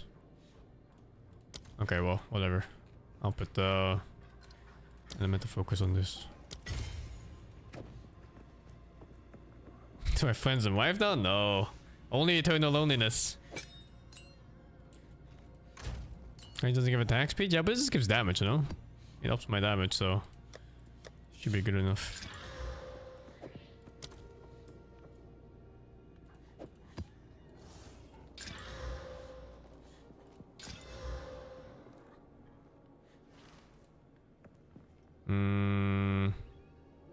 Let me think if there's any skill I could put rage on. Flurry would be nice, but I think it's too much of my main skill that I want all the regular things on it. Stormwave is not used much. Hail of Thunder, maybe?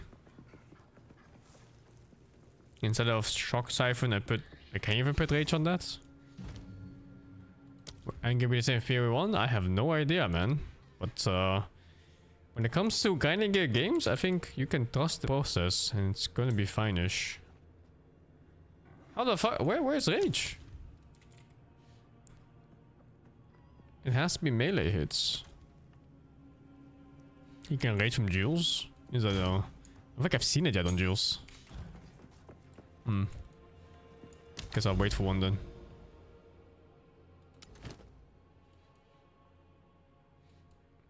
Fortress? That's some fucking PTSD map name there. Thank you, Jade, for the prime. Nerf sound, Vector 35. Isn't playing on 4K better for stream even if you're streaming 1080p? Oh, I don't know. I saw the cast on shock nerf, man. It was so bad that I switched to Reaper's Invocation instead of cast on shock. No escape.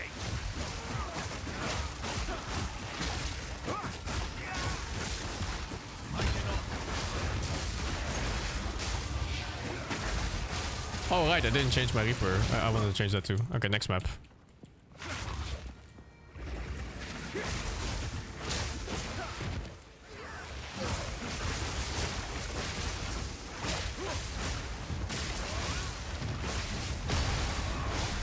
Like, my damage isn't bad, but I hate how that I have to target every single mob. I kind of just want shit to die, like, far away from me as I hit one mob in front of me, you know?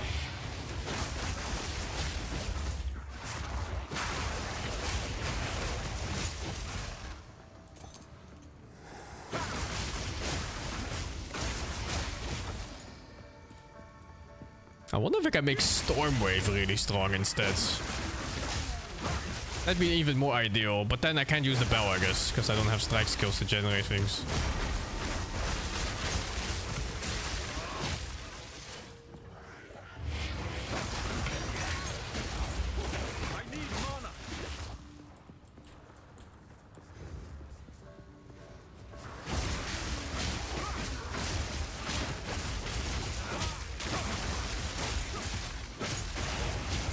It's less about unique items or anything like that. It's just like a change of skill and moveset.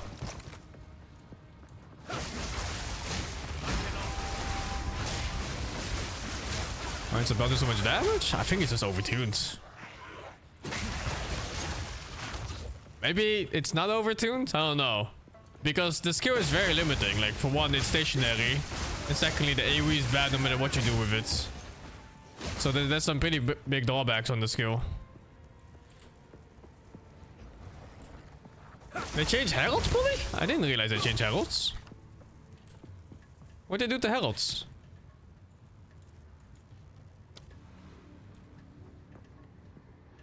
This all seems the same. Herald with any elemental fusion gets given to it was a bug? Oh, but I didn't abuse the bug. I didn't even know there was a bug. Did you just fucking read this of Reddit or something? And you started abusing it because of them? Because I'm not looking up anything, I'm just learning everything by myself.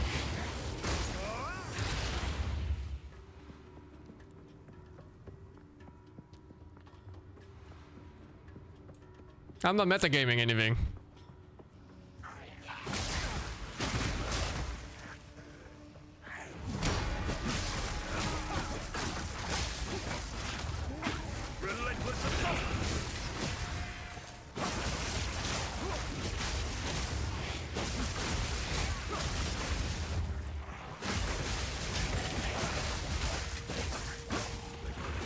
Oh, that's the next tier stuff. Actually, it's only level 59, but it's much higher damage than mine. I think that says more about my current weapon than it does the one on the ground.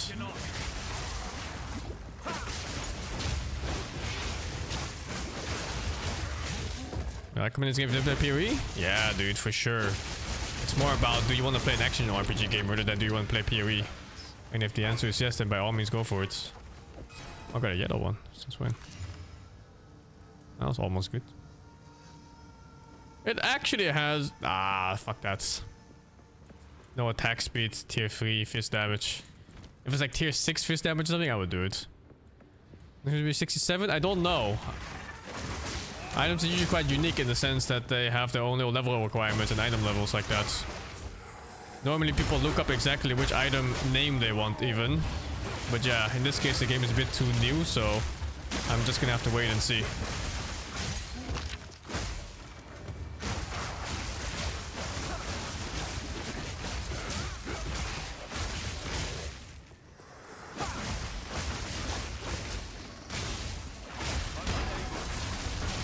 There's a lot of bosses in this game. They do, they make bosses a bit too rare, I think, in maps. It's a bit of a shame because, oh, holy, I didn't see the ice things anymore. Because I think the boss fights in PoE are actually really fucking good.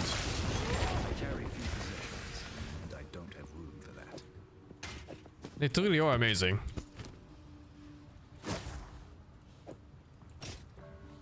There are unique bosses, like, you know, act bosses and stuff like that. And stuff that you actually have to play the game as. Instead of just auto-attacking and hope they die before you do. I'm dodging my own profane ritual, oh my god. I see these fucking purple circles on the ground, I don't want to stand still on it.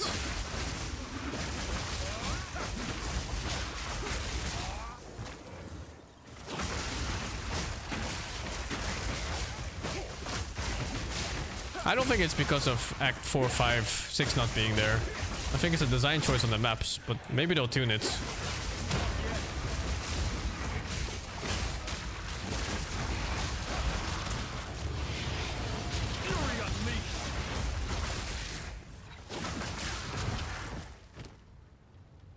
What the fuck is that?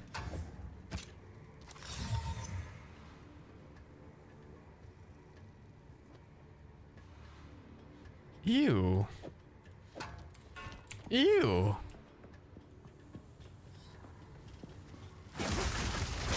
It's that the bosses really hard to prove one boss every 4 maps. Really? I find that the bosses are the easiest part of the whole game. In fact, I think white mobs are more dangerous than any boss in the game. Because boss attacks are telegraphed and you kind of know what's happening. Whereas white mobs, sometimes they just have like, you know, crazy modifiers where they shotgun you or something.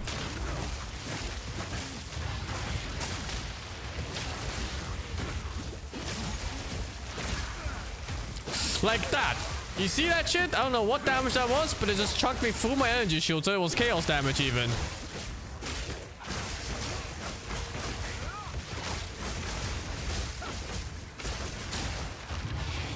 I don't think they intend to have cool mode for full release, no. They're just gonna have 6 acts instead. And then you do the 6 acts and you go into maps like here. I really hope they just have a mode where you just start mapping from level 1. You know, after you finish the campaign ones, of course. That must be such a sought after feature from every single PoE player. Chaos doesn't go for energy shields? Really? They're very against that? Yeah, it's such a shame, right? Ah, unlucky. Well, it is what it is.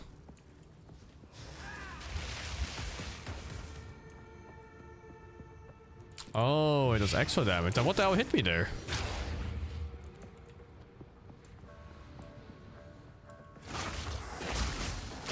Just not damage, that's not super boring. I think it's fine. I always thought it's where they went through energy shields. It's just so random. And bleed and poison does.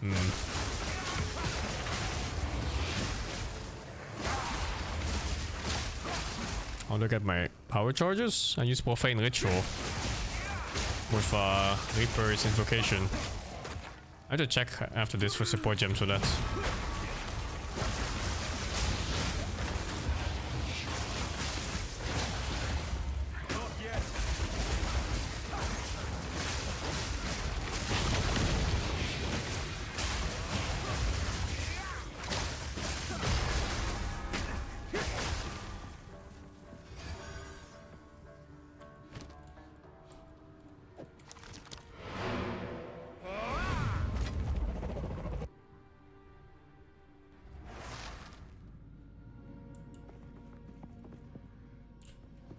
I think the campaign is okay for now. Like, I don't mind doing the campaign another like 10 or 15 times. But I dread it more when it becomes like the 60th time. Of course. And then the 100th time, you know? That's when I don't want to see the campaign anymore.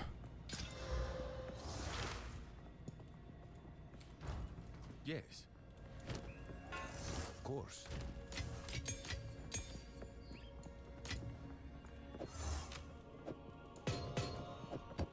Oh, I have a tablet. I didn't realize.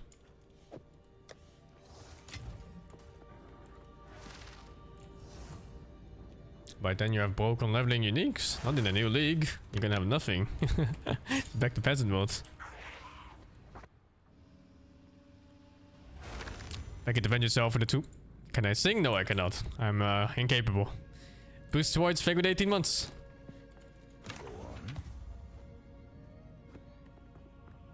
It's a really good leveling weapon. Hey, Death's Harp. It came back.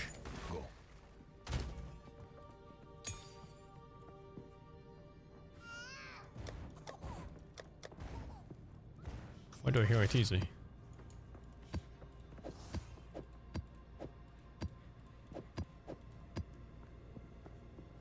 Oh, this is 6. Oops, I thought it was 4.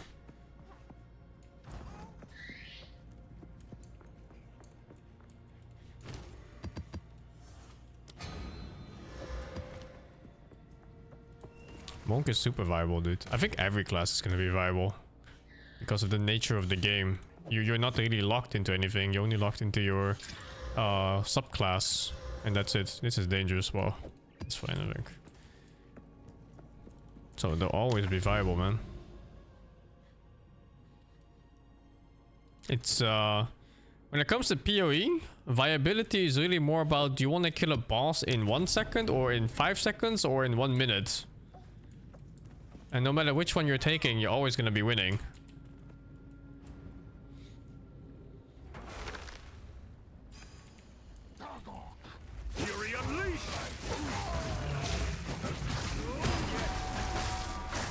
Yeah, it's really more about the build, not the class.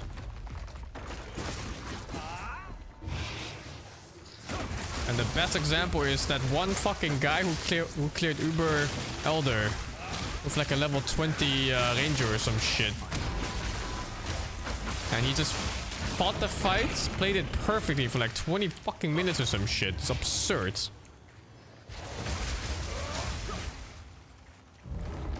And I wouldn't be surprised if this is very similar things here. Maybe even better than in PoE 1, because the boss fights are actually fairer than in PoE 1. For now, anyway. Just get good? Well, you don't have to go to his extremes, right? But he's just proof that it works. A lot of things will become skill issue. And the nature of these games is that a lot of people will also naturally blame the game over themselves when they fail. It's the build's fault, the game's too hard, item builds were too little, you know, like everything. Some of them will be valid. But there's always that layer of skill that will make the difference of whether you're gonna win or not, despite all these hardships. That's why I look at what is possible first, and then I look at myself of, could I have actually done this better, yes or no? You know, like that Sanctum one I had, I blame the game. I had no choices. I end up with 10,000 afflictions. I did everything perfectly, and that's the fucking game's fault. But can I upgrade my build? Sure, man. Can I get stronger on my build? Can I get better defenses? That's all on me.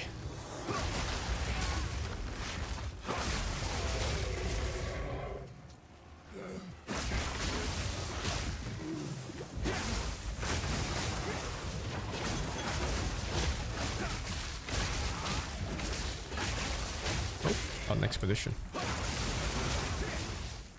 Hail. Oh, the ultimatum was pretty fucked too. But that was just a bug I died to, man. It was an invisible circle. What can you do? Invisible one-shotting circle.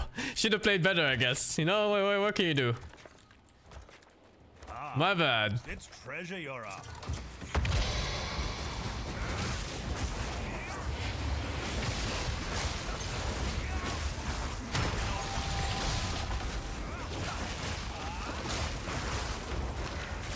Let's not play into that, because I have multiple projectiles in this map.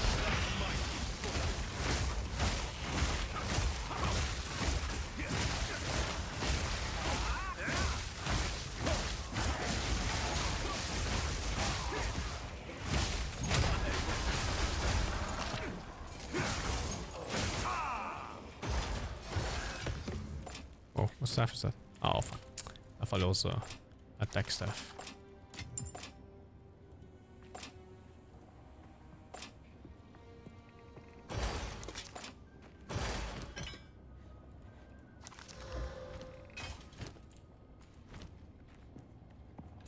I should really get the loot filter. I'll get it after this map. I'll install it real quick.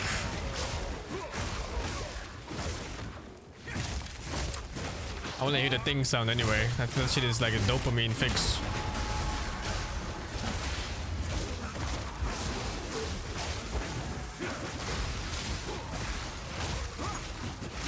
Holy, dude, do you think like you could put that ting sound, you know, like the fucking divine orb loot sound?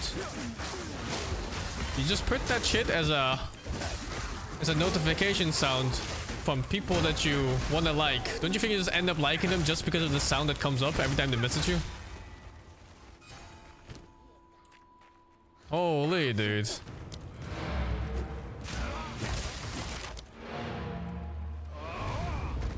Like nothing to do with the person itself, just the sound and associated with the person afterwards.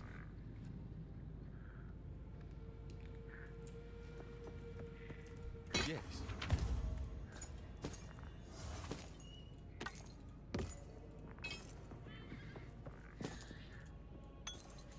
Go.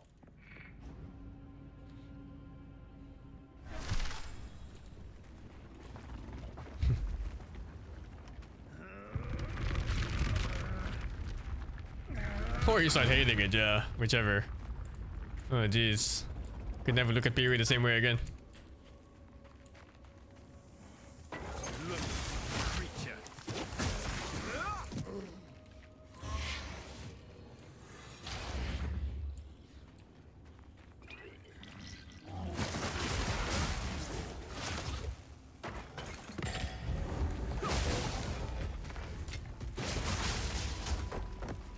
There's no chill mode in PoE 2 compared to PoE 1? Not yet. I mean, power levels are kind of low right now in PoE. But that was the same case in PoE 1 too, though, at the beginning. You just gotta let the devs cook. Not even... Like, we're looking at so few extended classes. I'm sure, like, a lot of uniques aren't out yet. There's a lot of ways to increase your power specs aren't out yet. 3 acts being missing might also mean that we're still missing skill points and quest rewards and other things that are gonna make us stronger. There's gonna be so many things, man. Like, just chill, you know? Just let them test the early access numbers and see what's up.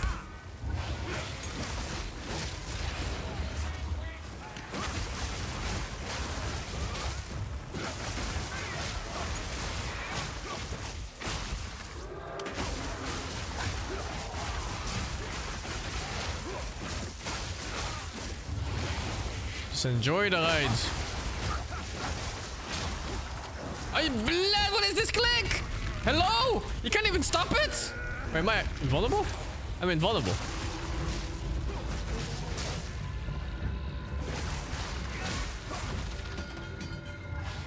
I must maintain my balance.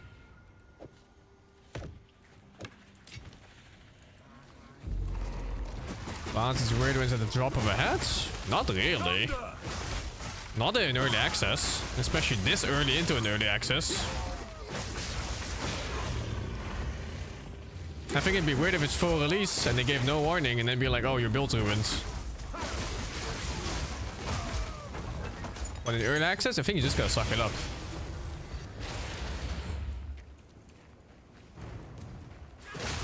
It's literally meant for testing.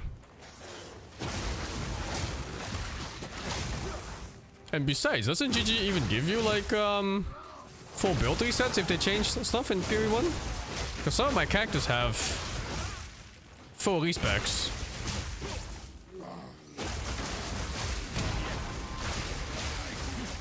Only if they change the 3. Oh, I see, yeah.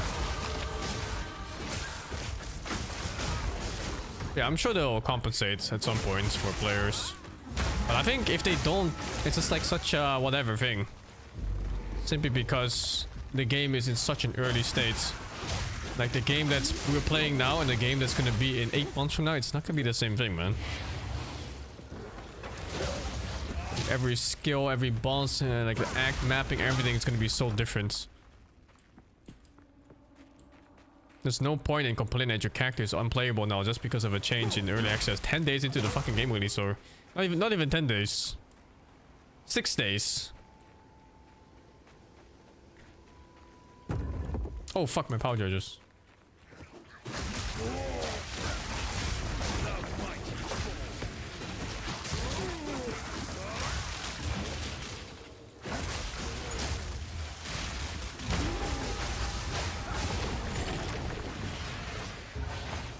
Oh, that's it? Like 3 bosses here last time. Only one now. I must maintain a fine balance.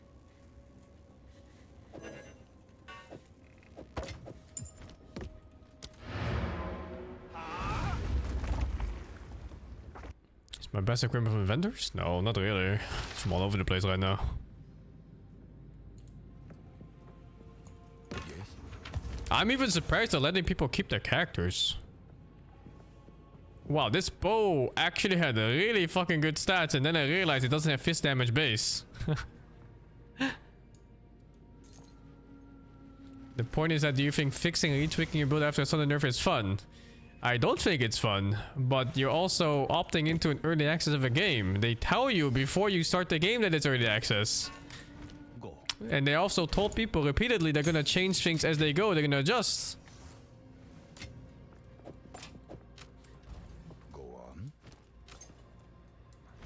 Course.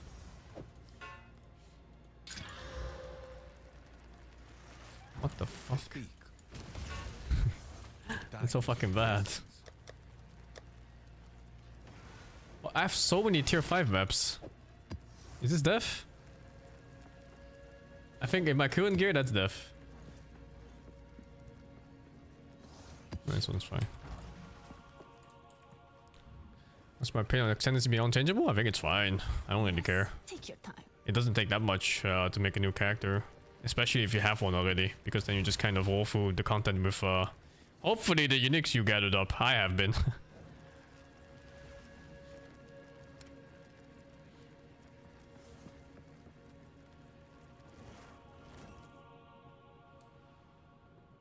Oh my god, I can't use it, can I? Because of the dex. But also, it's the wrong armor type. If that mentality don't want any patches for games like Dota, I don't really understand what you mean. Because for one, Dota doesn't have anything that carries over your progress, so like the whole idea of having a patch that destroys your current builds, it doesn't make any sense. Also, Dota is a PvP game first, which means balance is directly tied to every single other character in the game. This one isn't. This one's individual per game, per class, per weapon, per skill points.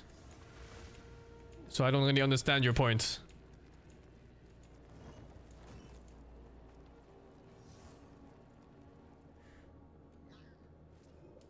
Move along now.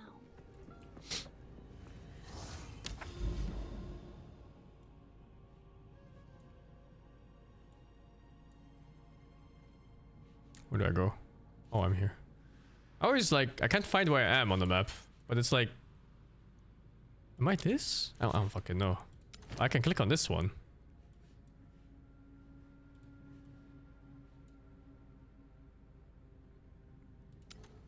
He's talking about some people not wanting the builds to be nerfed. Yeah, but in a PvP game, a build being nerfed means something else gets buffed.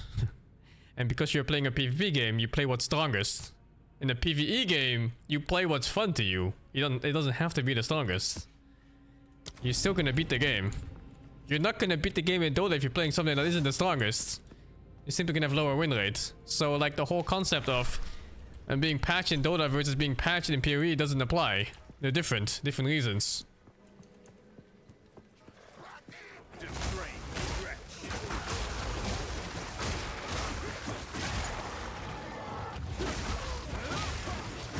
No one wants to play fun builds, everyone abuses the strongest.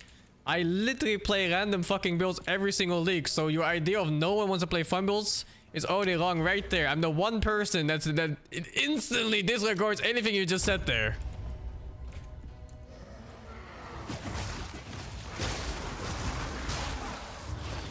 I'm the one guy that broke your argument by existing.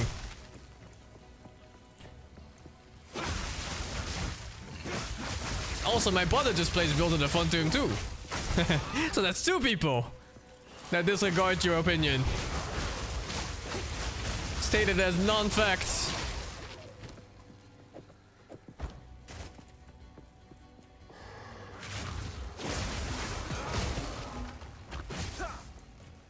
I take pride and pleasure into making my own builds and making stuff work.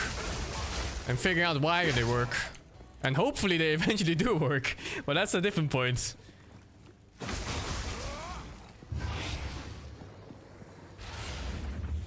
So you saying that everybody only abuses the stronger builds ever is for you projecting on what other people think of what you want. And it's absolutely not true. And besides that, the best players are the ones that make the builds themselves too. So even by that point, you're wrong. Because the one who makes the strongest builds that you follow had to make the build first.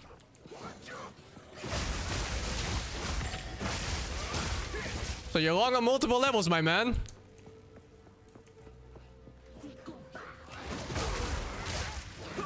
It's super fun figuring out what works, for sure, man. It's very satisfying. I mean, even like the journey of this character, it was step by step, right? Nothing like really just came at it like immediately. Maybe the bell skill? The bell skill was immediately strong.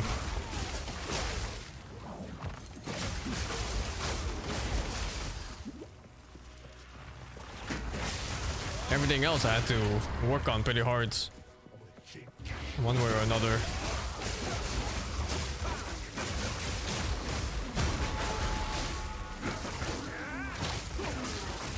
I'm just not really afraid of failing. Like, if it fails, I just try again. Until it works or until it doesn't, whichever.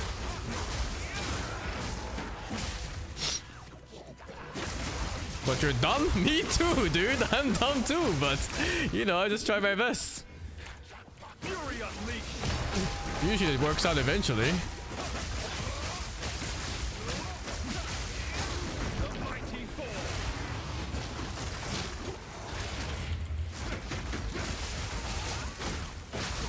There's surprisingly low damage on these chaos damage scroll board thingies.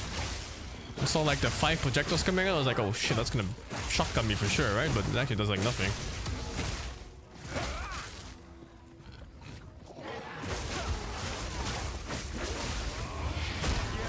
Intellect is overrated, dude.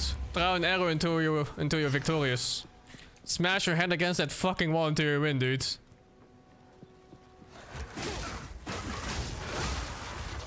Shit, was that a tablet? Oh fuck, I didn't install the loot filter, yeah. Precursor tablet. After this map.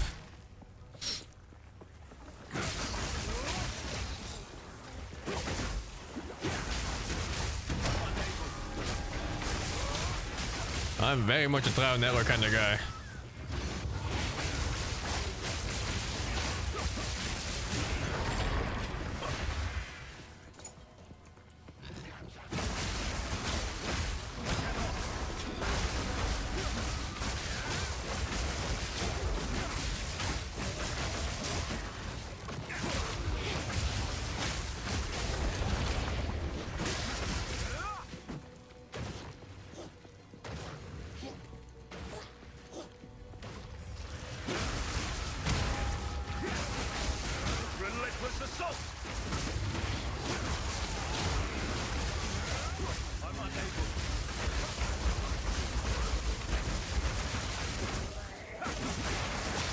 I understand the not blocking the power charge thing. It's not by the individual skill.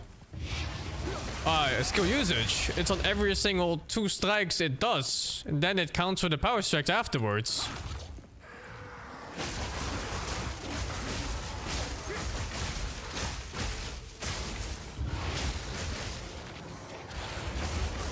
God, I want to make this work.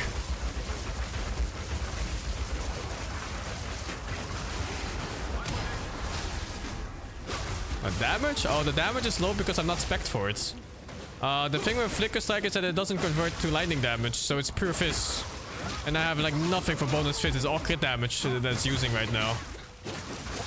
So there's like a good, I don't know how many skill points. Like, let me have a look. It's like 1, 2, 3, 4, 5, 6, 7, 8, 9, 10, 11. 11 skill points used, not for damage of Flicker Strike. So it could be like probably like 2.5 times more damage or something if I put them into something else.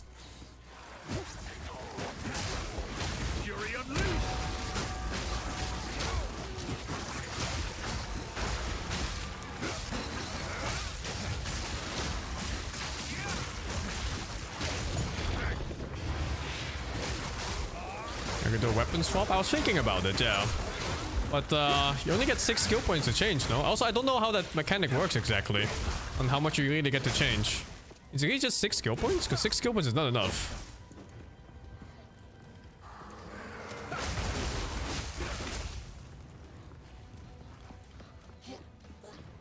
It's 24. Oh, what? But it shows like 6 here, no? Oh, wait, it says 24 here, actually.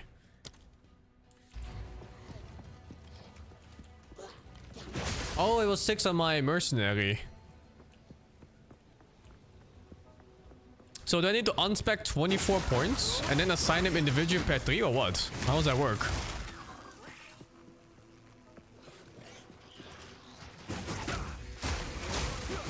And then how do you assign them per 3 then? Is it like from here?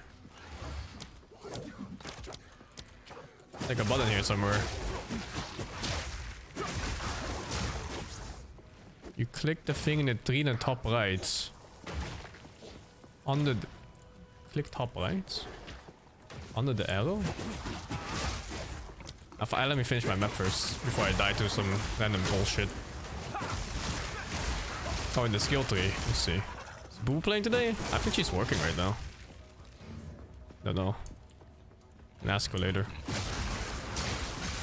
The Merc looks really fun. I think I could have a really strong Merc going on. Like a gun build. Like full American.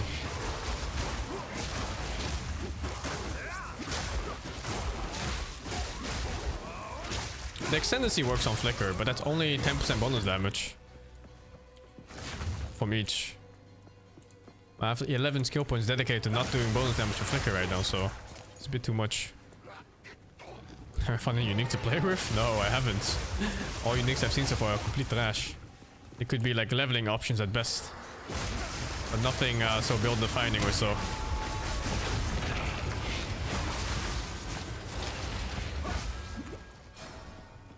Absolute trash.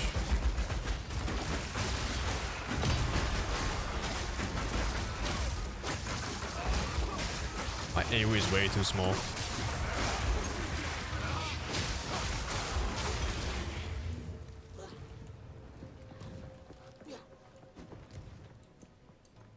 And also the uniques we've been finding kind of low level, right? Because it's like low level 60 stuff. Most of them, even in PV1, were just complete garbage. Maybe more just leveling items. Relentless assault.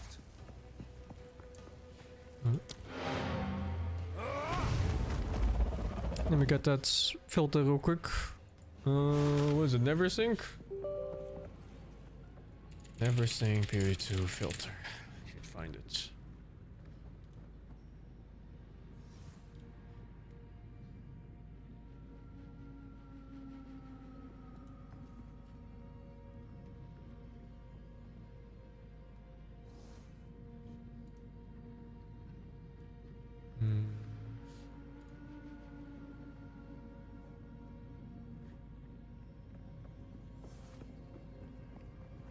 Where did you download the source code? Where do you even put it? It's my games, I guess. Exile 2 online filters.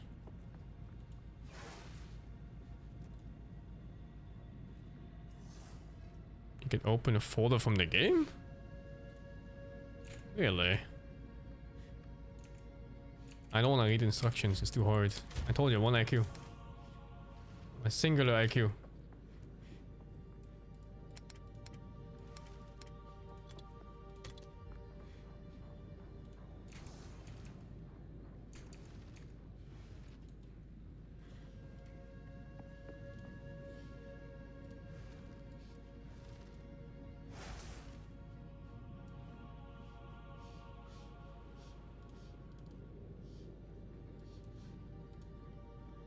Usually, it's not that complicated anyway.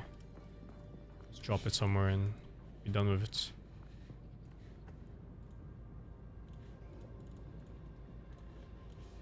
Okay.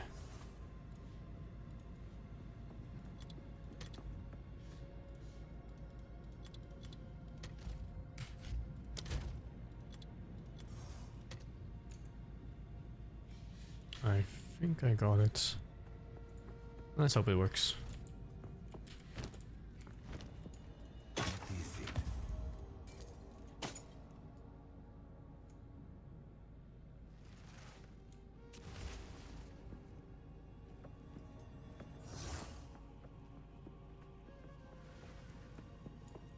Are these good or what?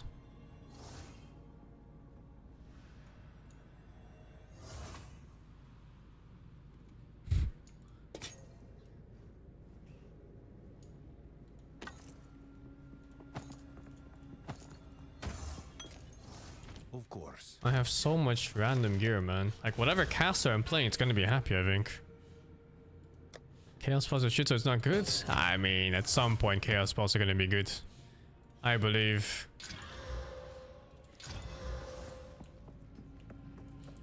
Wait, I was gonna do something. What was I changing? Oh. This one too. Yeah, the weapon swap. I don't think I'm setting that up now. I need way more time for that, because I don't even know what that one for Flicker's like.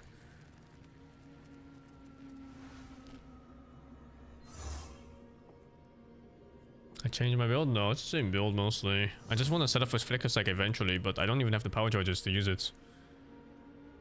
Oh, right, I remember now. It was Reaper's Invocation. Because I don't think I need this one. Because I have way too much energy already.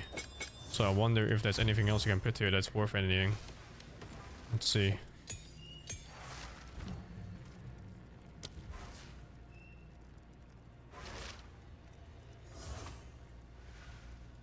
Is that all?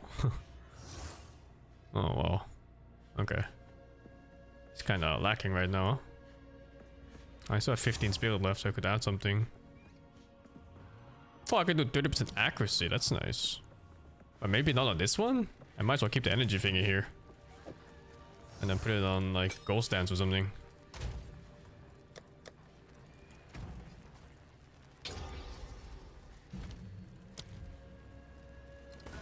I'm missing evasive mobs.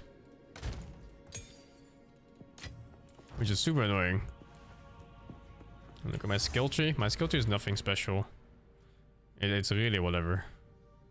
I think a lot of people will come down to the same skill tree. Because you simply go for crit and that's it.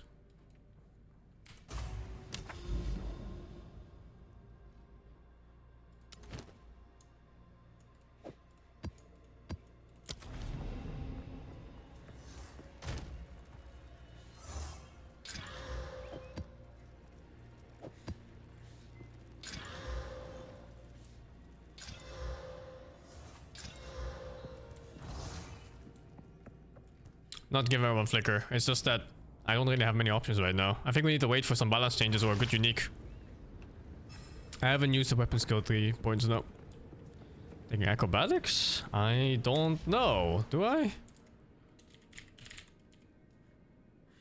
This one? No. No way.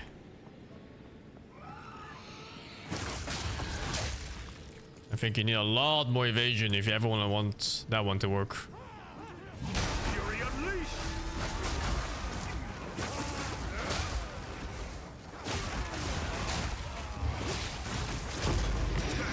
Oh, the sounds, the back. Shit.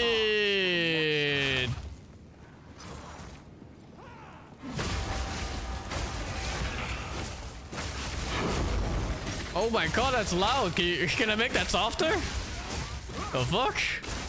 My ears.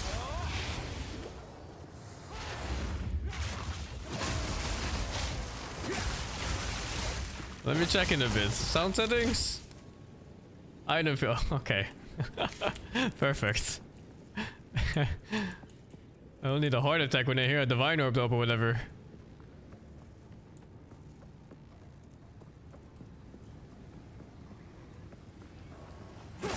You need an item filter if you want this highlights. This one you can just Google never sync PoE 2 item filter. It should be first results.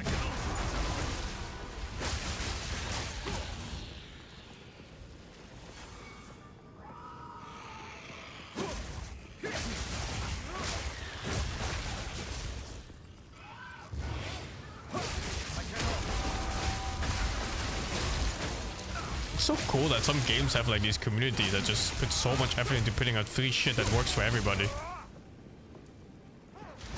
Imperial is definitely one of those. It has so many random tools. And they're just all free of charge. I don't know why they even made it. Is it like just for the love of the game? Like, what is that?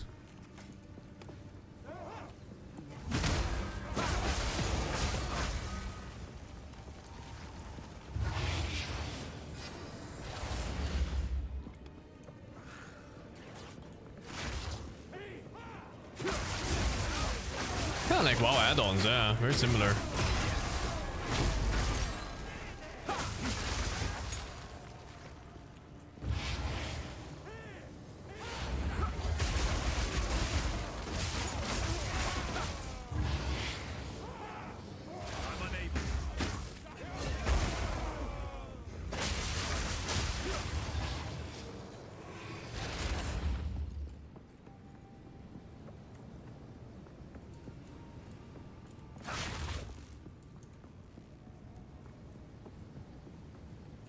Finally got your second ascendancy. From the tone of his writing. Seems like he's failed quite a few times. Congrats, man. Good shit. Thank you, Caro XZ for the subgift. Kenisha, thank you as well for the 2 subgifts, man.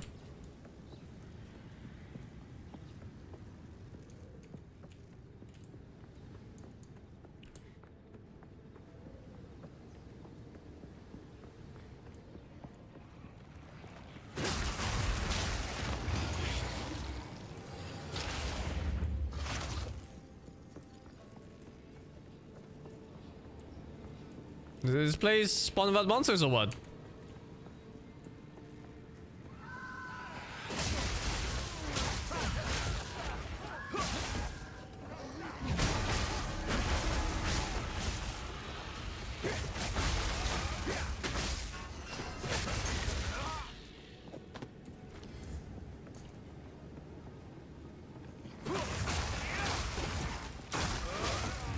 Does Profane Ritual fail if they freeze?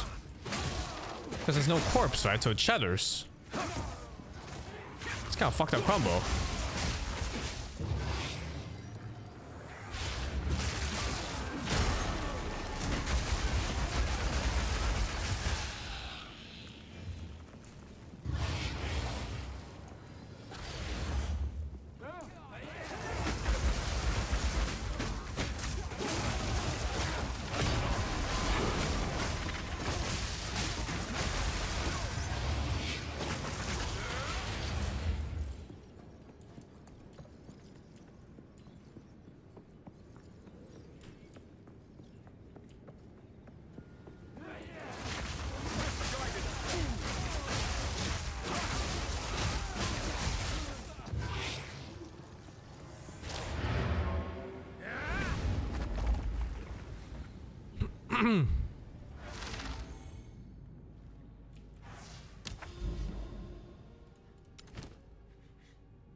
You don't look sick or...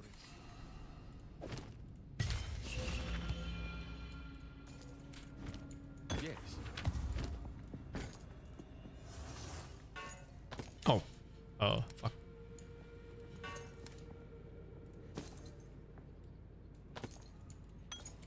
Indeed. I still haven't found the hideout, no. I guess I just missed them. Because I haven't put extra attention to it. Bro!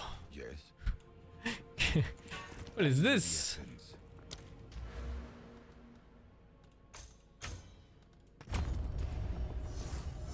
have so much I want to do with them. I can gamble for better gear. I'm kind of waiting until I see like the next tier of staffs, and then I'm gonna gamble the shit out of it. The highest I've seen so far was 70. No, I don't think I've seen a 71.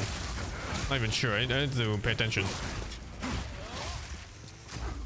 Because I don't know what level they start dropping, and I think gambling is gonna be tied to my level.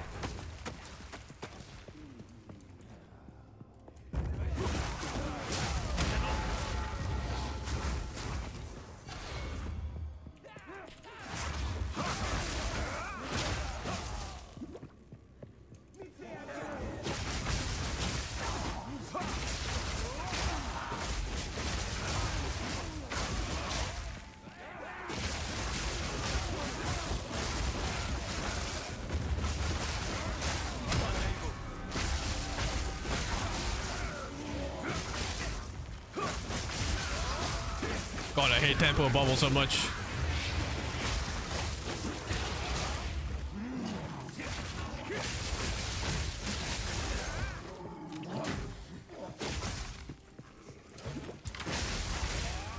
Gambling goes fast? Sounds like you've got experience, Rain. Sounds very unlucky too.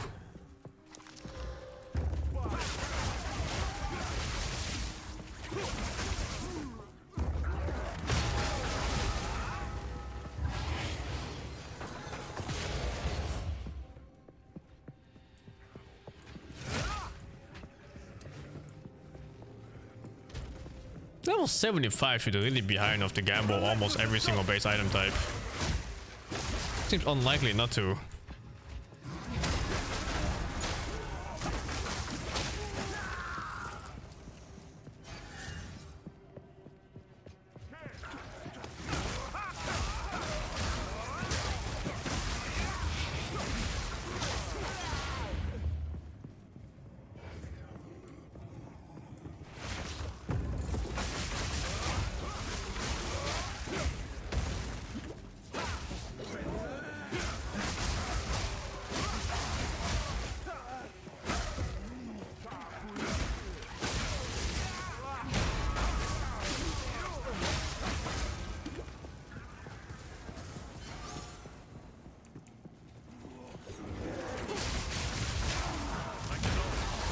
What the fuck just happened?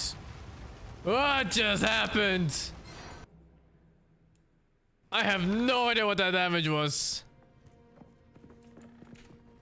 But it went fucking fast.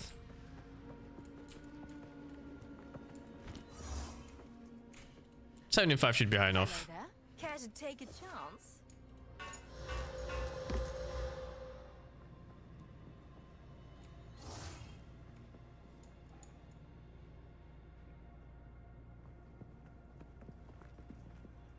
Level 72 base.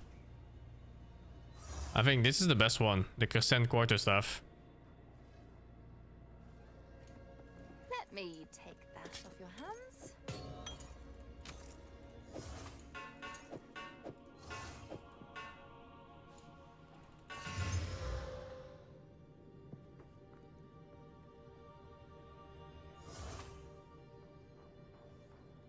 +6 to all levels of melee skills is completely insane, dude. Like, what?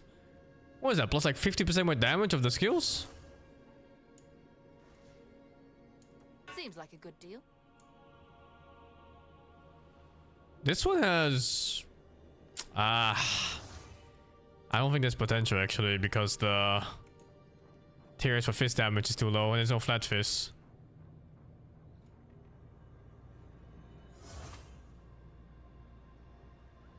Oh, and it's a bad base type too. Ooh, I like this one.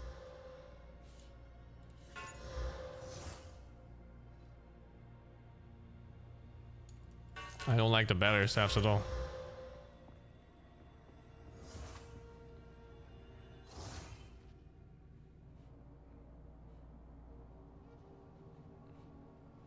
And these are just way too low level.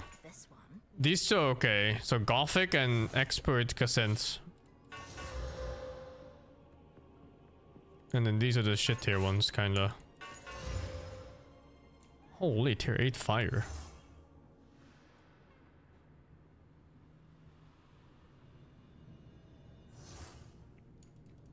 Gambling goes fucking fast, dude.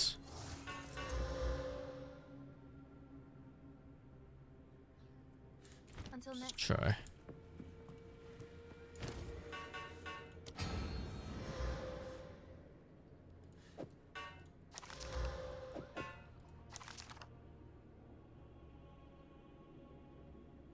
Tier 8 ice.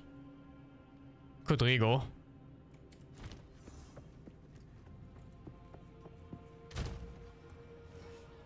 See if Rigo gives fist damage. Ah. Tier 2 hybrid. Hello there. Take your time. Unlock.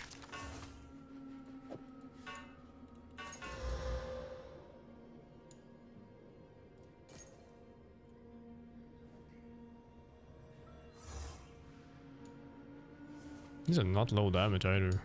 Let me take that off your hands.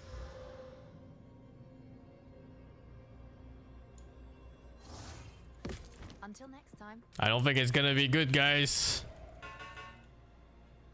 Oh, well, these not the same. They have to be the same tier. Oh, I didn't realize. Hello there. Plenty of choices.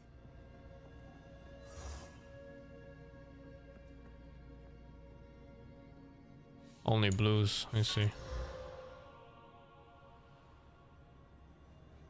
Annoying. My inventory is full.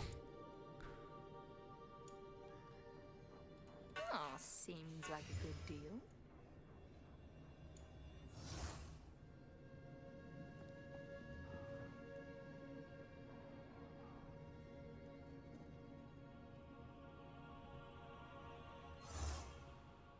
This one's almost good.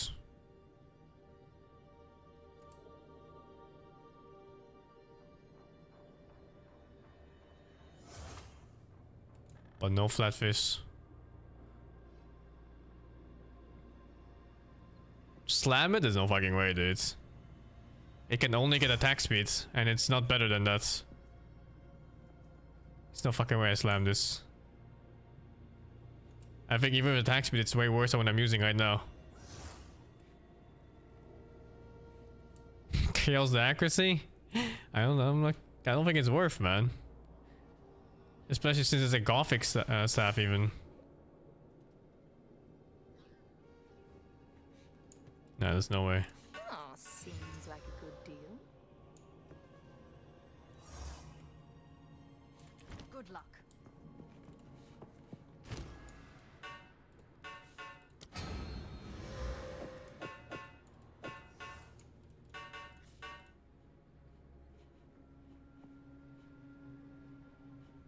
This one's advanced. It's not fucking expert. What the fuck? It's imposter.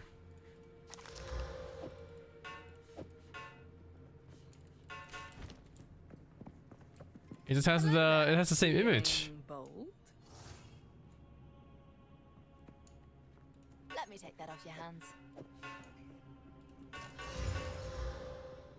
Gambling fucking sucks. Seems like a good deal.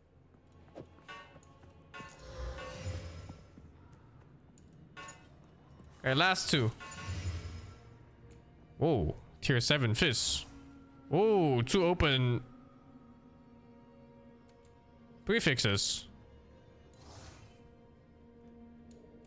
Good luck. Do I chaos this first or what? Because it's free chance of chaos removing the other ones that are all bad.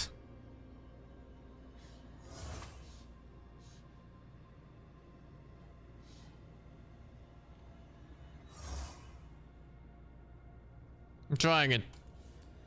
Please remove the bottom 3, any of them. Oh, yo! Oh, dude! Oh, dude! Holy shit! Now let's slam it twice. Fuck your mother, it came back. Oh my god, fuck, dude. Fucking one more chaos?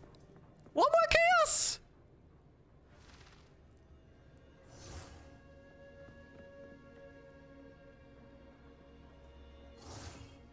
No. This is so much better than my current weapon already. Check DPS increase. I don't have the dex, dude. I need 52 dex, dude.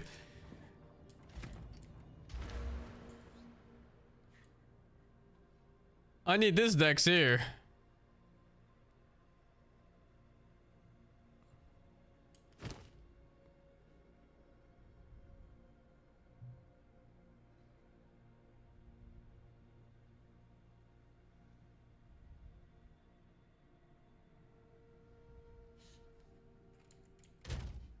Why do I have so much strength? It sucks that is there a page that shows me how much stats I need right now for my gear? In POB there is, you know, but we ain't in POB here.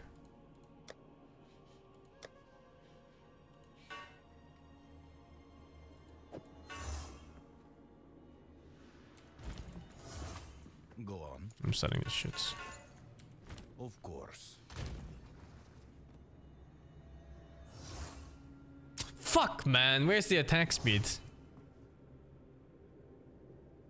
Yeah, it only tells you don't have enough, exactly, but I don't know how much I exactly need now.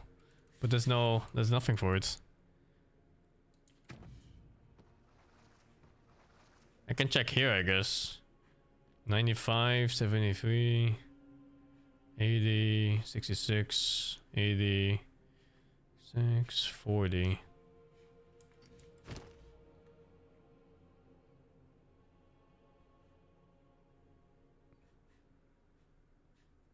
I don't ever need this much strength. Why do I have so much strength? I barely have strength for my fucking skill tree. Why am I so damn strong? 18 here? 30 strength here? I'm just naturally strong. I have 2 notes here. And like 3 notes here. What is it? I must meditate. And I have to pick up the other ones.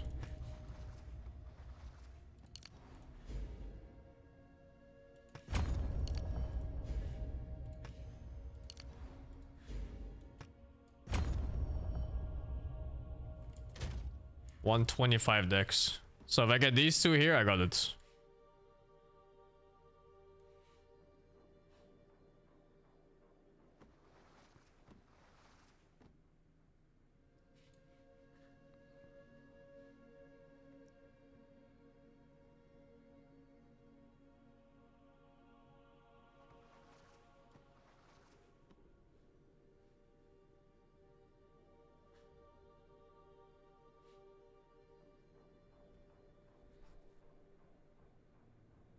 One stand with hiding. It doesn't matter though, because I need both of them anyway. I need 2 skill points somewhere.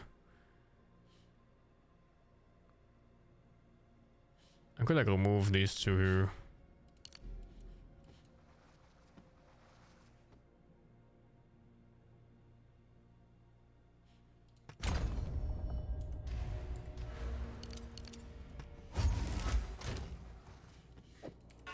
Wait, does this give stats? No. DPS goes up by a little bit right now. I need to quality it. Slam 2 of those things on top of it and then see what happens.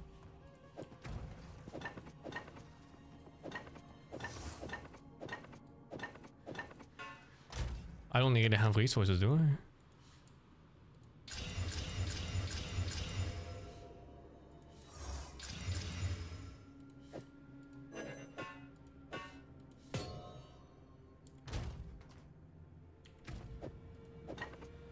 Oh my god. Anal sex.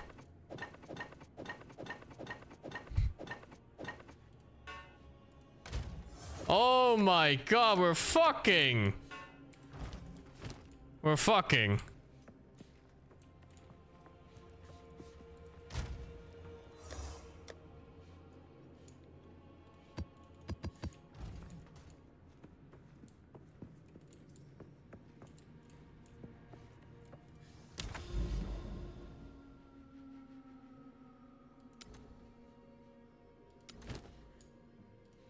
I need to be careful in this map.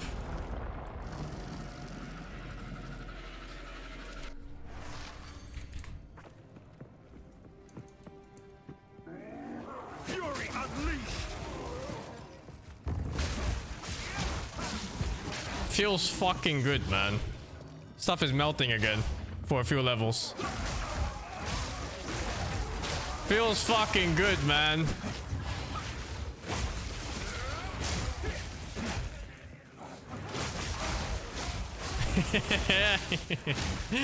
Let's fucking go.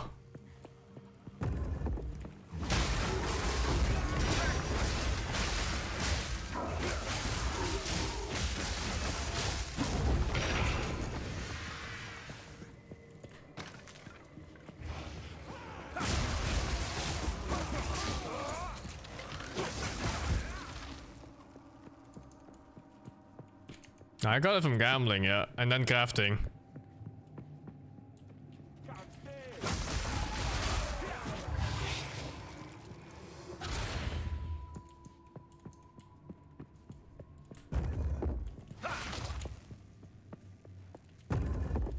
Lucky? I spent 300,000, dude. Me lucky.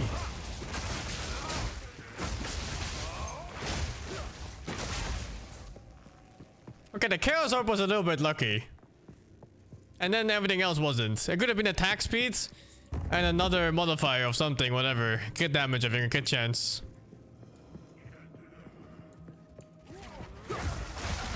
Relentless assault.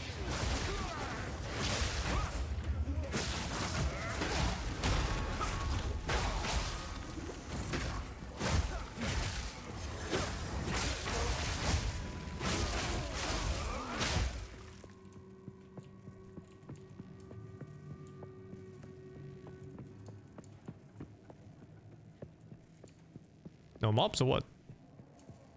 I buff up, all mobs disappear off the map, or like the buff runs out now and I see mobs again? What is this? Hello? Actually hiding from my buff.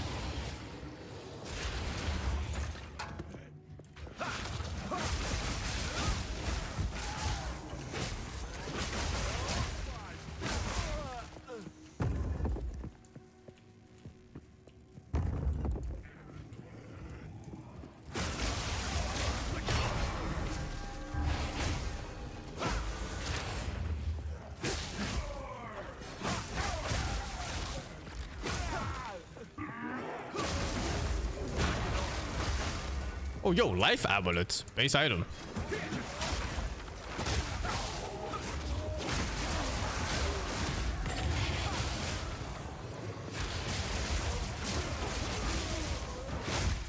The shit part about my amulet right now is that I need stats on it, otherwise I can't use like half my items.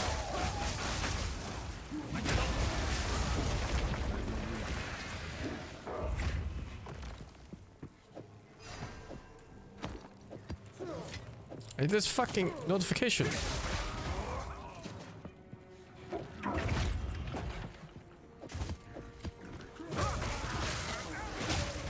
Gamba is good? No, gambling is bad, kids. Don't gamble. Unless it's video games, then it's fine.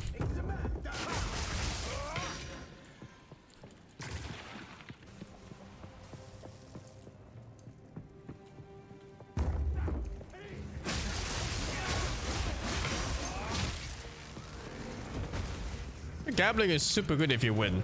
So just try to never lose if you do gamble.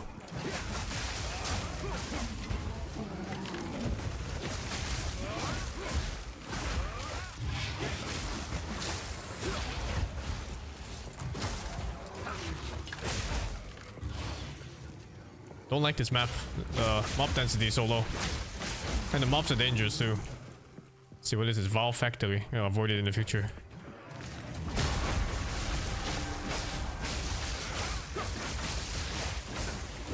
Look at that guy. The fuck is that damage? It's messed up. For the monastery.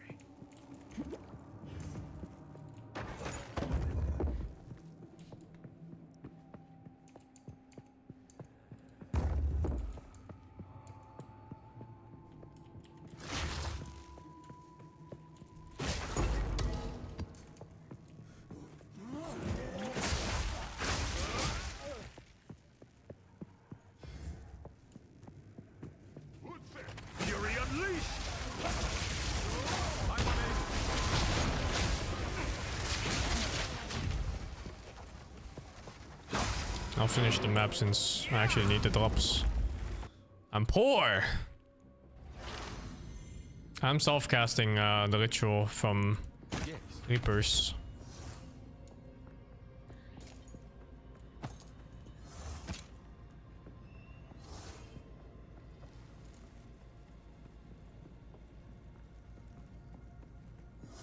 This thing has an open prefix? The fuck?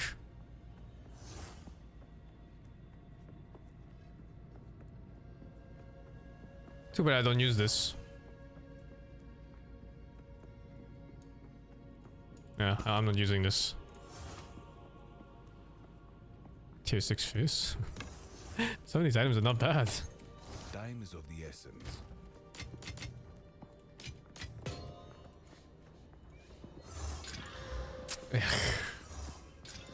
Yeah. Speak. God, items break so fast.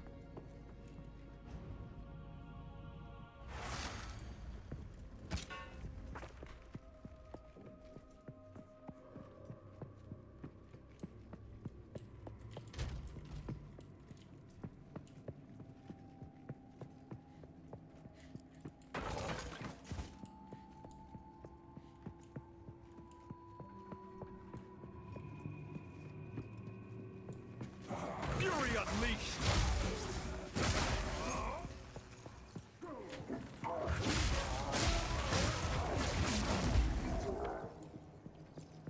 This is legit the worst map I've played so far. It's like no mobs. And the mobs that exist are dangerous. Fuck this map.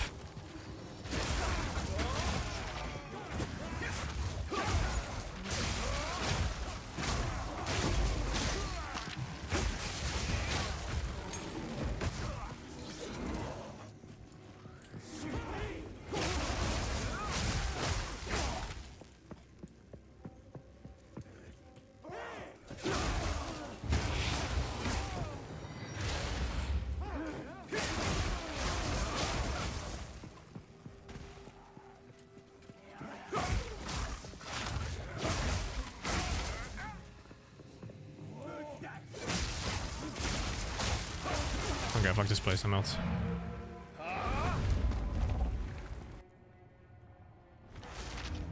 Thank you, Fairfoot, to the 58. Greenhead Ghoul, thank you, to 29. And Taco Low W, thank you, to 19.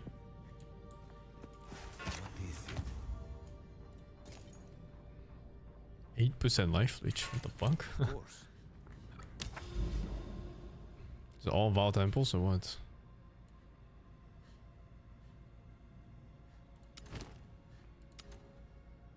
No, or Vaal Factory even. Humanity trapped within a cage of desperation and agony. Sounds nice, I'm going in.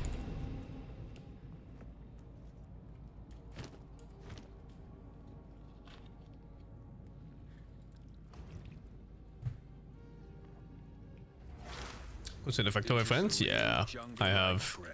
Well, I don't think most of my friends like Factorio.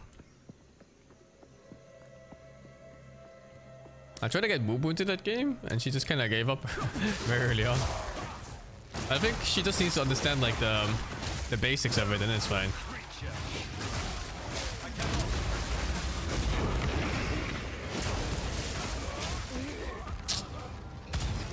I hate on-death effects so much, especially when they get hidden by so many things.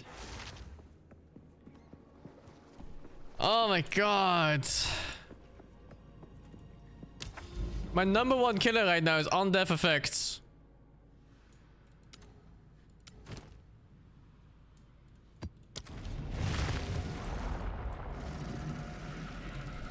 I think this is the main reason why I would never play this game hardcore melee. Such an expensive death too, because I'm actually pretty low on maps.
I don't think Ben switched to hardcore.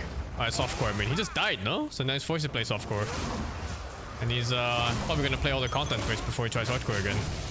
That's pretty much my plan. I think I just want to finish like all the bosses in this. And then I'm gonna make a hardcore character and try to beat everything without dying once. Which is probably never gonna happen, but you know, it is what it is.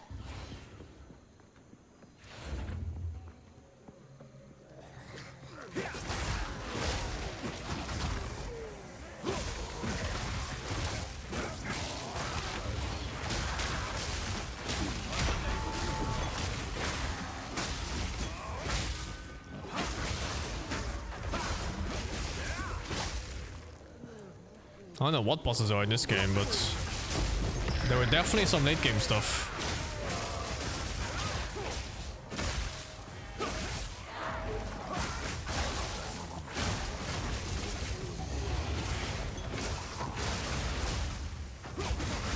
I sell stuff with disenchant? I used to disenchant stuff, but now I just sell everything. I'm too lazy.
This map sucks too.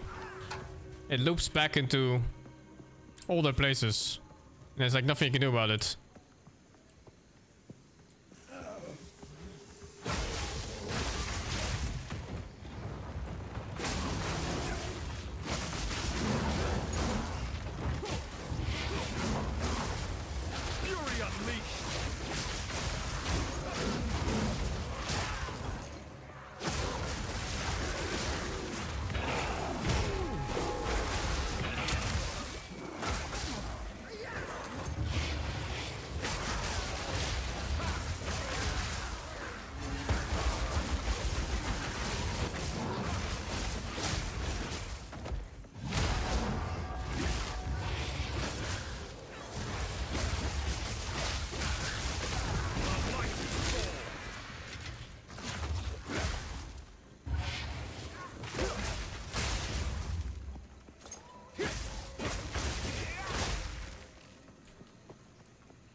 Wow, flicker strike only. Fuck, man.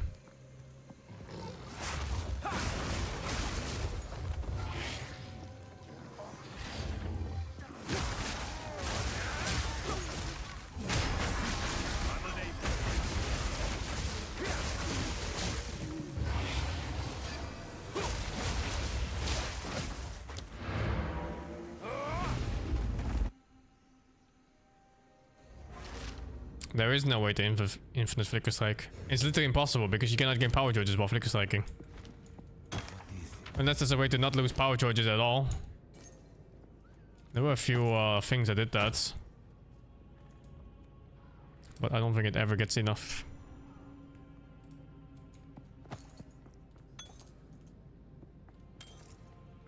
You saw him turn to infinite flicker? Really? It seems so unlikely just from the skill itself, unless you really have a way of never losing power charges rather than not, you know, gaining or making enough.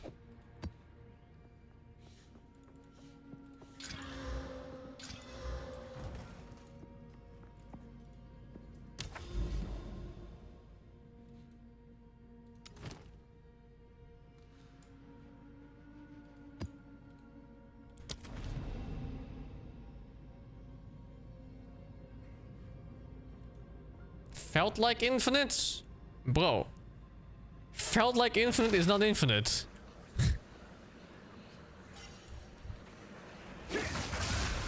Fury unleashed! This will stem from your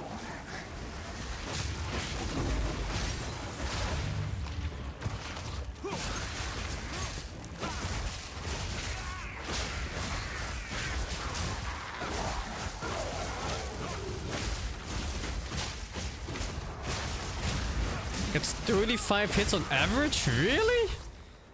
That sounds insane.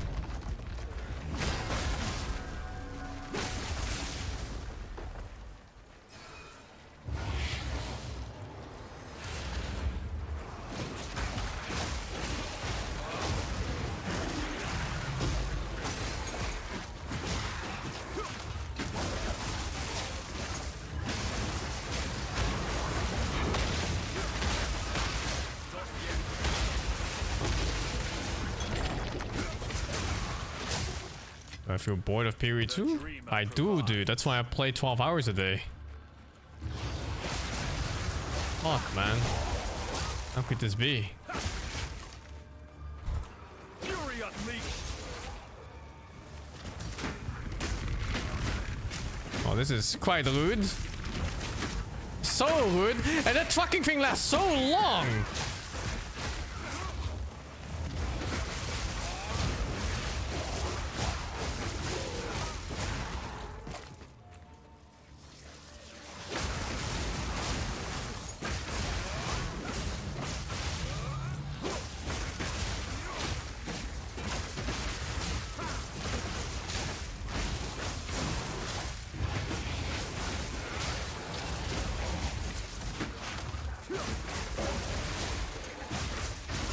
Weird, I didn't get iframes this time, huh?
It's also a PoE? I don't fucking know, dude.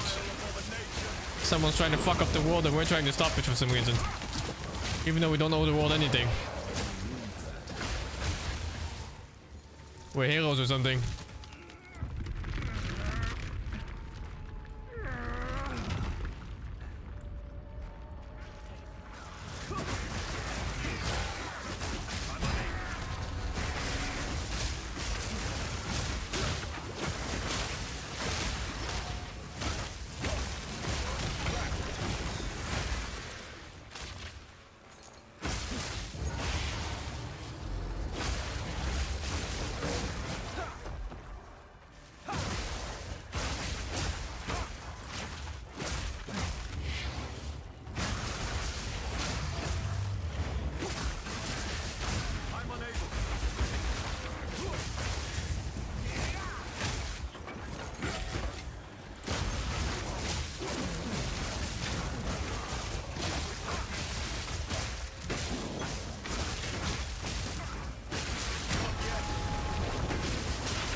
No!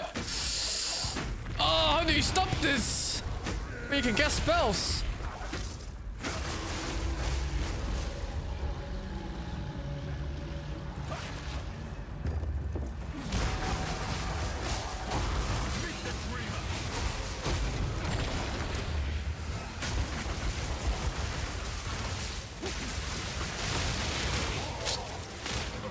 What the fuck was that? I didn't even see it! It's this, whatever this is. Unluck.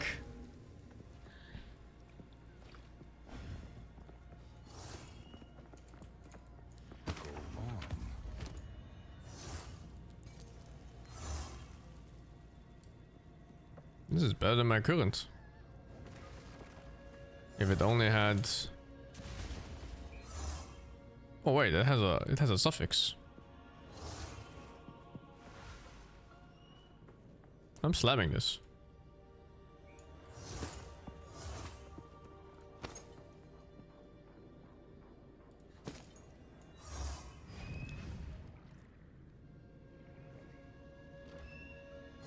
That's such a crazy hybrid.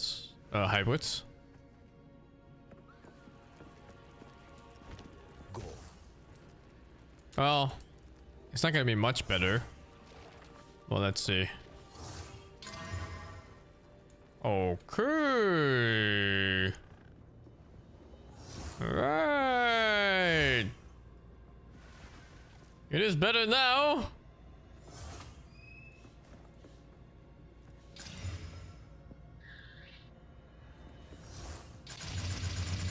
It's quite a bit better now.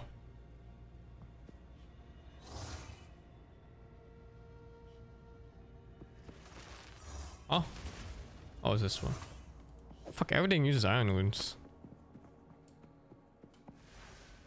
Decent upgrades.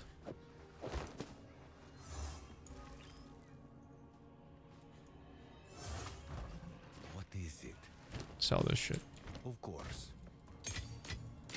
Dude, I need to fix my resistances, man. This is not normal. I need another rune. Need another iron rune.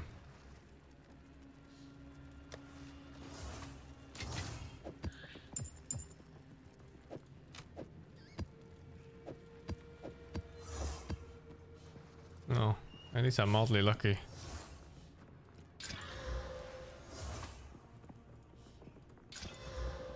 And sometimes not.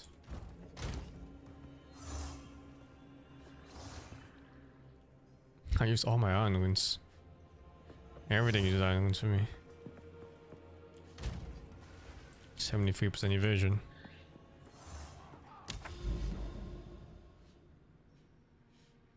Gosh, I keep dying these shit deaths, man. They're always like some on-ground shit that is insta-kills. I hate it. I wish it was more about the actual monsters themselves.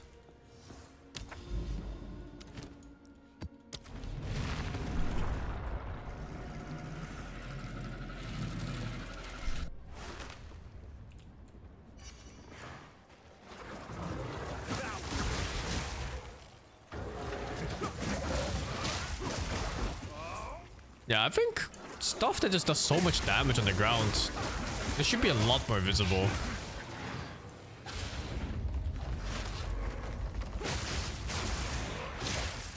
What is the Hand of Chayula? I don't know what the Hand of Chayula is, man.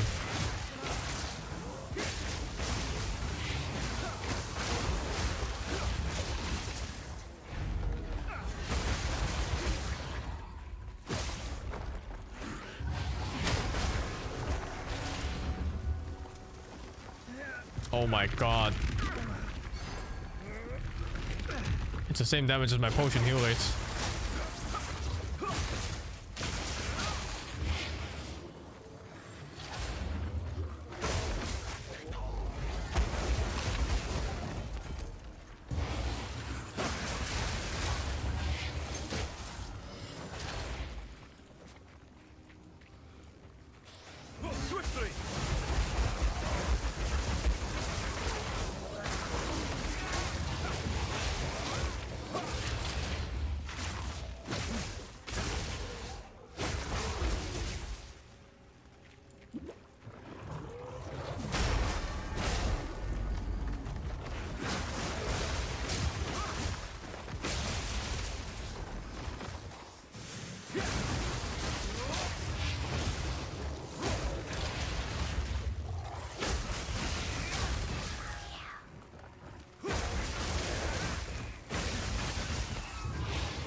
Flicker's pretty good on bosses, yeah. It's good DPS. It's just power charge is hard to get.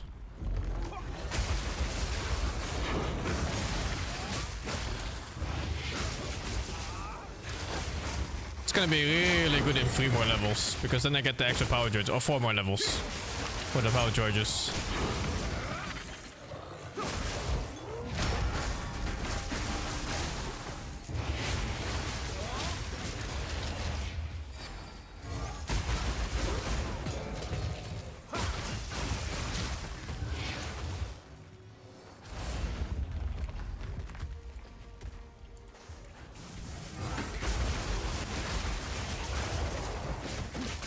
Is that so fucking cool? Fuck, man!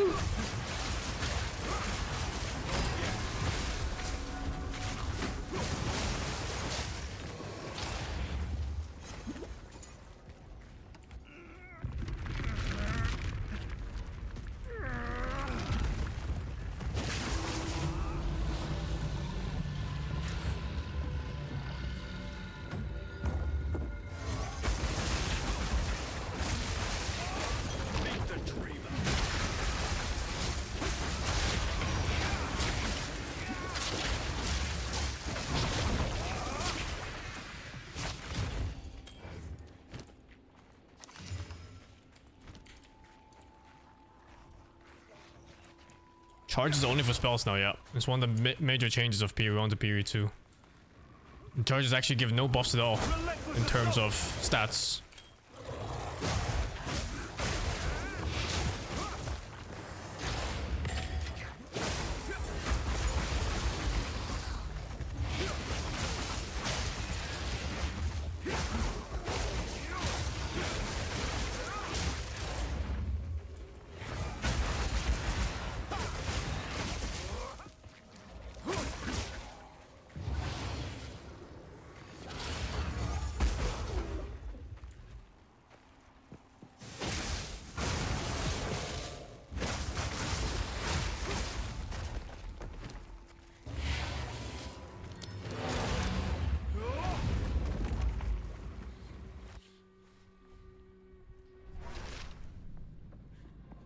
Wait, but resistance on weapon swap? Sounds complicated.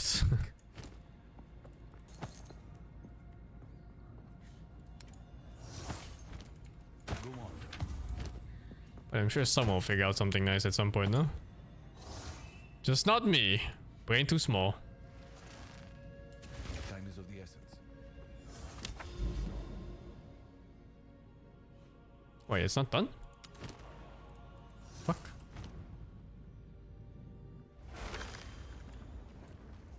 No, it is done.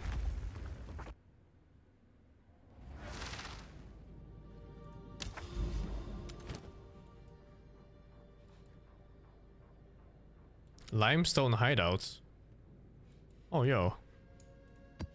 Do I really put a yellow one on this? Ah, fuck it, dude. How bad can it be?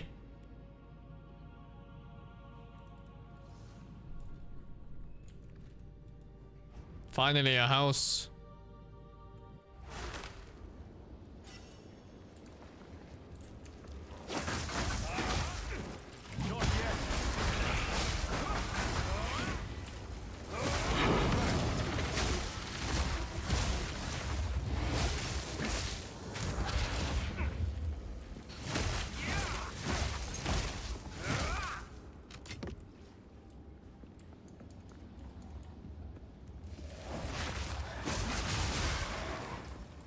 You here? Welcome, dudes.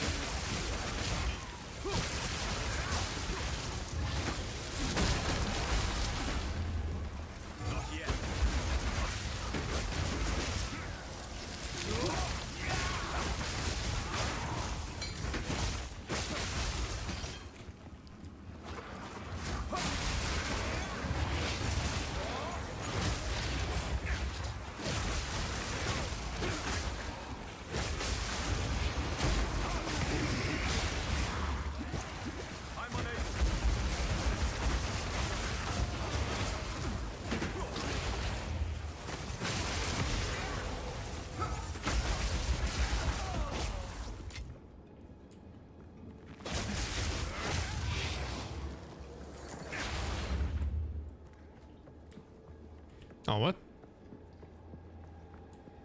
Oh, this is the whole place. No, I didn't know. I thought it was gonna be a proper map. The fuck? I used a fucking rare thingy for this. Fuck!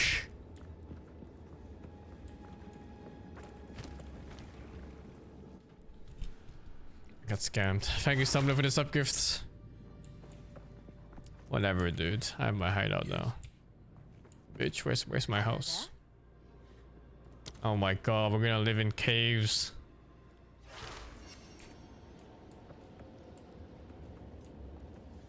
Hey.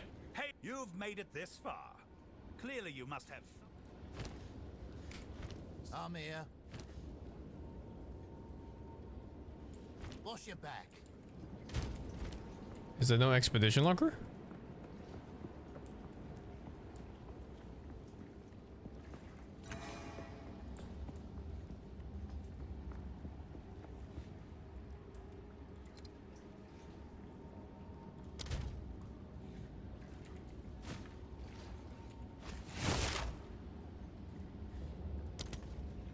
No. No locker so far, it seems. Oh. It's not moving.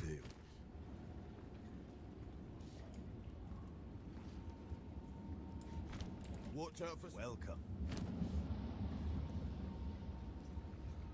Oh, you can buy which artifacts you want now. Yes.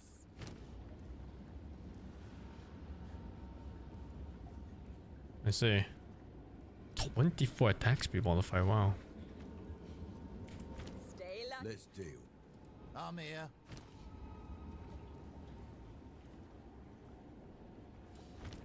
Well met.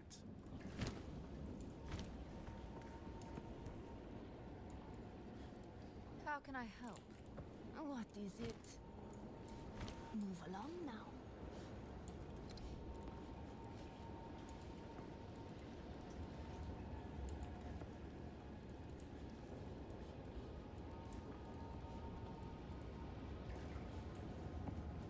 We need this. We need this person.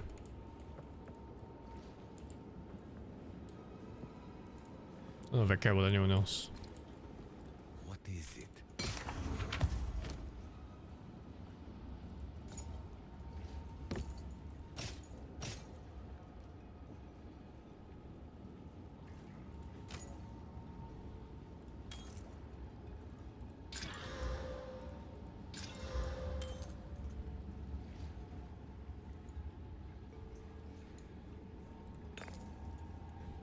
Energizing.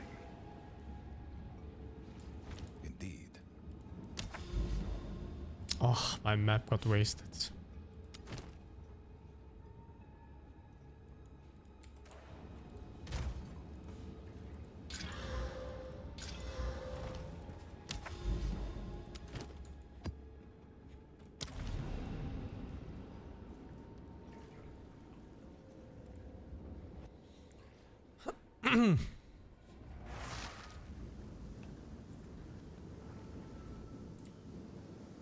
No, oh, Rogue? Which one's Rogue? The one that lets you craft items? I don't remember the names.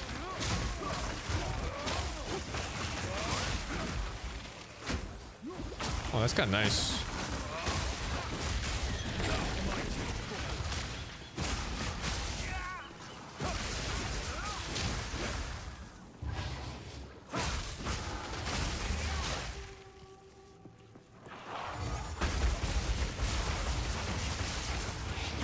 You can cast Profane Ritual during Flicker Strike.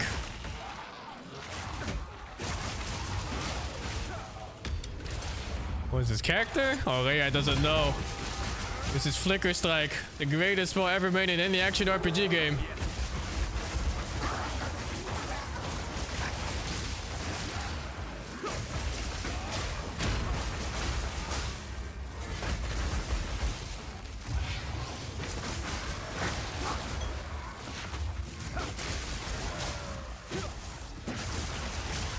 Our class is Monk.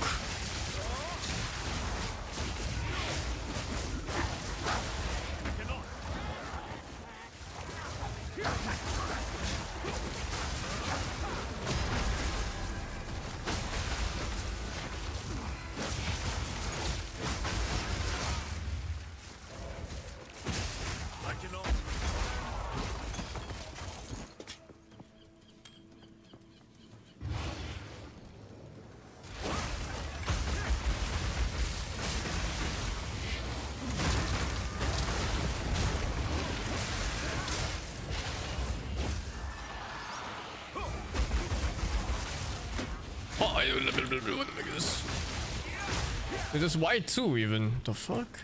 There's so much freeze damage on those.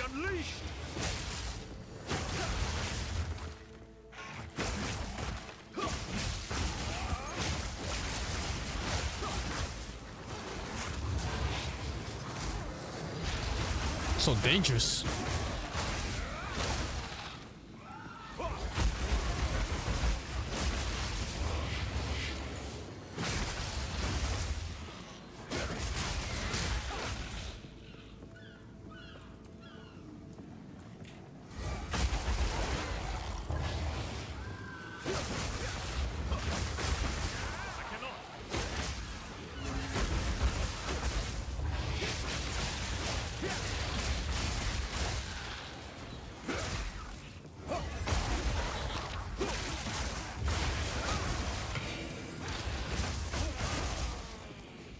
I like this map. The fuck went the I clicked here and it went backwards. The fuck?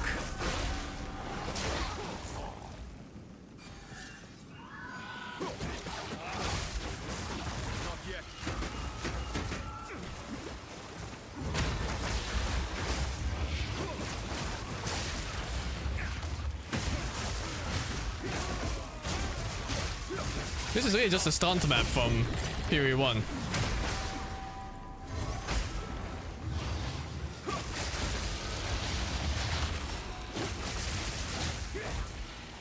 Dude.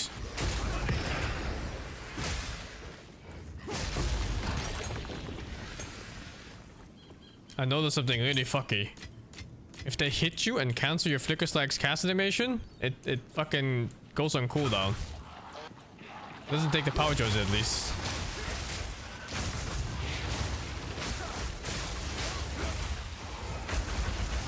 I'm using a never sync filter. Let's go with period 2 never sync filter in sec first results.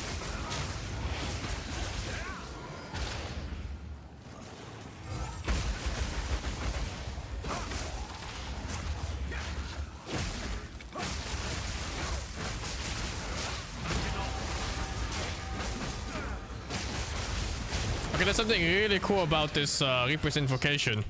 You can just kind of cast it while doing other things. And that's fucking huge.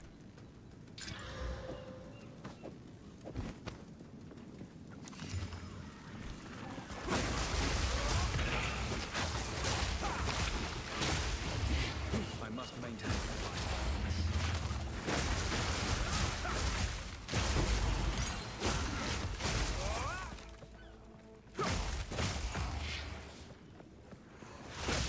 You can't set the auto cast, sadly. Well, that would be perfect if you could.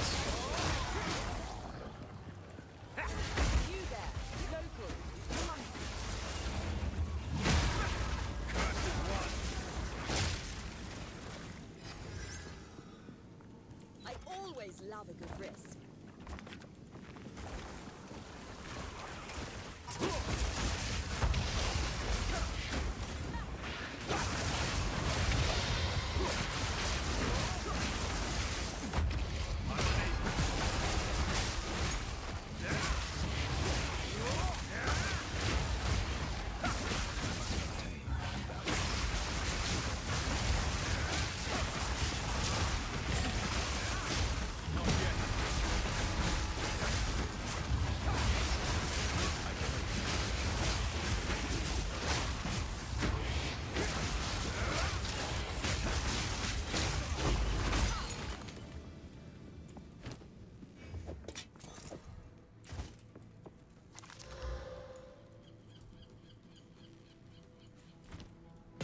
Inspiration? What is that?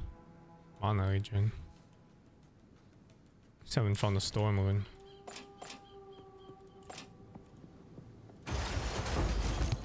Oh, whoa, a logbook. I carry few possessions, and I don't have room for that.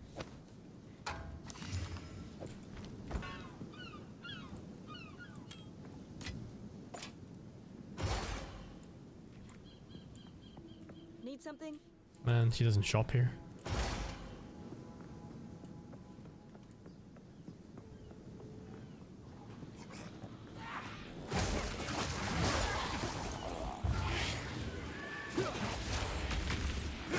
Float nearby corpses, you say?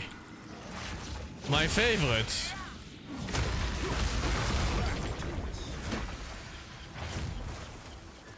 Can't hit. Let's go.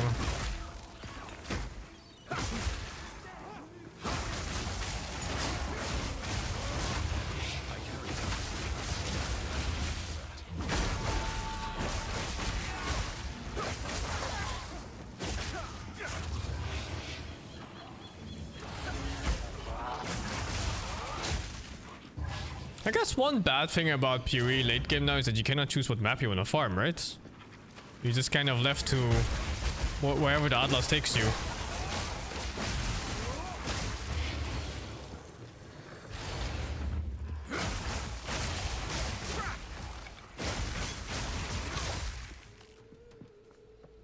Scan around, yeah, but even so, you can't just like play what you want to play.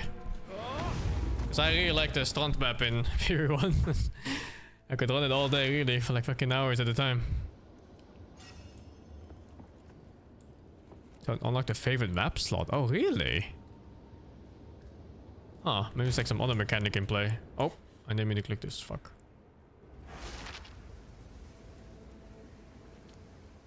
Oh, yeah, maybe you can change the way the map shapes, I guess. Like the Atlas. Yes.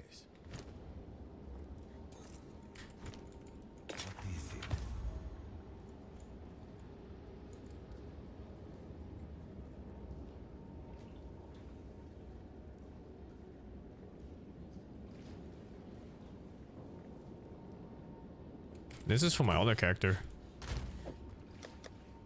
You'll be happy to play with this.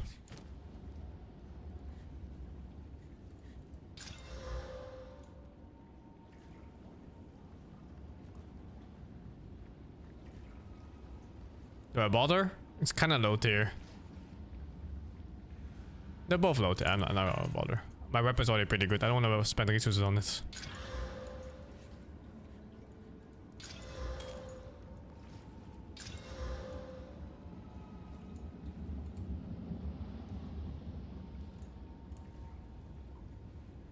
It's a lot of accuracy.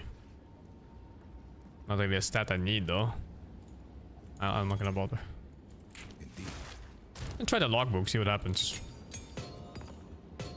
Have I useful uniques? No, I have not. Every unique I found so far has been absolute trash tier. Not really sure how I feel about that yet.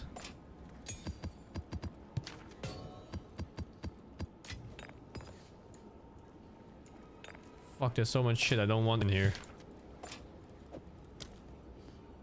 I need a map tab, man. Hail. Well met. It'll be like we're back home in Midgard.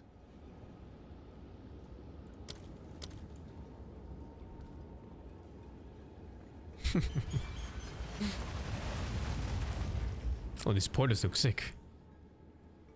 You there, local, come here.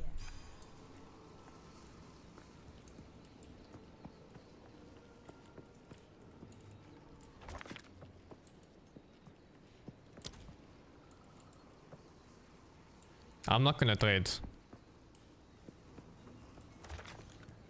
I'm just gonna play in like, not just as SF, I guess, not really SSF.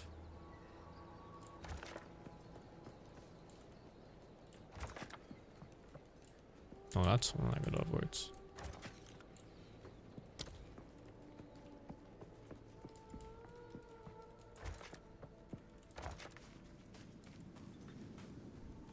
I find that when I play trades, I stop looking at the game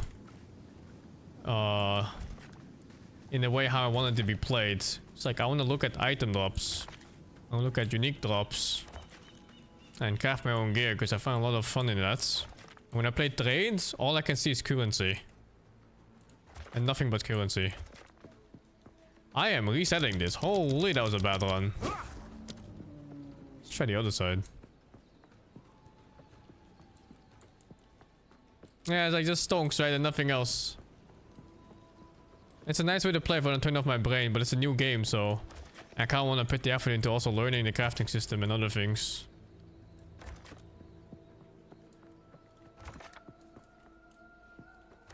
Are there no unique nodes in this?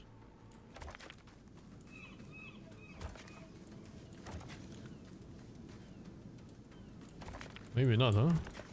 Whole triple fucking S here? No, I'm resetting this too. Check the other path. There is? I don't think I spawned. Oh, is this one here? I don't know. I'm not sure if I spawned with any.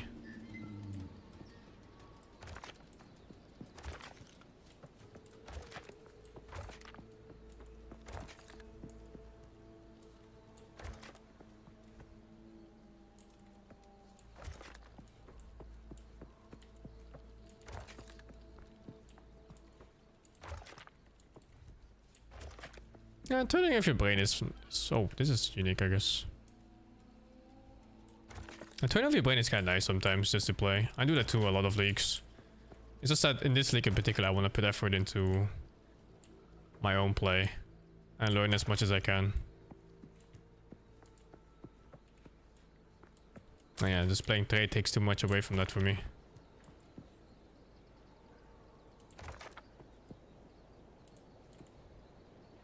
Oh, these are the unique ones, I see. What am I placing? I'm placing dynamite. I'm gonna blow shit up right now. And hopefully I don't die. Not sure what monster level is. Level 69 monster level. I think it's fine. Let's kill first before I loot. I've made that mistake maybe once or twice.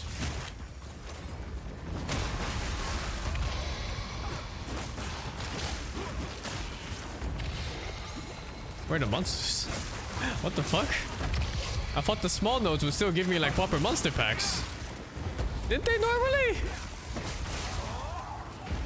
What is this?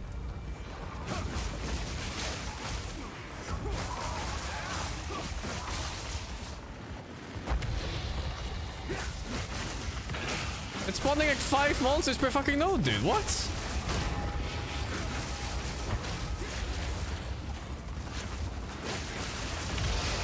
Huh? Hoe dat blitten! Holy, mode range, mode range. Oh my god, mode longer range.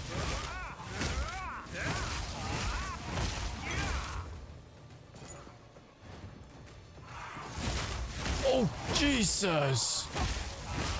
What's my fire res? 32.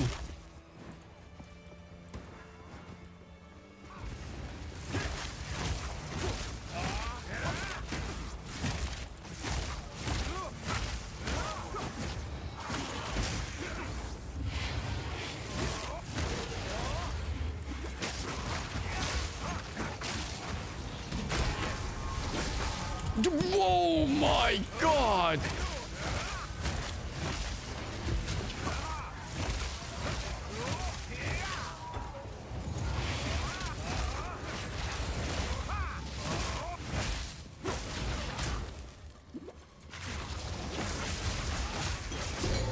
It's that attack what he just did. Where 2 bombs come from the ground or some shit. Is it even done?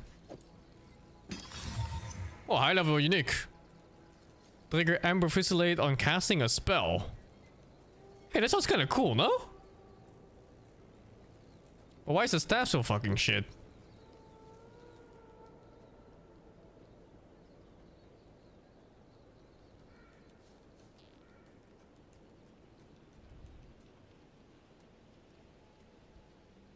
You can make a pretty cool fire mage off this, I think. Are these one-handed or two-handed? They look so small. Maybe the boo boo boo? Or maybe she wants it, yeah. It's two-handed? Oh, okay.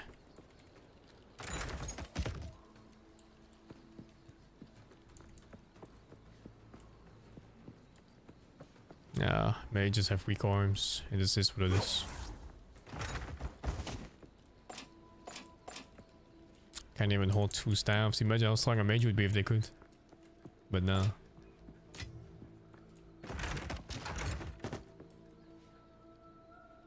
I had to take note of the base items I need right now. Like the name. So I don't actually know what they're called.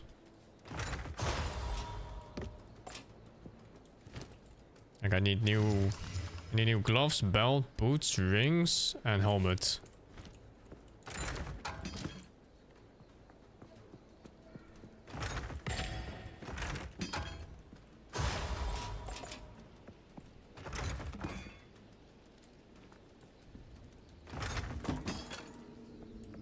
That's all. It's kind of chill compared to regular expedition. I thought it was gonna be scary stuff, but it was kind of whatever.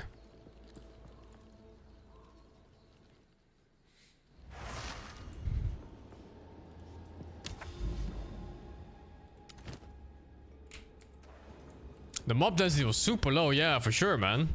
Dude, I thought I was gonna get swarmed. And then it was just really chill. Maybe it was a good thing, I don't know. I need tier 4s, right? Not even tier 5s.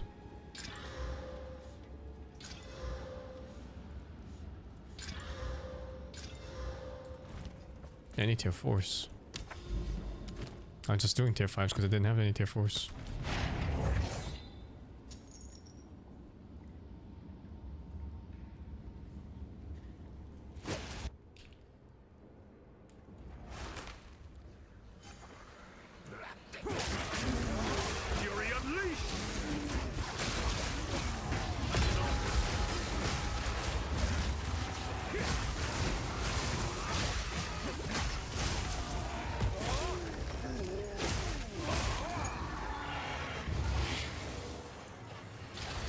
I need to take note of this map's name too.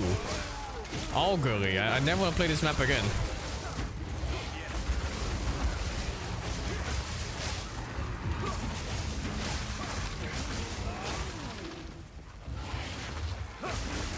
Any map that has like all these fucking rooms, it's too much, man.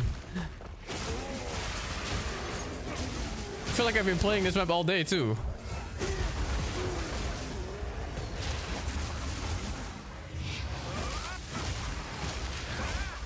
I just want a map where I go forward and kill everything in my path. Like, look at this! How's this a map mechanic? And there's some kid is hitting me with a cleaver? Fuck off, kids! Jesus. Children these days.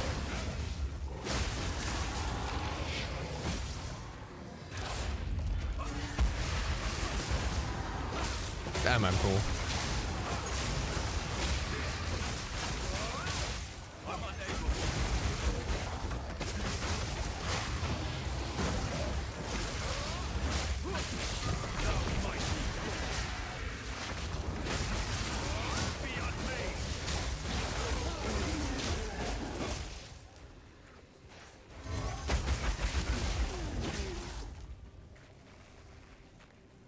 No! It's okay.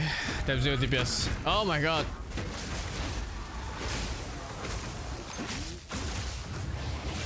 Thank fuck I'm not like an absolute glass cannon on this build.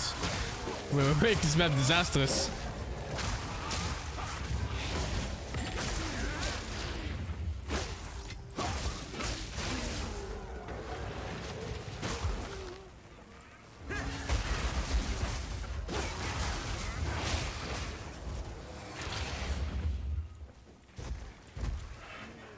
They always pack all the rares in this one in the middle, huh?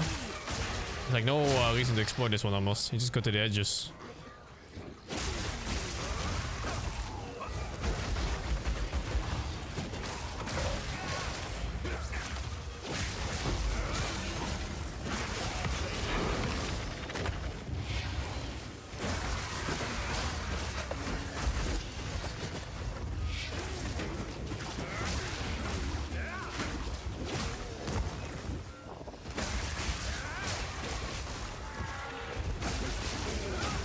Flicker hits the bell, yeah.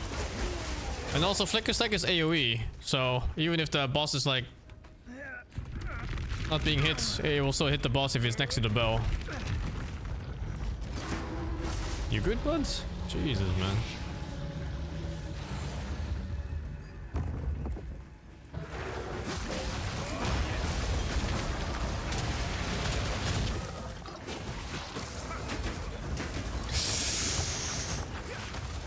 I got stuck in the flickers like cast animation. Holy shit.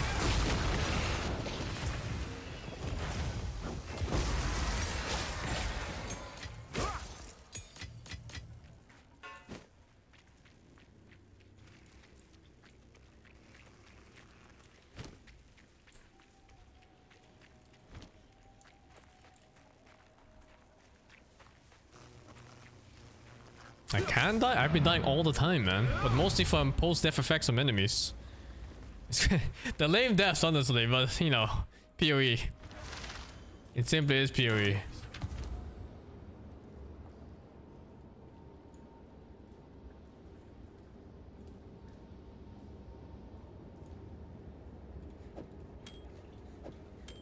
Of course.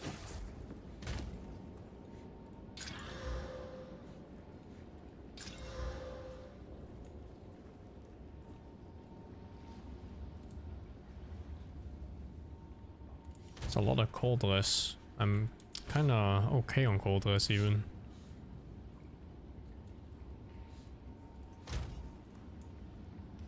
I can try to chaos this. Maybe the life per kill becomes something better, but it seems like a waste of chaos. I have so few chaos orbs too. I mean, it's not a bad ring. It's a pretty fucking good ring.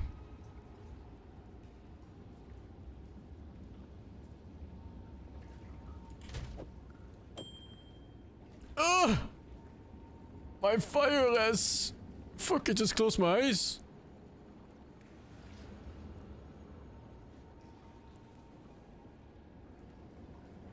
If I don't look, it's not there. Do I have any sockets, maybe? Oh, but I don't have many of the socket runes. It's like my last one. I'm not saving it for the armor.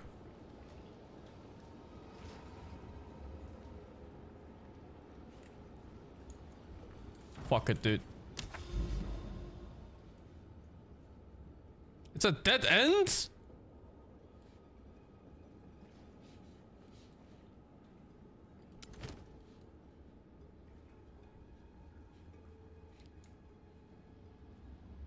Wait, I have it here for.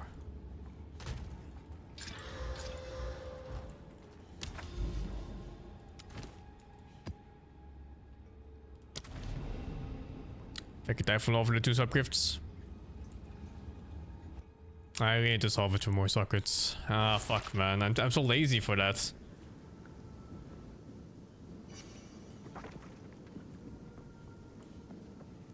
I think I have fire runes. I don't have the iron runes. No escape.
Come to think of it, the level ups are fucking slow, no?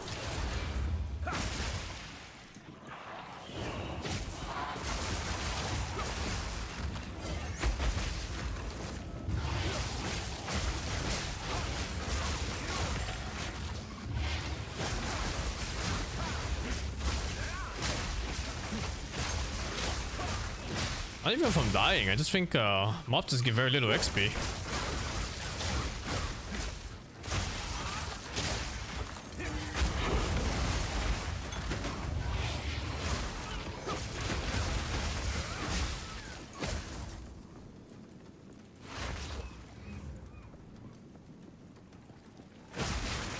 Oh, is it the penalty for being above the zone's level? I see.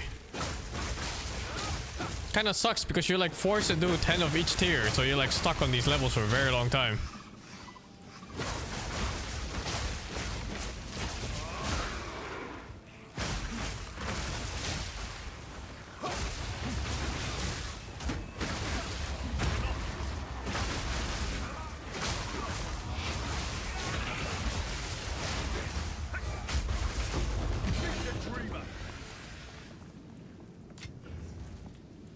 Gotta watch my toes around those. Really do.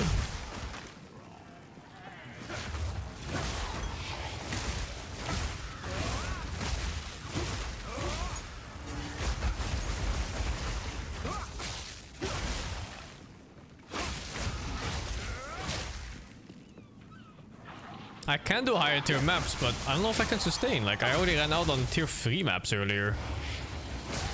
So I want to do the maps as they come, I guess.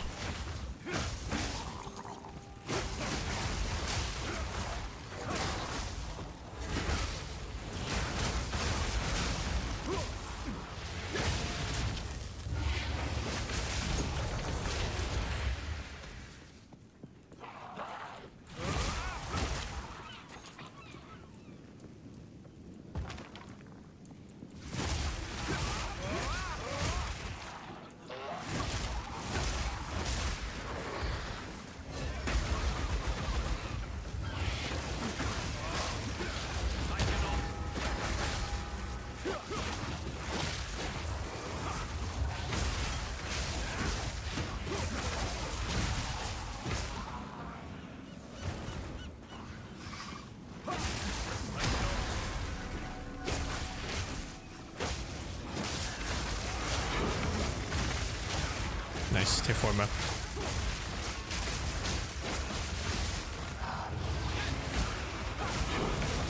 Nice, tier 4 map. Nice.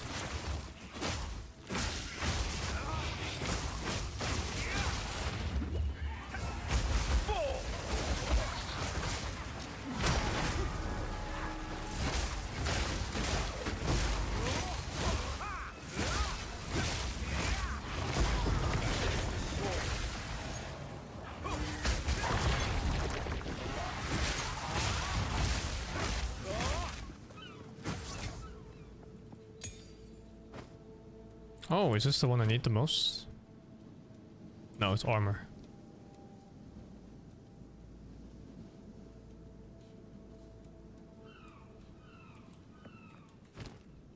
Don't the belts feel so bad in this game? Like the implicits? I don't think I've looked at one belt yet and was like, well, I really want this implicit on my builds.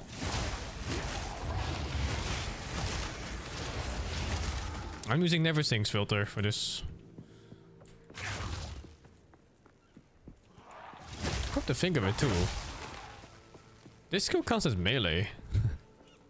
And it helps for Reaper's invocation. There's no HP implicit now, no damage one either. It's all like stun threshold or flask. All the like random things.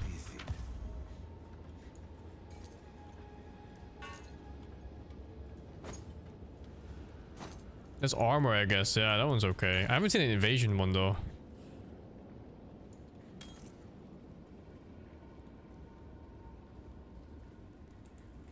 Time is of the essence.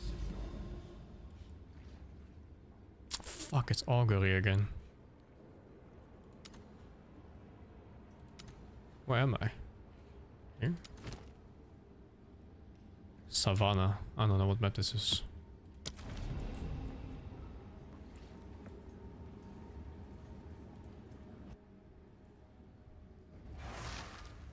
When the fuck do we get charm slots, dude?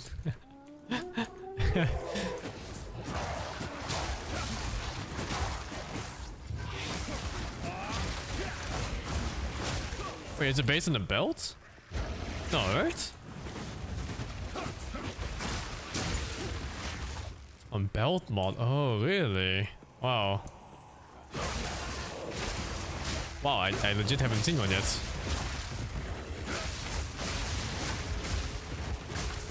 Interesting.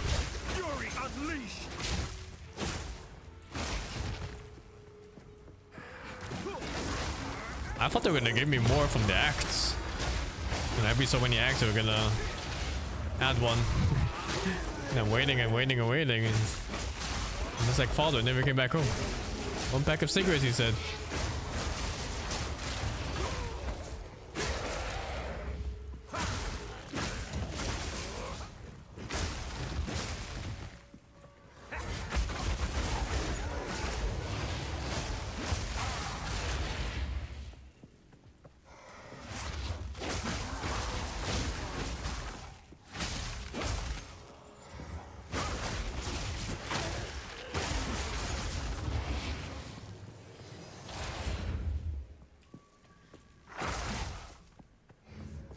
My maps are really easy, yeah, for now.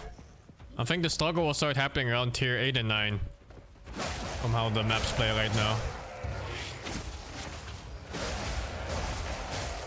I mean, stuff is basically just melting, right? Also, I have a huge weakness to fire. And I need to fix it soon. But that's gonna lead to one-shot for sure. No doubt about it.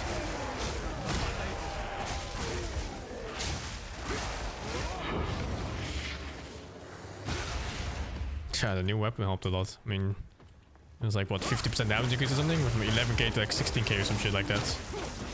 And it's not even done yet.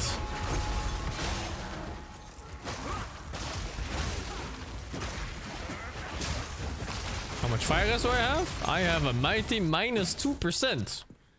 But on the side though, the other ones are almost maxed.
I need my move speed, man.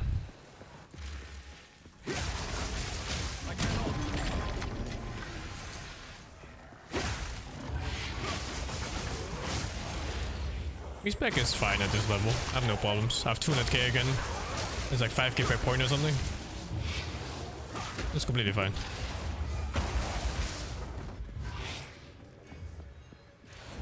I got new boots, Rain.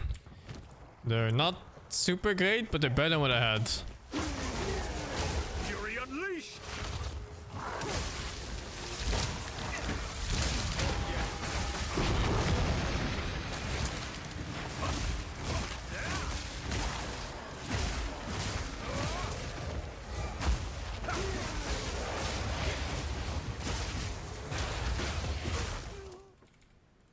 I carry few possessions, and I don't have room for that.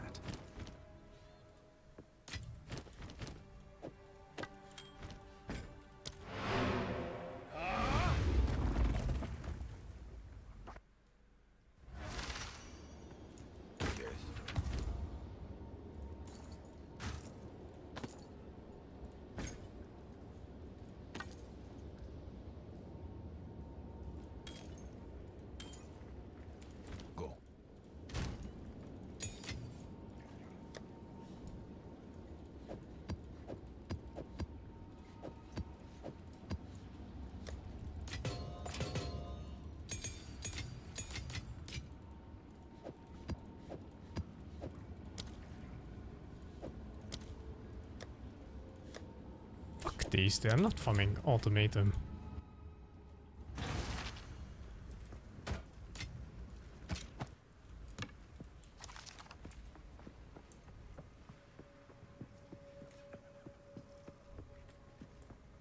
I don't remember what boss I took for chapter 3 and 6. Ancient power.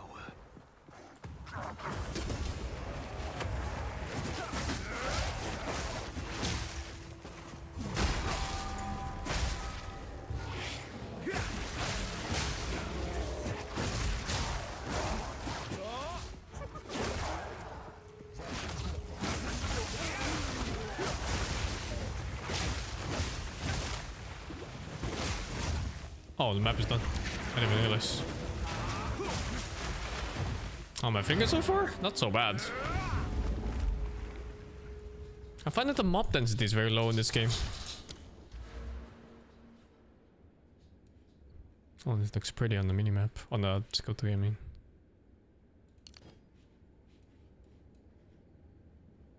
Do I go back for this? It's kind of whatever. I expect for pack size too, yeah.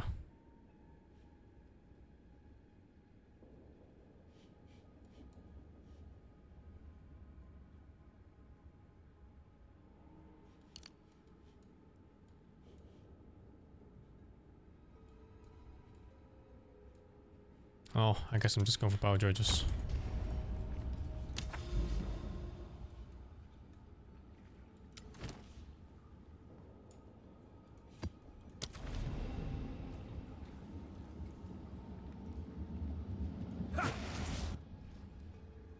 Thank you, Kev Plus Yeti, for the 113. I kind of missed the map completion. I always thought that was a very satisfying part of Period 1. We just slowly complete the whole map, and then you get rewarded for it.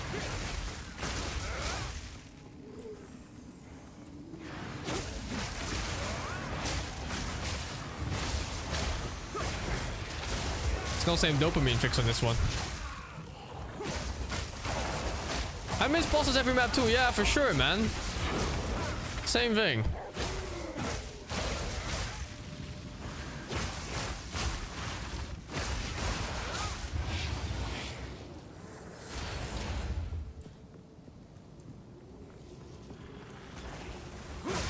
It was nice that I have a mob at the end of the map that gave a little bit more loot and stuff. It was like slightly harder to kill and unique.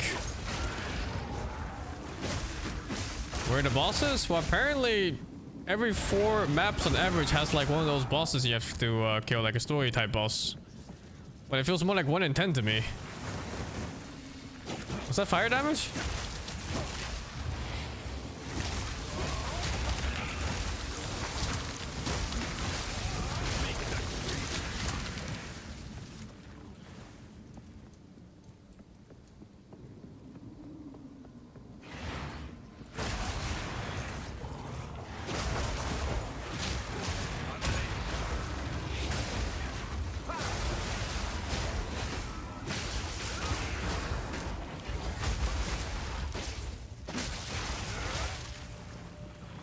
Map progression so far?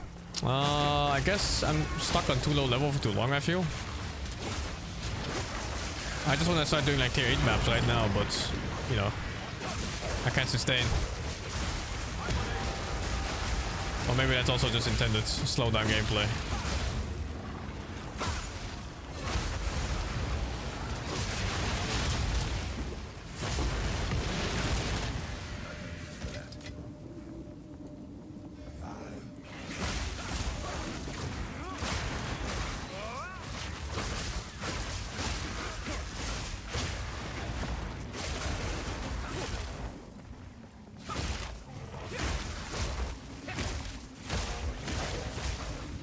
This game consume your life if you start it.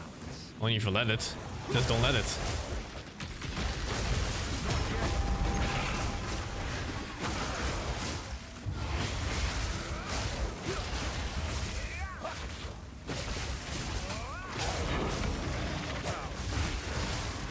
Just be like me. Only play 12 hours a day and you'll be fine.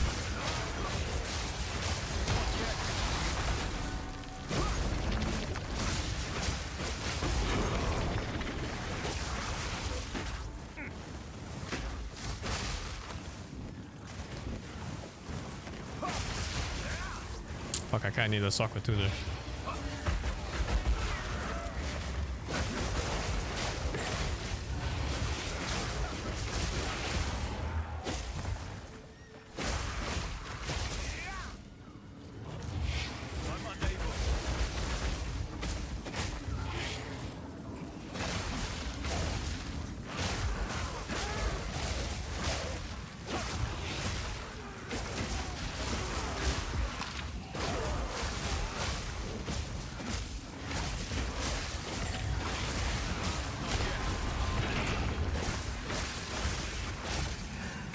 Unleashed.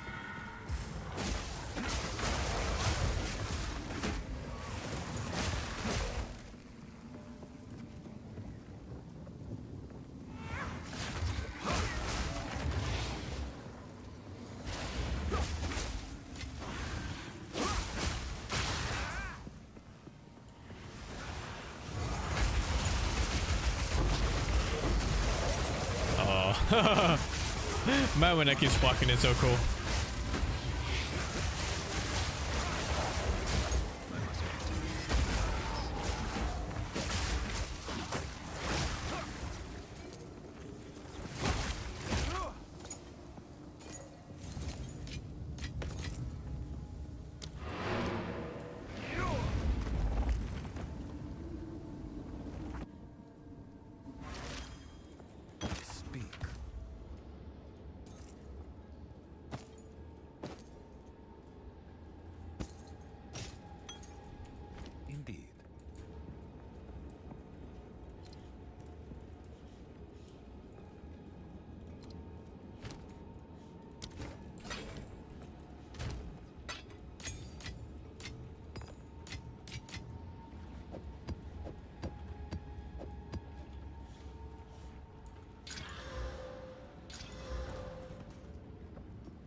Avoiding Augur map.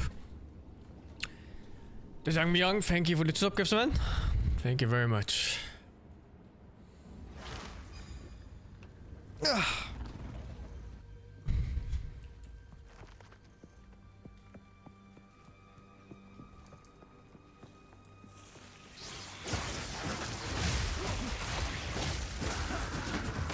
do I have on Reaper? I have Profane Ritual.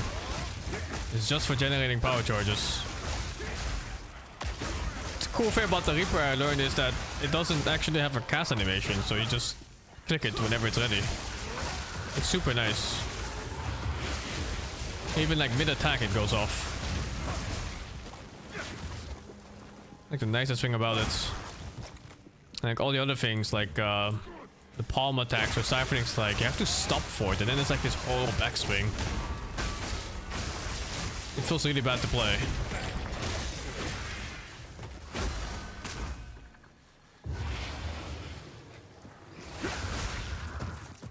Only downside is that Profane Ritual has a delay before it gives you power charges. It's pretty bad.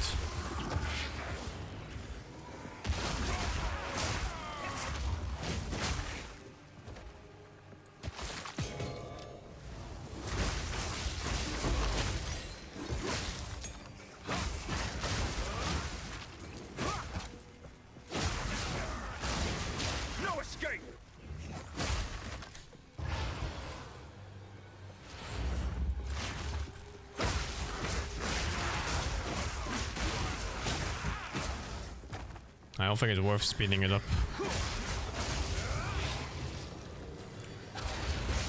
The current support gems are really nice on it. It's like the energy retention and gaining more energy. Dude, what's with the mob density here? There's no way they're sending me 4 mobs at a time. Ain't no way.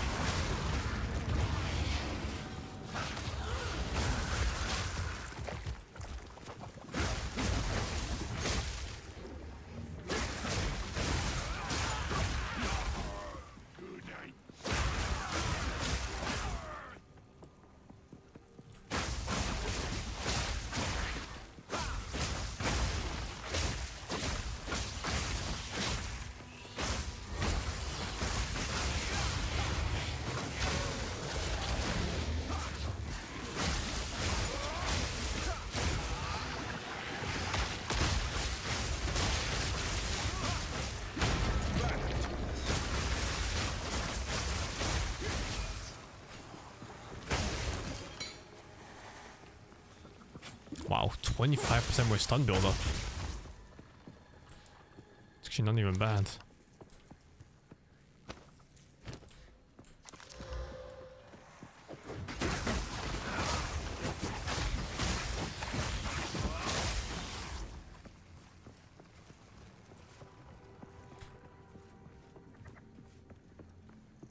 I have pretty high evasion right now, yeah. I'm 72% dodge rate or so. 73% now. Well, also, I'm killing them before they get the hit, right?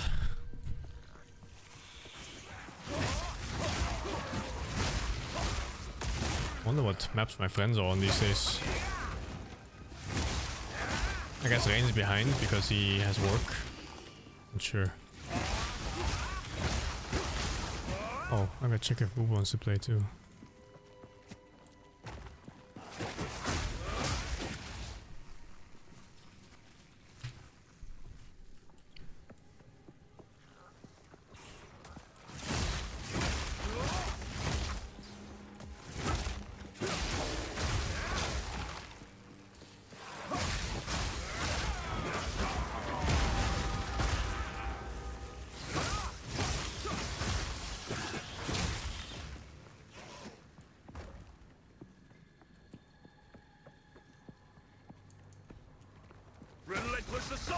Going to avoid this map too.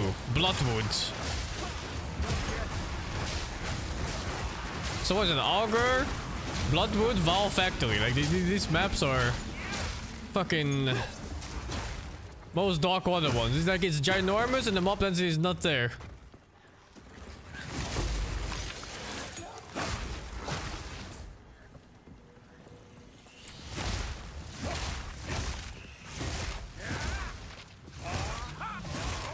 That purple glow is very satisfying.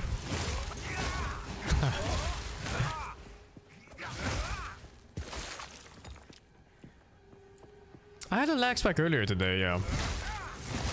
Wasn't that long ago even. But it went away pretty fast. And that's like maybe 30-40 seconds or so.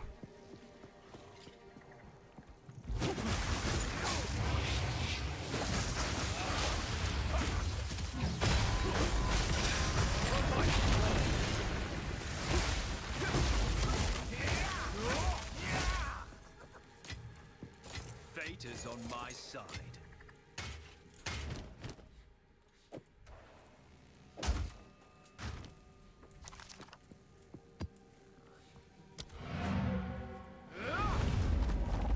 Tier 5 maps. Oh, Boo Boo's still working? 5 PM? Shit.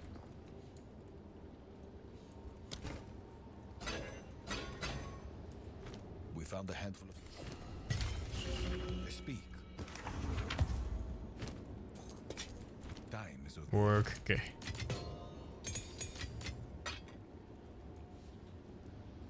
Work. Yes, my lord. Off I go then. Job done.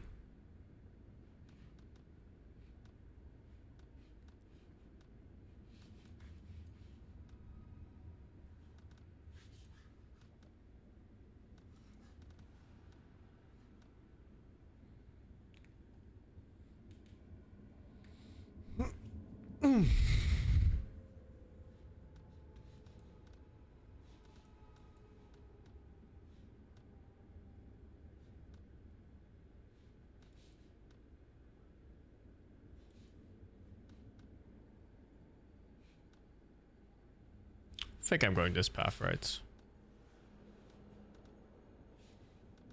Oh, these are pretty good too. I think quantity on waystones feels too good.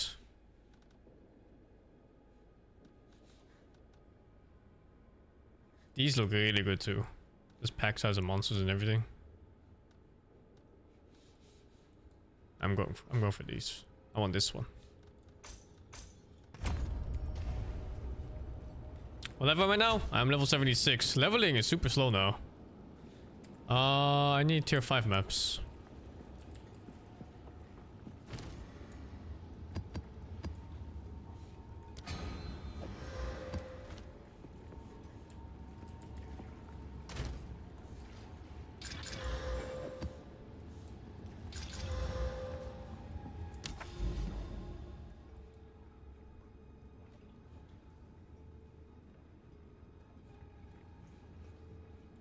Let's see if Meyer is bad.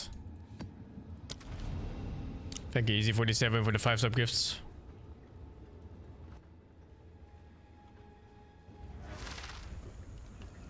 The journey. Oh, I hate the map already.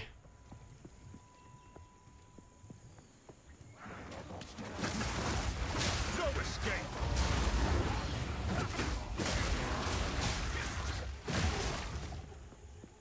And it's so good for my moveset. Walking a line into this. But man, exploring these kind of maps is awful because it's so big.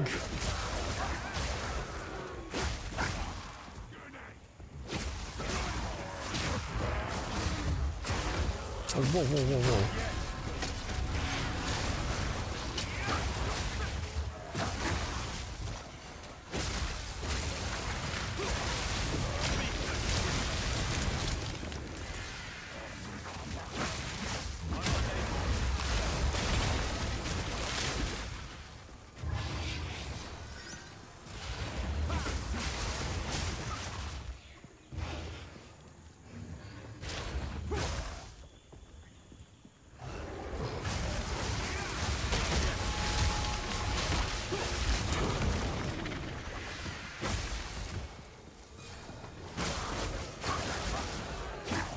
Guess I'll circle edges and then move towards the middle.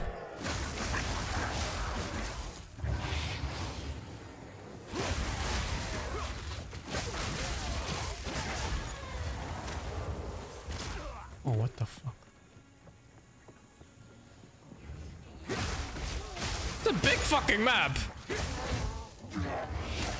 The hell, man?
Fix the build yet?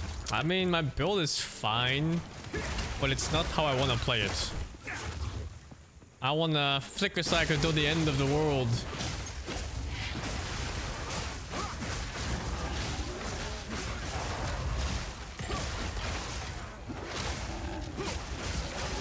I have one other character, a mercenary, but I didn't play it much. I played that one when I play with Boo Boo.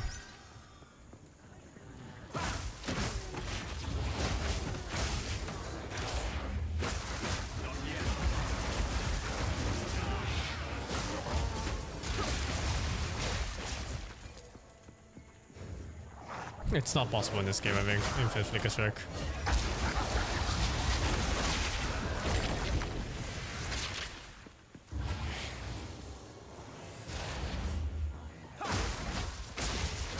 How much is not much? Well, it's like level 20 something. I don't know.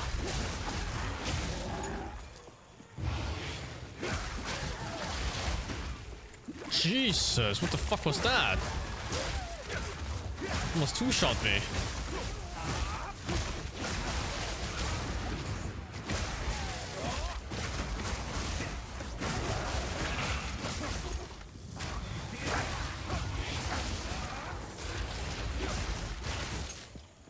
I'm using Profane Ritual now for power charges, but it's not a great solution. It's good enough for Charge Staff at least, but not for Flicker Strike. I'll try Hardcore eventually, yeah, but I want to learn all the bosses first. So at least I need to hit endgame with this character.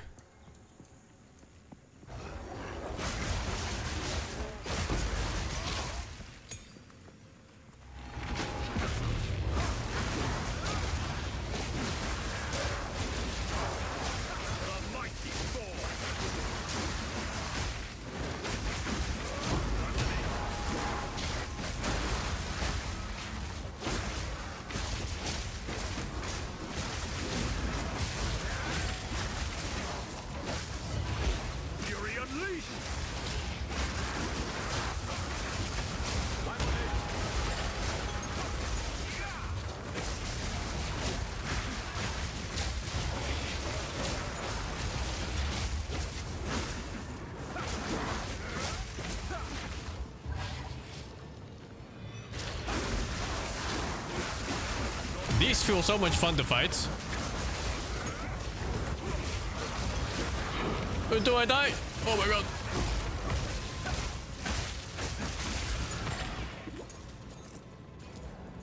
Breach is super fun, but rippy as fuck. I carry few possessions, and I don't have room for that.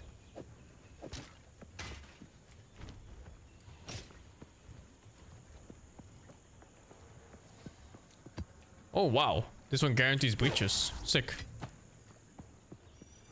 Yeah, really high risk, high reward on these. Oh, where did I miss monsters? Let's be in the center here.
I've had no crashes in this. It's kind of crazy actually. Not even one. Soft locks though I had a few. Mostly multiplayer issues early on.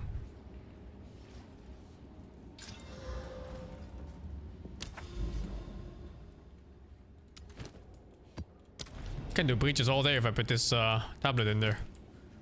Let's see.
Oh my god, am I dying?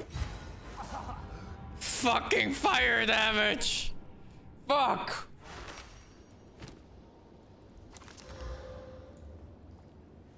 Fucking fire damage.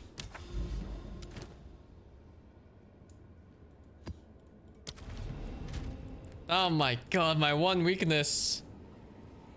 Maybe I just wear the charm? Fuck it!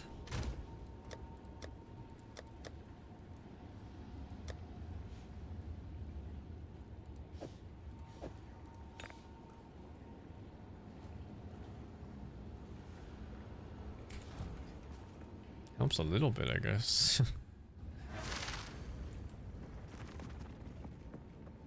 Oh, you lose so much XP for dying. Jesus.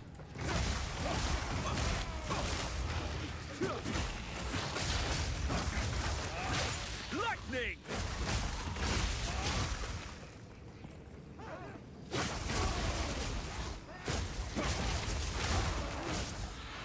Apparently the other charm slots are hidden behind belt modifiers. I haven't seen any yet though.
I wonder if you can have multiple of the same charms. You do like triple gold.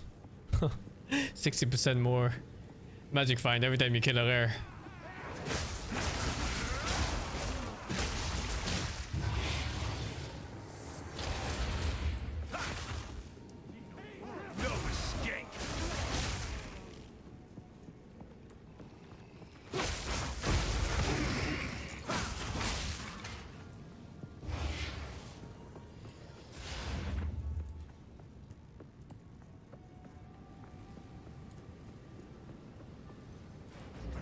My passive skill tree is nothing special, dudes.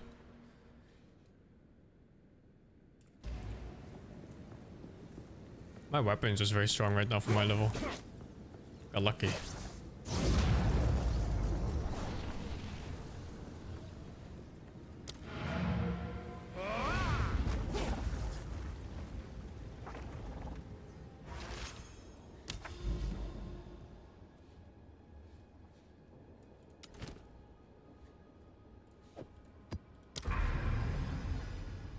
Oh, it's random which maps it takes. I see.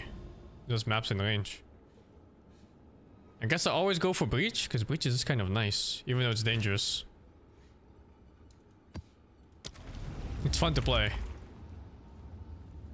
Thank you, Jason, for the 2 sub gifts.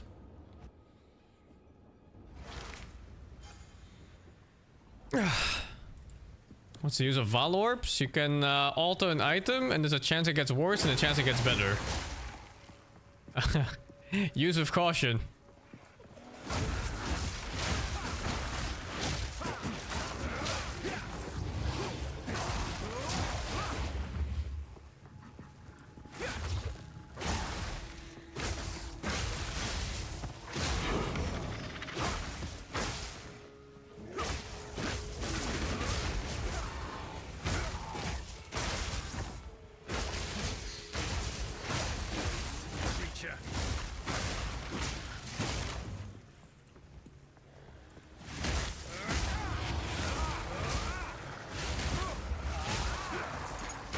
Yeah, when an item is corrupted, you can't do anything anymore crafting wise.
And this is the mob density I want on every part of the map forever.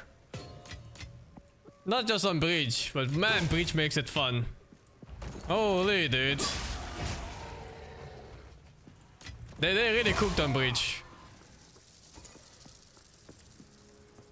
How come I don't open the hands? Because I'm trying to not die, dude. I don't know if you've noticed, but I cannot die in half a second in Breach if I stand still.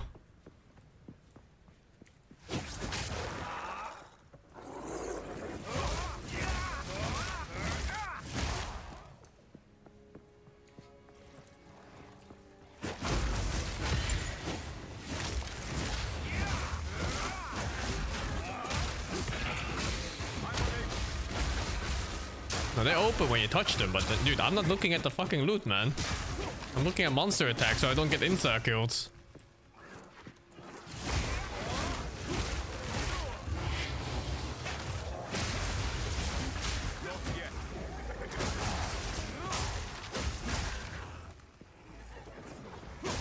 My build is not tanky right now. And any fire attack one-shots me. Like a fucking cave troll or some shit.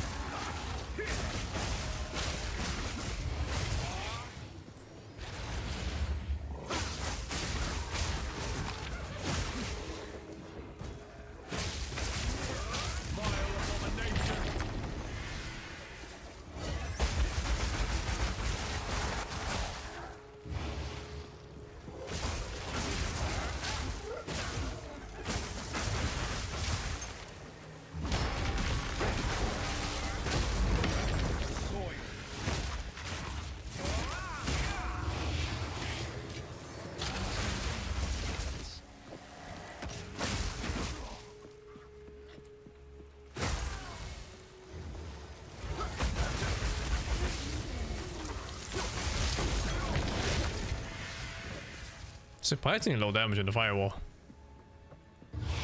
You think that should be like one shot or something on my resistance. Am I getting power charges from this Reaper's invocation with profane ritual?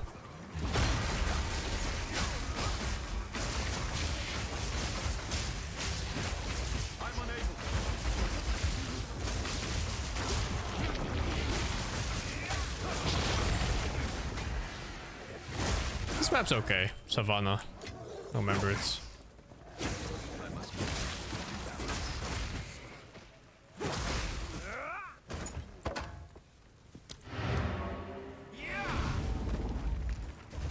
It's very much like Vampire Survivors. That's why I call Vampire Survivor games like the evolution of action RPGs. Or devolution maybe, I'm not sure. Oh, yo, it's bad on resistance, but... man, it's good otherwise. It's also kind of low on armor values. It's just life and move speed, really. Nothing else. Chaos it? Of course. Maybe later. What is it? That's definitely not a priority right now.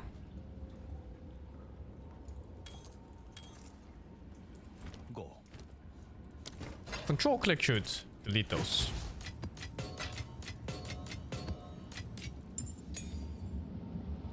Dude, I have way too much random shit everywhere. Was that a iron one? No. I still don't have an iron one, no? I'm waiting for one for a while now. Unlucky.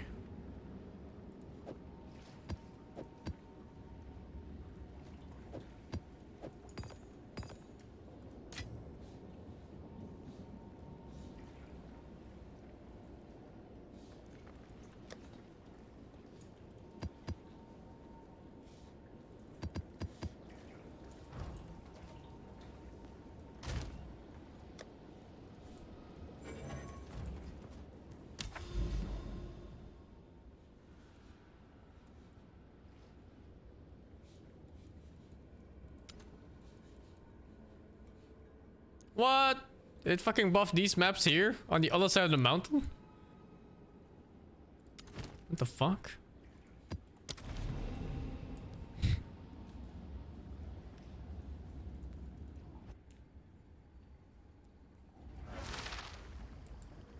Treacherous bog.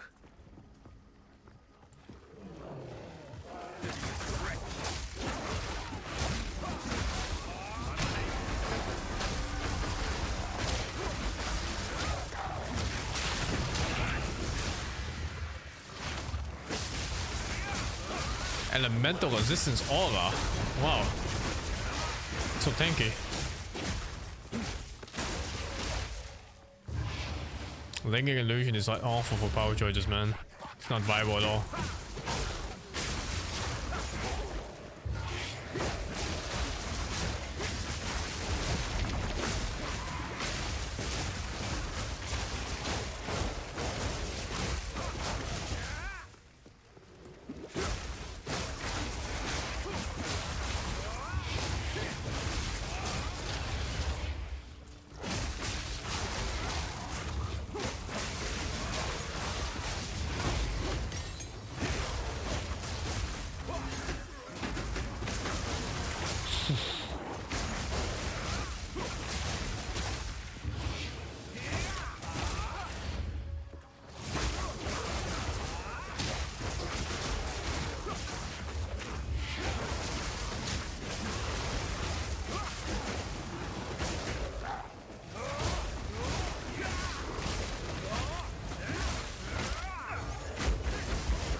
What? The fuck even hit me, dude? Huh?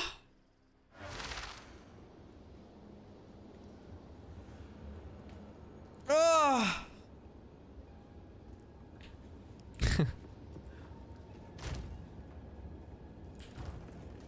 I have no idea which one killed me there.